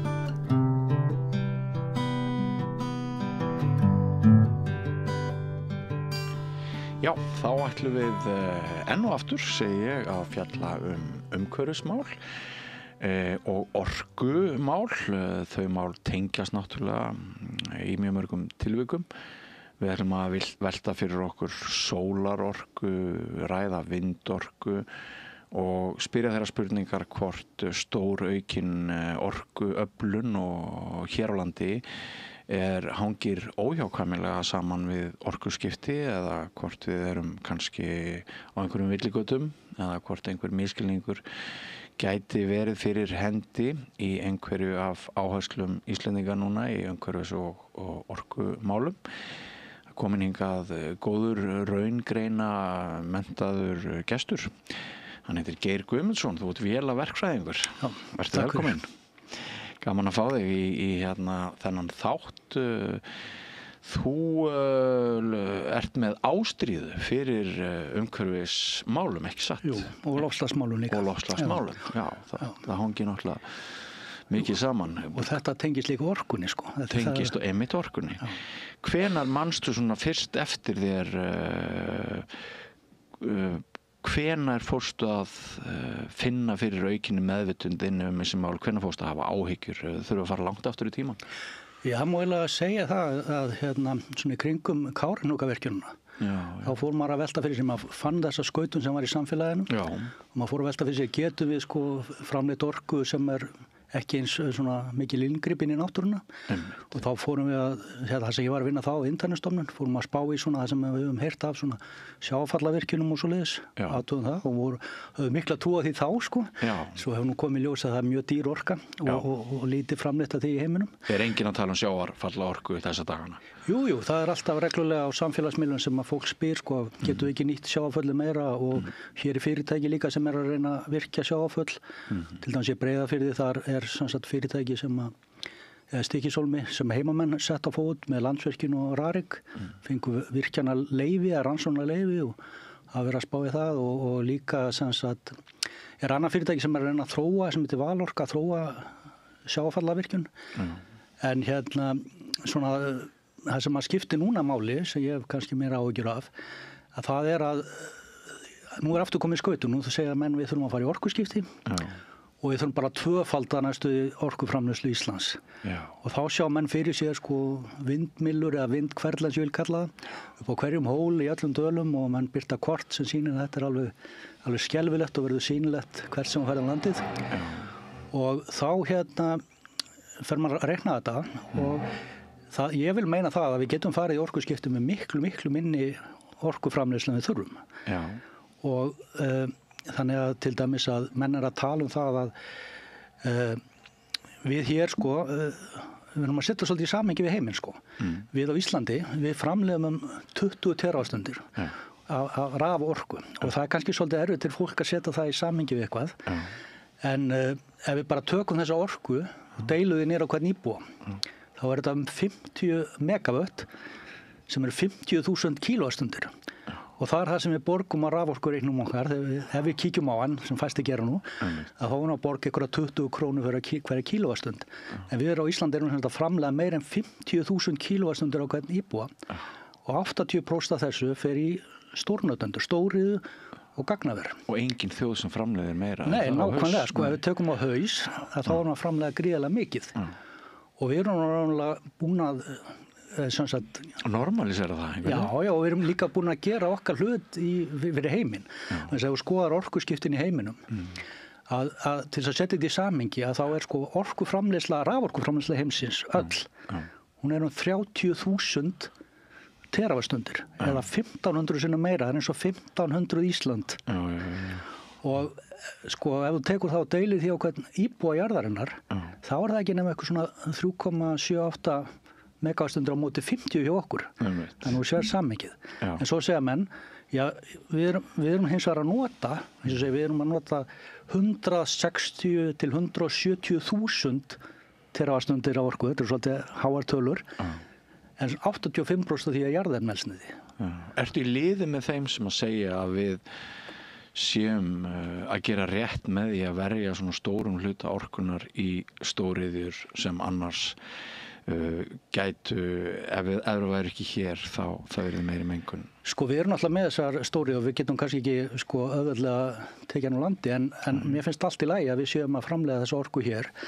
En það sem ég finnst að vera meira áhugjur af þetta tala rafeldsneyti sem alveg gríðarlega orkumikið orkufrekt og ég held að sé að ná sama kolefnishlutleysi og þá erum við að tala skip og flugvélar með öðrum hætti.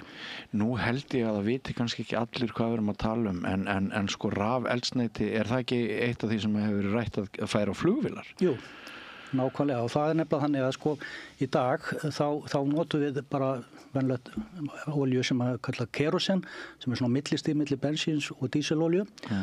Og 1 tonn af því, ef þú brennir því í flugvél, þá losar 3 tonn af CO2. Svo náttúrulega losar líka vatn sem óæskilegt þegar komið svona hátt upp, af því þá það líka gróðurhúsaáhrif. En allavega það ekki hægt að setja rafhlöður og vallavetni fyrir flug sem nær til Evrópu. Þannig að það sem menn verða að gera, það að búa til svona það sem kallast á ensku synthetic fuel sem svona manngerð olía og það tækni sem hefur alveg þekkt í yfir 100 ár. Það að segja til dæmis að í heimsstyrjöldinni síðari þá voru Þjóðverjar að framleiða svona eldsneyti fyrir sína flugvélar. Og það gert þannig að það þeir gerðu það á kolum og með því að nota vatn og kol þá gátu við fengið efni sem var annars vegar vetni og kolmónoxíð, ekki koltvísýringu, það sem CO og svo hitar þetta upp og setur í gennum ákveðin kvata og þrýsting þá verður þetta bara hráolía. Og þetta það sem við getum gert í dag með því að fanga úr loftinu eða fanga úr vesmiðum koltvísýring og búa svo til vetni með rafgreiningu. Það að segja staðin fyrir að fá það úr kolunum eða gasi og svo getum við sett það saman með sömu aðferð og fá þannig eldsneyti. Hvers vegna það ekki góð íslensk leið? Jú, það bara vandamálið það að þú þarft alveg gríðarlega orku til þess að búa til. Til að búa til 1 tonn af eldsneyti fyrir flugvél sem að losar 3 tonn að þá þarftu 24 megavattstundir sem rámlega 2-falt meiri raforka en síðan að lokum í eldsneytinu í formi frumorku sem verður svo kannski ekki nema svona 4-5 megavatt að lokum til að knýja flugvélina. Og eru raddir á lofti núna í íslensku samfélagi að við eigum að einbeita okkur? Já, það bara hefur verið stefnan og meira segja að ríkisstjórnin hefur látið gera skýrslu hversu fýsilegt að fara að framleiða þetta og þar líka kemur fram að þetta svona eldsneyti sem 5-6 sinnum dýrara en það sem við kaupum í dag. Sem því að flugmiðan okkar myndi hækka 2-falt ef við myndum nota þetta 100%. Og það myndi náttúrulega líka eitthvað draga úr flugsamgöngum að fólk myndi þá síður fara til útlanda. En það sem það sem ég segi, þú getur alveg náð niður þessar kolefnishlutleysi flugsins án þess að fara í að framleiða rafeldsneyti. Já, með öðrum hætti. Já, og það nefnilega þannig að eins og menn hugsa þetta hvað við byrjum á því að taka úr vesmjónum, úr stóriðun okkar, fanga til dæmis úr grundartanga jafnblendinu sem alveg hægt. Og svo framleiðum við vetni með rafgreiningu og búum þetta til og það eru fyrirtækinn á Íslandi allavega 2-3 sem hafa verið að spá í að gera þetta og ég á meðal annars eitt fyrirtæki sem fekk styrk frá hinu opinbera til að skoða ég komst að því að þetta var ekki sniðugt. Af því það núna nefnilega komin tækni til þess að farga koltvísýringnum. Þú getur dælt ofan í jörðina og bundið hann þar. Og þú ert hrifinn af því? Ég mjög hrifinn af Carbfix af því það leysir þetta en þess að þú getur á tekið CO2 sem kemur frá stóriðunni og bara dælt í honi jörðina og þá ertu raunverulega að ná sama árangri eins og myndi búið til rafeldsneyti en þú þarft ekki að nota alla þessa raforku og gæti nota raforkuna í eitthvað annað, önnur orkuskipti eins og til dæmis fyrir bílan okkar. Þannig að við ættum bæði að vinna minni losun og aukaförgun. Já, en svo það sem við erum náttúrulega búin að gera hér á Íslandi að við erum eiginlega búin að, það er svolítið sérstætt að hér 99,9% allir raforkuframleiðsla okkar endurnýjanleg. Og öll húshitun hér endurnýjanleg, það hans að jarðvarmi eða rafmagn. Og sama með allan iðnaðinn eins og stóriðan að nota endurnýjanlega raforku flest allur innan. Þannig að það eina sem kannski eftir í okkur, það þessar samgöngur. Og það hans að bílarnir og svo flugið og skipin og fiskiskipin. Og ef við tökum bíl til dæmis, að þá kannski venlur bara fólksbyrð, þú ert að fara kannski norður í Mývatnssveit og allar og bíllinn er 8 lítrum á 100, þá var þetta umreiknað þetta eldsneyti í frumorku. Það sé að lítir af bensín er 9,2 kilowattstundir. Þannig að þegar þú ert að keyra þetta, þá fyrir hverja 100 kilometrar sem keyrir, að þá ert að nota 70-75 kílóastundir. Ef þú var eins og rafbíl, þá þyrftur að gera maður 20 kílóastundir. Og hvernig stendur á þessu? Akkur svona léleg nýtni í bensíninu. Það er vegna þess að þetta er varmorka, frumorka, sem að þú getur, samkvæmt eðlisfræðilögmálunum, ekki breytt fullkomlega í vélorku. En raforkan hins vegar er miklu skilvirkari. Og þess vegna segja ég, sko, ef þú notar raforkuna til þess að rafvæða bílaflotan, að þá er sko fyrir hverja kílóastund sem þú notar í rafbíl, þá ert að spara 0,9 kíló af losun. Þegar hins vegar framleiðir rafeldsneyti, þá ert ekki að spara nema 0,13 sem er sko 8 sinnum minna. Þannig að þú ert að forgangsraða í heiminum, og núna er það þannig að sko raforkan okkar í heiminum er næstuði 60% jarðefnaeldsneyti og við þurfum að ná því niður. Þannig að þegar þú stoppar kolorkuver eða gasorkuver, þá ert að ná svipum árangri og að fara í bíla skiptin. Eða rafbílavæðinguna. Og það er eitthvað sem að steinliggur, en að sko bæður rafbílar núna bara voru að koma fréttir, þeir eru orðnir ódýrar en þessir hefðbundu bensín- og dísilbílar. Eldsneyti eru ódýrar og viðhaldið minna. Þannig að allir sem eru að hugsa að kaupa sér nýjan bíl og hafa bara svona lágmarks fjármálalæsi, kaupa sér þetta rafmagnsbíl. Sko. Ein pólitísk spurning, finnst þér ríkið liðka til fyrir því að við hópumst á rafbílana sem skildi? Sko það mætti alveg sérstaklega hvetja sko eins og leigubíla og bílalegur og þessar stærri bíla sem fara því þeir nota svo mikið sko, það nýtir svo vel, þeir keyra svo mikið. Kannski fyrir mig sem fer mest á hjóli og kannski keyri 2000 km á ári, þá kannski er þetta ekki skynsamlegt. Þú komst einmitt á hjóli áðan, sagði ég. You have to practice what you preach. En það er sko, sko það er spurning hvort það ríkið sé að gera nóg. Það sem verður oft var við að fólk sem er feimið við að kaupa sér rafmagnsbíl er að það segja, já ég get lent í því að sko get ekki hlaðan þegar að fara norður Mývatnssveit sko. Það eru allar hleðslustöðvar fullar og tekur langan tíma og þetta er kannski helsti þröskuldin og þá þarf að fjölga þessum stöðum og hafa afl meiri þannig að þessi fljótar að hlaða þær og þá þarf ég að koma upp sko rafhlöðu stöðum sem að hlaða inn á sig allan sólarhringinn og svo þegar toppurinn kemur kannski koma 10 vörflutningabílar í einu og vilja fara í Staðaskóla og fá sér í kvöldmatt að þá verða þeir að geta hlaði bíluna sína og spjalla saman inn á skálanum og með kvöldmatnum sína sko. En sko það hefur verið þannig að ég veit að loftslagsráð hefur gagnrýnt þetta, það hefur verið að draga úr svona ívilnunum að styrki fyrir rafbílakaup og það er kannski, og líka rafhjól sko, og það er kannski eitthvað sem er gagnrýnivert, en á móti kemur að þetta er ennþá hagkvæmt fyrir fyrirtæki fjölskyldur að kaupa sér rafbíl sko. Það voru einhver rök á sínum tíma að þetta væri fyrir efname, þetta myndi nýtast efnameiri fjölskyldum betur, ef rétt er sem þú ert að segja, að rafbílar séu bara komnir á par við hinabílana, þá þarf ekki lengur eitthvað auka fjármagn. Nei, en það myndi samt sko, ég held að það hjálpi, það myndi fólk, sko nú er til þessum árabóndin að skera þetta niður úr 900.000 krónur í 500.000 krónur.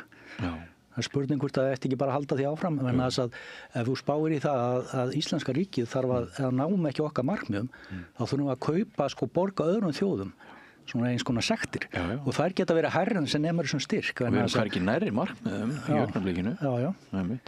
En sko einmitt, komum aftur að því sem við aðeins tippluðum á áðan líka að rök fyrir stór auknum virkjanabúskap með þartilgerðu tjóni á náttúru Íslands í sumum tilvikum. Rök er oft notuð sem orkuskiptin. Við þurfum að virkja miklu meira til þess að hraða orkuskiptunum. En er það endilega svo að þetta hangi alltaf saman og er ekki til einhverja aðra leið? Jú, og það er nefnilega málið að við ættum svona svolítið eins og við varum að koma inn á að forgangsraða orkuskiptunum sem erum verið að gera. Það er að segja, þegar þú býr til nýja endurnýjanlega orku með vind eða sólarorku eða vatnsafli, að þá er það yfirleitt reynt að draga úr kolabrennslu eða gasbrennslu og orkuskiptin myndi þá snúast fyrst og fremst í útlöndum sko, að fara í rafbílavæðingu eins og hér og fara síðan í að hætta að hita húsin okkar með sko gasi, heldur hita húsin á í staðin með sko varmadælum sem alveg sko að svipa orkusparnaður eða þú spara jafn mikla losun per kilowatt eins og rafbílavæðing og veit en enda svo á hérna rafelsnetinu þannig að hérna bara ég reiknaði þetta út ef allar flugvélar heimsins eins og eru í dag myndu nota rafelsneti 100% sem ég veit nú ekki alveg hvort það sé hægt þannig að ekki víst að flugvélaframleiðendur viðurkenni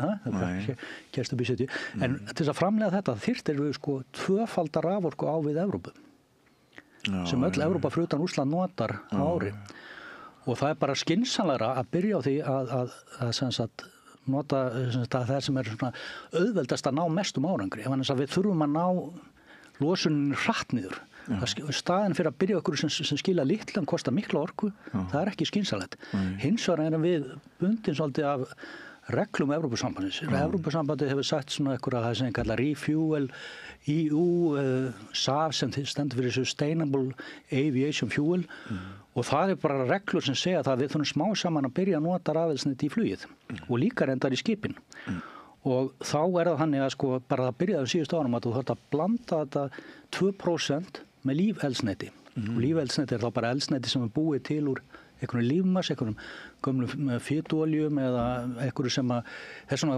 gömlum klósipappir úrgangi frá framleiðslu á þeim eða einhverju slíkum og síðan vex þetta alltaf hægt og rólega eftir miðöldina 2050 þá verður þetta að vera komið upp í 70% það er að segja 35% lífeldsneyti og lágmarki 35% rafelsneyti og ef við reiknum það fyrir Ísland að við erum kannski, hér á Íslandi erum að nota kannski rúmlega 300.000 tonn af olju í flugið frá landinu og þá þurfa íslenski flugvellir að vera tilbúnir að blanda það með lífeldsneyti fyrir flugið til Evrópu og innanlands þannig að í dag þetta með eitthvað 160.000 tonn og 35% af því er ekkert mjög há tala en ef við gerum nú ráð fyrir því að það er alltaf aukast túristafjöldin hérna og við erum að fara oftar út segjum bara árið 2050 verði þetta orðið 50% meira og við séum komin á upp í 240.000 tonn og 35% af því nú er þetta alveg að villa áhörendum með tölum en það er ekki nema sko 85.000 hérna, tonn af rafelsneti sem við þurfum og það er ekki nema sko 2 terawattstundir eða 10% af núverandi orku framleiðslu sem við þurfum og eða svipa að það tekur að rafvæða allan núverandi bílaflota 100%. Það er líka þannig að við erum að tala um 4 terawattstundir og eins og við komum hérna í byrjun þá var Ísland að framleiða 20 terawattstundir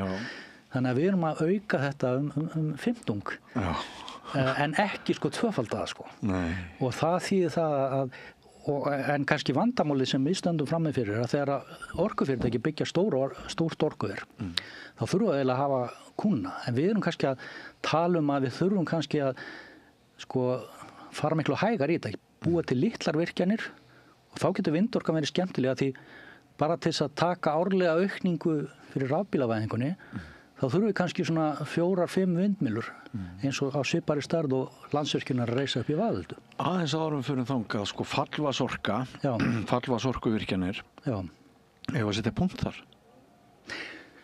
Sko það sem er náttúrulega núna er að fallvatnsvirkjanir orka, við erum búin að virkja alla hagkvæmustu kostina. Já, en það við erum að teygja okkur núna inn á svæði sem áður voru vernduð og... Já. Ég held að sé kannski þá betra sko, að fara í sko, smærri virkjanir, svona bændavirkjanir, kannski þessi nokkra 10 megawattar virkjanir á ári og svo líka blandaði með vindafli, en þá miklu minna vindafl en það sem menn er að tala um í dag. Menn er að tala um alveg sko, fleiri 1000 megawatt, sko, 3000, 5000 hefur maður jafnvel heyrt, sem er alveg út í hött, þannig að við getum það verkfræðilega ekki sett svona mikið upp. Nei. Ég myndi segja að við getum sett kannski 500-600 megawatt, ekki 5-6.000 sko. Þannig að ekki stórar fallvatnsvirkjanir fleiri? Ekki nema við ætlum að fara í meiri stóriðju sko, eða stóra niðna og við sjáum það til dæmis að nú erum menn að tala um sko gagnaver, að það þurfi gríðarlega mikla orku þar. Sem þau sannarlega þurfa. Já, og svo kannski líka sem við erum að horfa á það er til dæmis laxeldi á landi. Já. Og ef við tökum bara það núna er ein landeldisstöð í Þorlákshöfn sem er sannlega svo fyrsta sem kemst á koppinn. Þau ætla að framleiða 50.000 tonn af laxi á ári og segja að við þurfum 50 megawatt. Eða það er eitthvað svona 4.400 gigawattstundir eða svona tæplega hálf teravattsstund sem þá sko 1/40 af núverandi orkuframleiðslan. Eða bara svona svipað og það sem að Landsvirkjun er að reisa núna í þessari Vaðölduvirkjun sem verður með uppsett afl 120 megawatt en framleiðir að jafnaði 50 megawatt. Og það nefnilega, þá kemur að því sko sem að menn kannski skilja ekki alveg og kannski svolítið miskilningu með vindorkuna að vindorkan hún sveiflast. Stundum er mikill vindur og stundum er lítill vindur og aflið í vindunum það svolítið háð því hversu hratt hann blæs. Þannig að það kannski 4 metrar á sekundu og þú ferð upp í 8 metrar á sekundu sem tvöfalt meiri vindhraði þá aflið sem vindmyllan eða vindhverfallin gefur frá sér. Það 8 sinnum meira. En svo kemur að því að hún framleiðir ekki meira, hún fer upp í topp og heldur því alveg þangað til að koma ofsafjör, 11 vindstig. Þá fer hún í sko 0 stöðu og framleiðir ekki neitt. Það getur orðið ókvast. En það sem kannski fólk að ruglast að segja sko andstæðinga vindorku, þetta alveg vonlaust að því hún framleiðir bara annað hver dag eða þess að millir engi, en það ekki alveg rétt. Það umlega 90-85% af tímanum vindork alltaf að framleiða, en hún alltaf að framleiða svona mismikið og svoleiðis orka gæti ekki henta fyrir stóriðu eða fyrir sko landeldi þar sem vart að hafa stöðugt vatn dælaði inn í fiskikynnin sko. En af því að vindorka sumpart vistvæn, hún svo sem ekki 100%. Nei, það engin orka 100%. Nei. En af því að hún það sumpart, þá myndur við vilja sjá hana sem hluta af kerfinu okkar en ekki einhverjum brjálaðislegu mæli. Og kannski myndur við líka vilja hafa hana bara tilteknum stöðum eða hvað vil. Og byggjast mjög hægt upp sko. Og byggjast hægt upp. Og bara helst eyrnamert orkuskiptum fyrir sko vegasamgöngur. Já. Það akkurat ekki það sem svona við virðumst vera að gera núna. Nei. Þannig að til dæmis að bara núna erum að reisa stendur til að reisa Hvammsvirkjun sem á nú ekki ljóskurt að fara í gegn. En Hvammsvirkjun, 30% af þeirri orku strax búið eyrnamerkja sko í laxeldi. Og svo þessi eina laxeldistöð, hún bara eina mörgum í röðinni sko. Þetta ný stóriða sko. Ertu sammála þeim sem segja að ef við erum með þetta á tugum staða á Íslandi þá séu sjónræn áhrif óásættanlega og myndu breyta okkar bara landslægi of sem ósnortið þóttu við síðan það auðvitað ekkert en við erum minna snortið land heldur en flest önnur með þessi gríðarlegu víðerni og þetta svona ákveðin heimspekileg tilfinning sem að bæði innlendir og erlendir ferðamenn fá þegar við erum stödd á þessum bara með þessar brjálaðislu víðáttur. Já, og þetta mikil virði líka sko. Já. Þannig að sko við þurfum náttúrulega eins og segja sko að standa okkar plikt í að lækka CO2 losun okkar, til dæmis með að skipta bíla í bílum en og þá myndum við ná niður 30% af okkar sko sem við kallum samfélagslosun. Fiskiskipin eru svo kannski 17 og ég get komið inn á það aftur. En svo ég aðeins takið vindin sko. Ástæðan fyrir því að við getum ekki verið nema með kannski svona 4-5 stöðvar eins og Landsvirkjun reisa núna upp á fyrir ofan Búrfell, svona Vaðölduveri sem kallað Það út af því að til þess að geta gefið jafna orku inn á kerfið, þá þarf nú að vera samvinna milli vatnsaflsvirkjanna og vindorkunar. Þannig að þegar sko, ef við tökum bara, svona gott að taka bara Vaðölduvirkjun, hún framleiðir að meðaltali 50 megawatt, það svona meðalaflið, en hún getur alveg fara upp í 120. Og hvað ætlar að gera við þessa orku sem að vel blæs, hvað ætlar að gera við hana? Og þá segja man, já það ekkert mál, við bara lækkum niður í vatnsorkuðun og geymum vatnsorkuna. En hvað með rafstöng? En byrju, má ég aðeins klára, þetta svolítið mikilvægt, þannig að svo þegar það kemur logn, þá þarf vindorkuverið að fá frá sínum kúnum, fá orkuverið frá sína kúna og fara til vatnsaflsstofan og segja, heyrðu, þið þurfa að skila okkur núna orkunni sem þið geymdu fyrir okkur. En þá vandamálið að það ekki nægilegar aflvélar í virkjuninni til þess að skila því. Þannig að þess vegna þurfa núverandi vatnsorkuver að fara í mikla framkvæmdir við að bæta við aflvélum. En þeir framleiða ekkert meira orku, þess að orkan sem vatnsaflsveri framleiðir bara fallhæðin sinnum vatnsmagni sem rennur í lóni yfir árið. Og þú getur ekkert aukið það að minnka, það nú alltaf einhverja sveiflur út það úrkomu, en það bara það sem hún nær inn. Og ástæðan fyrir það svona lítið aukaafl hér á Íslandi að því okkar kerfi mjög stöðugt. Það sé að það mjög mikil sko mikið ekki notkun sem bara stóriða sem að vill fá bara jafnt afl, allan sólarhringinn alla dag ársins. En í útlöndum sveiflast þetta mikið og þá er vatnsaflið notað til þess að stýra sveiflunum. En hér eru sveiflurnar mjög litlar því það er bara þessi 20%, það er að segja heimilin og fyrirtæki sem er að slökkva á nóttunni og keyra svolítið meira á daginn. Það er bara jól og páskar sem hafa árið á það. Þannig að sem sagt, eins og þetta er núna í dag, þá segir Landsvirkjun og ég hef enga ástæðu til að draga þegar það, við höfum 30 megavött til þess að skaffa jöfnunarafl og það dugar ekki fyrir þessa vindorku verið sem eru að reisa við Vaðöldum. Þess vegna er Landsvirkjun að fara út í það að byggja, stækka sínar vatnsaflsvirkjanir. Sigölduvirkjun er á að stækka hana úr 150 upp í 215 megavött en hún framleiðir ekkert meira orku. En vindorkan þarf að borga fyrir þessa auka fjárfestingu. En ég verð að spyrja þig rafstreng til Evrópu. Er það góð hugmynd? Nei, mér finnst það ekki Þannig að við svona hagkvæm stærð af streng, hún þarf að geta flutt ansi mikið magn og ef við myndum nota svoleiðis þá myndum við á kaupa væntanlega mikla orku þegar hún er ódýr í Evrópu, flytja til Íslands og nota hann í staðinn og flytja hann svo aftur út þegar að skortur orku verði hærra.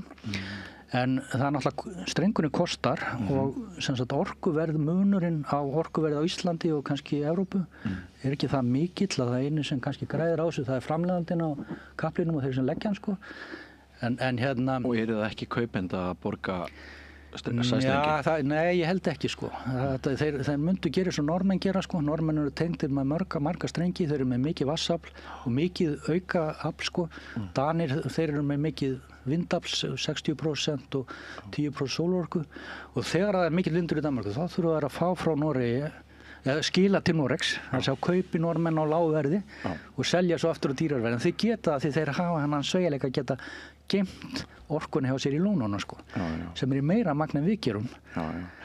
Ok, þá skulum við bara hafa þetta sem fótnótu.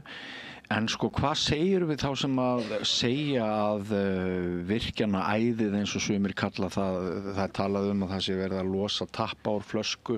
Það var svo sem þekkt að það var ekki mikið virkjað hérna á dálitlu árabili vegna ósamkomulags í ríkisstjórn og svona. En nú halda því sumir fram það sé verið að ræða, það sé verið að, þetta sé svona alibæ. Að bara kem aftur eiginlega sömu spurningu á þann því að mér finnst ég þurfa að fá aðeins meira að vita hvað þeir finnst það að menn sé að misnota hugtök, menn noti orkuskiptin sem ástæðu og réttlætingu fyrir því að vaða í móður náttúru, djöfla upp landslægi, fara inn á svæði sem við vildum friða áður. Hafa þeir eitthvað til síns mál sem tala svona? Já, það má kannski segja eins og sumir segja, ef við myndum veiða helmingi minni fisk en við gerum í dag. Þá getur ykkur sagt, ég meina við gætum veitt meira og fengið þá auknar tekjur til þess að auka neyslunni hjá okkur og svo líka erum við þá að gera heiminum gott með að skaffa meiri fiskinn á markaðinn og það er þessi rök sem þeir sem að vilja virkja þeir segja það vantar stöðugt orku í heiminum endurnýjanlega orku sem við höfum meira nú að við getum virkja meira og við getum fengið tekjur að því en svo eru hinir sem segja náttúran líka verðmætt og við höfum þegar gert okkar skildu með því að búa til svona gríðarlega raforku sem er að nýtast heiminum allir þessi stóri, þessi álver og kísilmálmur og hér líka meiri gagnaver per haus en annars þar í heiminum og einhvers það verður að setja komu eða punkt og þetta er bara verðmætt og við hefum bara fókus á því sem við þurfum að gera til þess að ná niður okkar losun og það, eins og ég segi, það eru bílarnir þá náðum við 30% það bara borðleggjandi borgar sig og við þurfum ekki að auka raforku framleiðsluna 10% en við getum náttúrulega líka kannski fyrir álver í burtu, maður veit það ekki eða við getum líka sparað orku það verið mikill sparnar í raforku bara í heimilónum að því við erum að ódýrari perur sem að nota minni raforku við erum að nota heimilistæki sem spara minni raforku og það er alltaf að ná einhverjum árangri þar en svo er líka þá kemur fiskiskipin og þá erum við að tala við þurfum að framleiða rafeldsneyti fyrir fiskiskipin en ef þú skoðar það sem að loftslagsvísi samtaka fyrirtæki sjávarútvegi þá segja að þetta gengur bara ekki og ég er alveg sammála þeim en þetta er svo dýrt eldsneyti að í dag þegar að útgerðarnar eru búin að borga sjómönnunum sinn aflahlut að þá fer fjórðungurinn af tekjunum í að kaupa eldsneyti og komið eldsneyti sem 600 dýrara þá étur það upp allan hagnaðinn. Þannig að þessi bara eina sem gengur fyrir okkur sem lífeldsneyti sem ódýrara og þessi að það var bara sniðugt ef sko stjórnvöld myndu styrkja bændur til þess að rækta lífeldsneyti hér og það vel hægt. Samgöngustofa hefur bent á þetta í bara frá 2008 held ég. Það segja sko við erum með svona 6% landsins hérna, ræktarland á Íslandi, 600.000 hektara. Við erum ekki að nota nema 150.000 til þess að rækta aðalega gras. Við gætum greitt bændum fyrir að rækta repju eða nepju eða akurdóðru sem eru svona orkujurtir og það myndi duga til eldsneyti skipta fyrir fiskiskipaflotan og gera hann á næstu því hlutlausan, getum við sagt. Og svo líka skapast þarna fóður, verðmætt fóður sem þarf þá ekki að flytja inn frá einhverju sojaböni frá Suður-Ameríku sem er búið að rækta á landi sem var regnskógur fyrir nokkrum árum sko. Þannig að þetta alveg borðleggjandi sko. Það voru búin að ná 50% af okkar samfélagslosun og hitt eitthvað sem er ekki tengt olíueyðslu sko, eða orkueyðslu. Akkurat. Nú rétt að benda áhorfendum og hlustendum á það sem að koma inn í þetta spjall að ég að ræða, ég heiti Björn Þorláksson, ég að ræða við Geir Guðmundsson, verkfræðing orku, umhverfismál, loftslag. Það hlýtur Geir að vera best að við búum til orku þar sem umhverfisáhrif eru minnst. Nú skulum við aðeins ræða sólarorkuna. Sólarorkan fugl í skógi en þá sem einhver svona meiri háttar stærð til þess að breyta öllu eða liggur framtíðin í sólarorkunni og skiptir þá máli hvar við framleiðum þá orku helst? Já, ég held það að sólarorkan að vaxa hraðar en við gerum okkur grein fyrir. Hún eiginlega veldisvexti, vex 30% á ári, sem alveg gríðarlega mikið. Sem gerir hana að hverju í stóra samhenginu? Hvað hún mörg prómil eða próf? Fyrir orkuframleiðslu heimsins hún tæp 7% í dag, sem ekki mikið. En hún þó það? Já, og vindur kannski þá eitthvað í kringum 8 sko. Þannig að hann aðeins meir í dag. En það raunlega sko á 2,5 árs fresti þá tvöfaldast sólarorku virkjun í heiminum. Þannig að við segjum í dag að hún sé 2500 terawattstundir eða 250 sinnum, 1200 sinnum meira, 120 sinnum meira en Ísland sko. Það getur nú ruglast á núlum. Já, þetta mjög algengt. Ég skil vel að áhverjandur séu ruglaðir í öllum þessu tera og gíga og mega og svona. En allavega sko eftir 2,5 ár var það komið í 5, svo eftir önnur 2,5 þá var það komið í 10, svo eftir önnur 2,5 þá var það komið í 20 og svo eftir önnur 2,5 ár, það var að tala um 12-13 ár, þá var við bara komin upp í 40 sem meiri raforka en við erum að framleiða í dag. Og þó kannski sólarorka henti ekki vel fyrir Ísland af því hér við erum bæði með sko mikla sólarorku sumrin en eiginlega enga á veturna. Og líka sko að það oft skýjað hér á Íslandi en ef þú ferð í suðrænar eyðimerkur og við höfum reiknað út að til að tvöfalda sko raforkuframleiðslu heimsins fara upp í 30.000 terawattstundir þá þarf ekki nema svona pláss sem 2% af Sahara-eyðimörkinni. Og það víða svona, það í Kína Góbi-eyðimörkin og svo í Sádi-Arabíu og ég veit að til dæmis að þessi olíuríki, þau að hugsa þetta sko, við erum að skaffa eldsneyti fyrir heiminn. En hverju erum við ekki byrjuð á þessu? Það út af kostnaði? Já, það út af kostnaði sko. En sko sólarorkan, hún orðin ein ódýrast orkan í dag. Vindorkan aðeins á landi, aðeins ódýrari, en hún ennþá í hrikalegu falli. Og það ennþá að vera að byggja upp sem sagt svona framleiðslugeta á sólarsellum, bara auka og það svo auðvelt að koma þessu upp. Bara, svo veist, fólk kannski í vanþróa ríkjum eins og bara Pakistan, þá bara fóruður á YouTube og sagði hvernig það gerir þetta, keyptu frá Kína og settu þetta upp sjálfur, þurfti ekki leyfi og bara settu á hústökinni á sér og það er í sumum löndum eins og Egyptalandi, ég bara var að skoða þetta, það 100-földun sko á sólarorku á 10 árum sko. Og þetta og þannig líka sko ertu bæði orðin svona hvað sem við kallum á ensku resilient sko, eða svona þú veist orkan ekki, við ert ekki lengur háður einhvern olíuframleiðsluríkjum sem þýðir svona meiri stabilitet eða svona stöðleika í heiminum og líka það að þú þarf kannski ekki að byggja eins mikið sko flutningskerfi eins og þarf fyrir vindorkun og vatnsafli sko. Þannig að ég spá því að við verum áfram að virkja vind, kannski ekki eins miklu magni, því það kannski tvöfaldast á 6 árum í staðin fyrir kannski 2,5 ári á sólarorkunni. En það er mjög algengt hjá okkur fólkinu að vanmeta hennan veldisvöxt og svona hraðan veldisvöxt. Það hafa verið gerðar sko svona spár af orkusérfræðingum og þeir eru alltaf skotið langt frá raunveruleikanum. Það hefur verið miklu meiri sólarorka og það var ekki langt síðan að sko Greenpeace var að gera einhverja sko spár sem að tvöfalt þar en sérfræðingarnir og þeir hlógu nú mikið af þessum vitleysingum. En raunin var svo að hún var miklu hærra en sem Greenpeace spáði. Þannig að, og það sem að við erum að sjá að kannski sólarorkuver sem sett í eyðimörk, það framlegir svona 2,5 sinnum meiri orku en við gerum hér og þar sólin svona nokkurn veginn alltaf sama allan ársins hring. Og svo erum við líka að tala það sko að þar líka hægt að hafa vind það sem að sko nýtir munin á sjó og landi, það sem að koma sko eyðimörkurnar hitna, draga sér vind frá hafi og svo öfugt hindaginn. Þannig að þetta jafnast mjög mikið út og svo sem að líka að breyta stöðunni líka að það alveg stórkostlegt verðfall á rafhlöðum. Þannig að þessi sveiflur sem þú hefur í sólarorkunni, þú getur hreinlega jafnaðar út.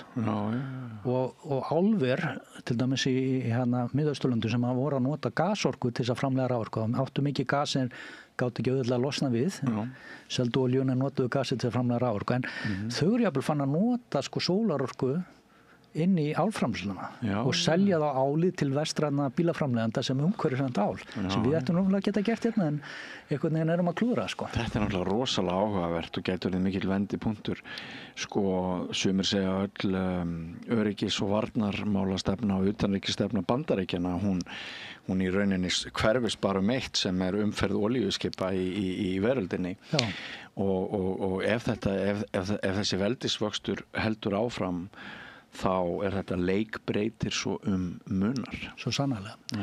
Og við sjáum þetta líka bara sko að sagnfræðingar segja ofta að stríð eru kannski ekki byggða okkur hugmyndafræðilegum grunni, heldur meira hagsmunum og ég segi það stundum sko af hverju réðist Putin inn í Krím árið 2014. Sama rétt áður fundu skríðilega gaslindir í sjónum fyrir utan Krím og hann náði 80% af því með að taka Krím. Svo fundust gaslindir í Donetsk og hann ræðst þar inn. Þannig að kannski þegar uppi staðið þá snýst þetta bara gasi sko. Jarðefni eldsneytið. Skiptir það máli fyrir hvernig við sjáum fyrir okkur íslenska virkjana og orkuframtíð hvað að gerast í heiminum í orkumálum í kringum okkur? Já, ég held það sko, við ættum að bíða með rafeldsneytið. Ég hugsa náttúrulega í framtíðinni sko eftir kannski 30 ár, þá verður það tímalaust kostur þegar við erum búin að rafa allt hitt. Við erum búin að rafa húshitunina og bílana og allt það. Þá getum við farið að rafa hitt sko. En hér tækni til dæmis fyrir skipin, flutningaskipin. Þau geta fangað útblásturinn hjá sér og komið í land og dalti niður með Carbfix. Og sömulegis getum við kolefnisjafnað, sem sagt flugið, með því að bara fangað á loftinu og það þarf miklu minni orku og dalti niður og haldið áfram í einhver tíma nota jarðefnaeldsneyti og skipt svo yfir þegar að sko raforkan verður orðin nægilega mikinn fyrir heiminn, sem orðin þrefalt meira en hún í dag og við erum nánast hætt að nota jarðefnaeldsneyti. En í dag flugið að nota svona 2,5% af losun heimsins sko og skipin 3,5%, þannig að þetta er 6% og ég held að við erum að bíða með það og líka svo við séum ekki að fara út í miklar framkvæmdir hér og sitja kannski uppi með vatnsaflsvirkjanir sem eru dýrar en við höfum í dag, dýrar orku, sem getur svo ekki keppt við ódýra sólarorku í suðræna eyðimörkum, einhvers staðar í Suður-Ameríku eða Sahara eða Sádi-Arabíu eða Kína. Og það er mjög líklegt að sko, margir sérfræðingar segja sko, að ódýrasta leiðin til þess að framleiða rafeldsneyti verður á þessum stöðum sem í dag að skaffa okkur olíu.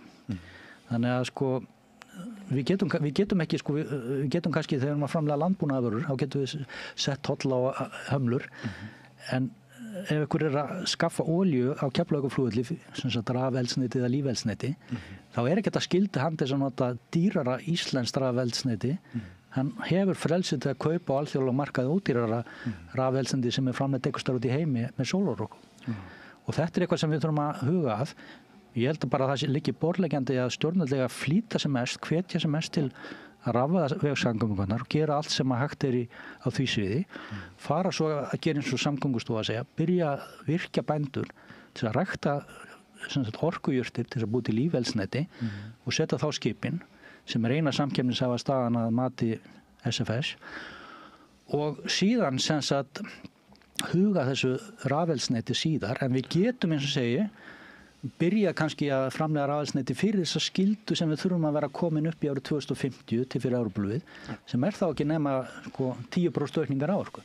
Þannig að við erum að tala hér á Íslandi, við erum að tala 20% aukningu á raforkuframleiðslu og örlítið meira til þess að dæla niður öllu þessi CO2 frá stóriðunni og líka frá skipunum, fraktskipunum og svo líka fyrir þá sem vilja fanga sem sagt orku í framtíðinni. Nei, sem sagt fanga CO2 og dæla niður og það getur verið viðskiptatæki fyrir okkur að því við erum með gríðarlega mikið af allur Reykjaneshryggur og líka fyrir norðan sem sagt berglög í sjónum sem eru sem sagt mjög sem taka upp CO2 mjög veðlega og við getum sett vindmyllur fljótandi á hafi og boðið erlendur ríkjum bara, við skulum bara fanga nota raforkuna þar sem enginn sér. Fljótandi vindmyllur á hafi? Já, það er það sem en það er dýrar orka sko en vindmyllur á landi.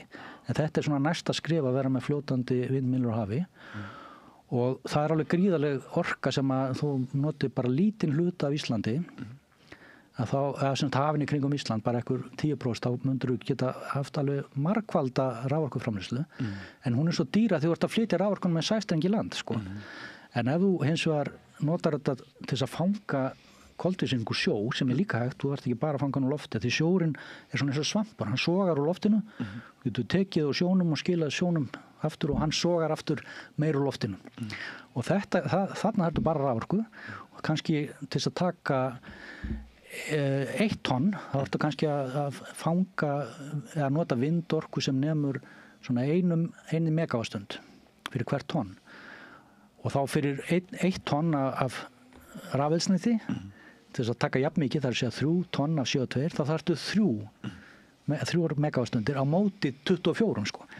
Það er 8 sinnum minni orka sem fer í að leysa það þannig og það er eitthvað sem líka IPCC hefur sagt sko, jafnvel þó við náum að taka niður út losununa bara alveg niður í saman og ekki neitt þá fyrir við samt að fanga úr loftinu og það er býsna mikil orka að fanga sko 4 gigatonn eða 4 miljón tonn á ári sem þessi að við þurfum að vera komin upp í árið 2050. Ég ætla einmitt að enda þetta spjall okkar aðeins á kannski öðrum blæ kannski aðeins húmanískari nótum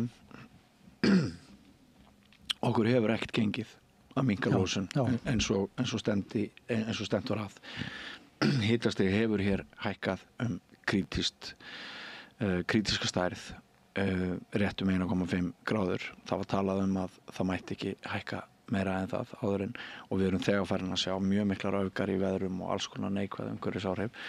Við eigum börn sem hafa miklar áhyggjur, miklu meiri áhyggjur núna heldur en til dæmis þegar Greta Thunberg steig fram og allar fyrirsagnir, allra fréttamiðla snerust meir og minna mikilvægi þess að við myndum spyrna við fótum í umhverfismálum.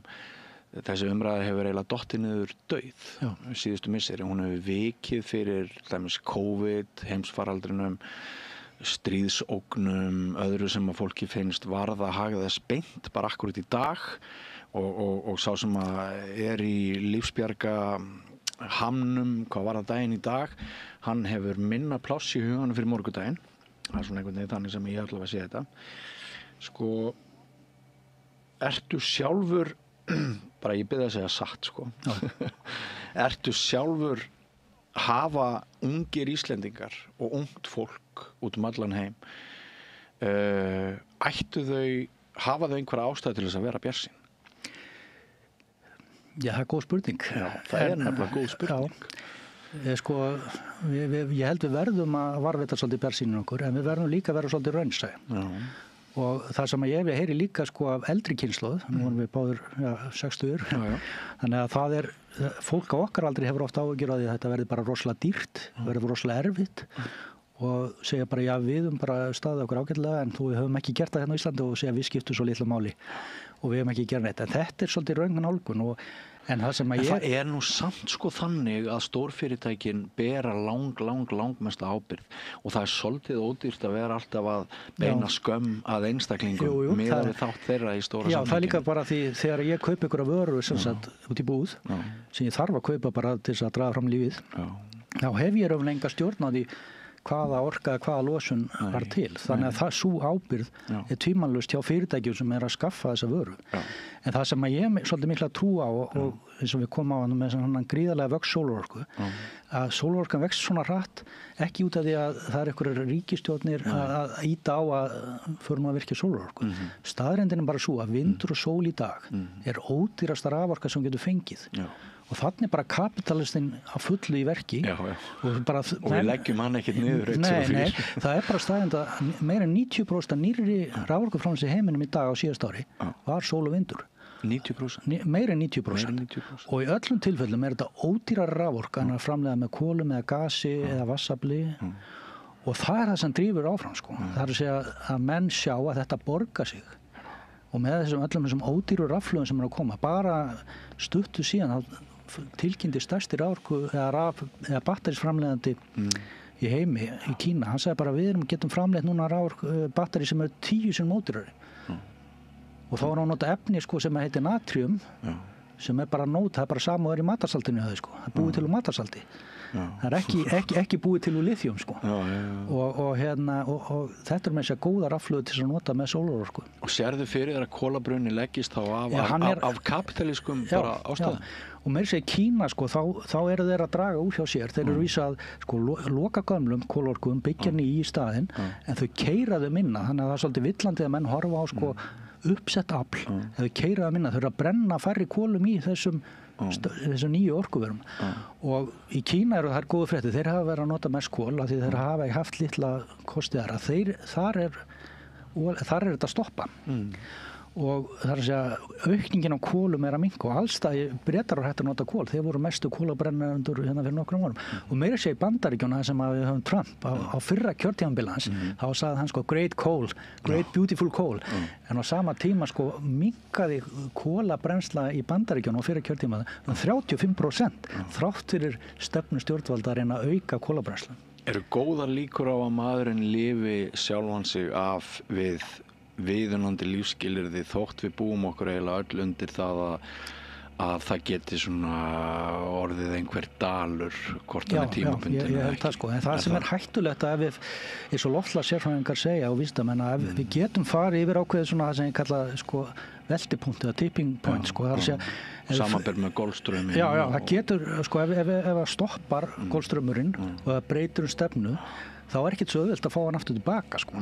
Þannig að það er mikið í húfi að reyna að halda okkur undir þessum 2 gráðum að því við vitum ekki hvað gerist ef við förum upp í 3-4 gráður sko.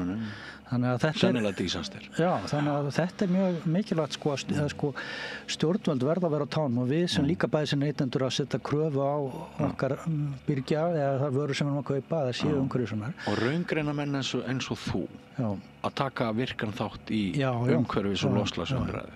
Það hefur kannski ekkert verið mikið það? Nei, en það er nú svona okkar skildaramvöla sko sem erum svona menntaði sko verkfræðingar eða raunvísindamenn eða eitthvað að við eigum að taka þátt í þessu en við höfum kannski verið ofljóðlátt og líka því sko þegar við erum að tala með þetta þá kannski erum við svo miklu nördar sko við erum að tala á okkur máli sem fólk verður með að skilja og það slekkur bara á okkur sko. En maður þarf ekki að skilja allt. Nei. Ekki hverja einustu tölu. Nei. Eða hverja einustu stærð. Maður getur samt fengið blæ hvaðan sem maður kemur. En það sem er sko boðskapurinn sem ég vil koma á framfæri fyrir umhverfisvernda fólk. Við þurfum ekki að virka svona mikið. Við getum náð verulega niður og hvar í kolumnsludleysi með miklu minni sem sagt nýrri raforku en samtöku iðnaðarins og verktakar og verkfræðistofur og aðrir og stjórnvöldar reyna að tella ykkur trúum sko. Það er nefnilega. Það er leið sko. En þetta er risa statement. Já, ég stend alveg þá og ég get sýnt reikninga á því að við getum náð þessu niður. Já, þannig að nú tek ég það sem þú sagðir og ég nota það að næst þegar ég tek viðtöl við pólitíkusina. Já, endilega. Ég stila það. Já, Geir Guðmundsson, kæra þakkir fyrir komuna. Takk fyrir. Ánægilegt. Og þá þættinum lokið í kvöld hjá okkur, kæru hlustendur og áhorfendur. Takk fyrir að fylgja okkur, takk fyrir að deila efninu okkar og takk fyrir að styrkja okkur, takk fyrir að vera áskrifendur á Samstöðinni, takk fyrir að hafa farið á vefslóðina samstöðin.is og haka þar við hnappinn áskrift og takk fyrir að láta 2750 krónur renna til okkur á mánuði sem alveg hlægilega lítil fjárhæð eins og hálfur hamborgari kostar á veitingahúsi í miðbæ Reykjavíkur en hefur allt með það að segja hvort við höldum velli ykkar vegna. Þættinum lokið, verið sæl. Segðu það á Samstöðinni. Samstöðin í eigu hlustenda, áhorfenda og lesenda. Sláist í hópinn og gerist áskrifendur.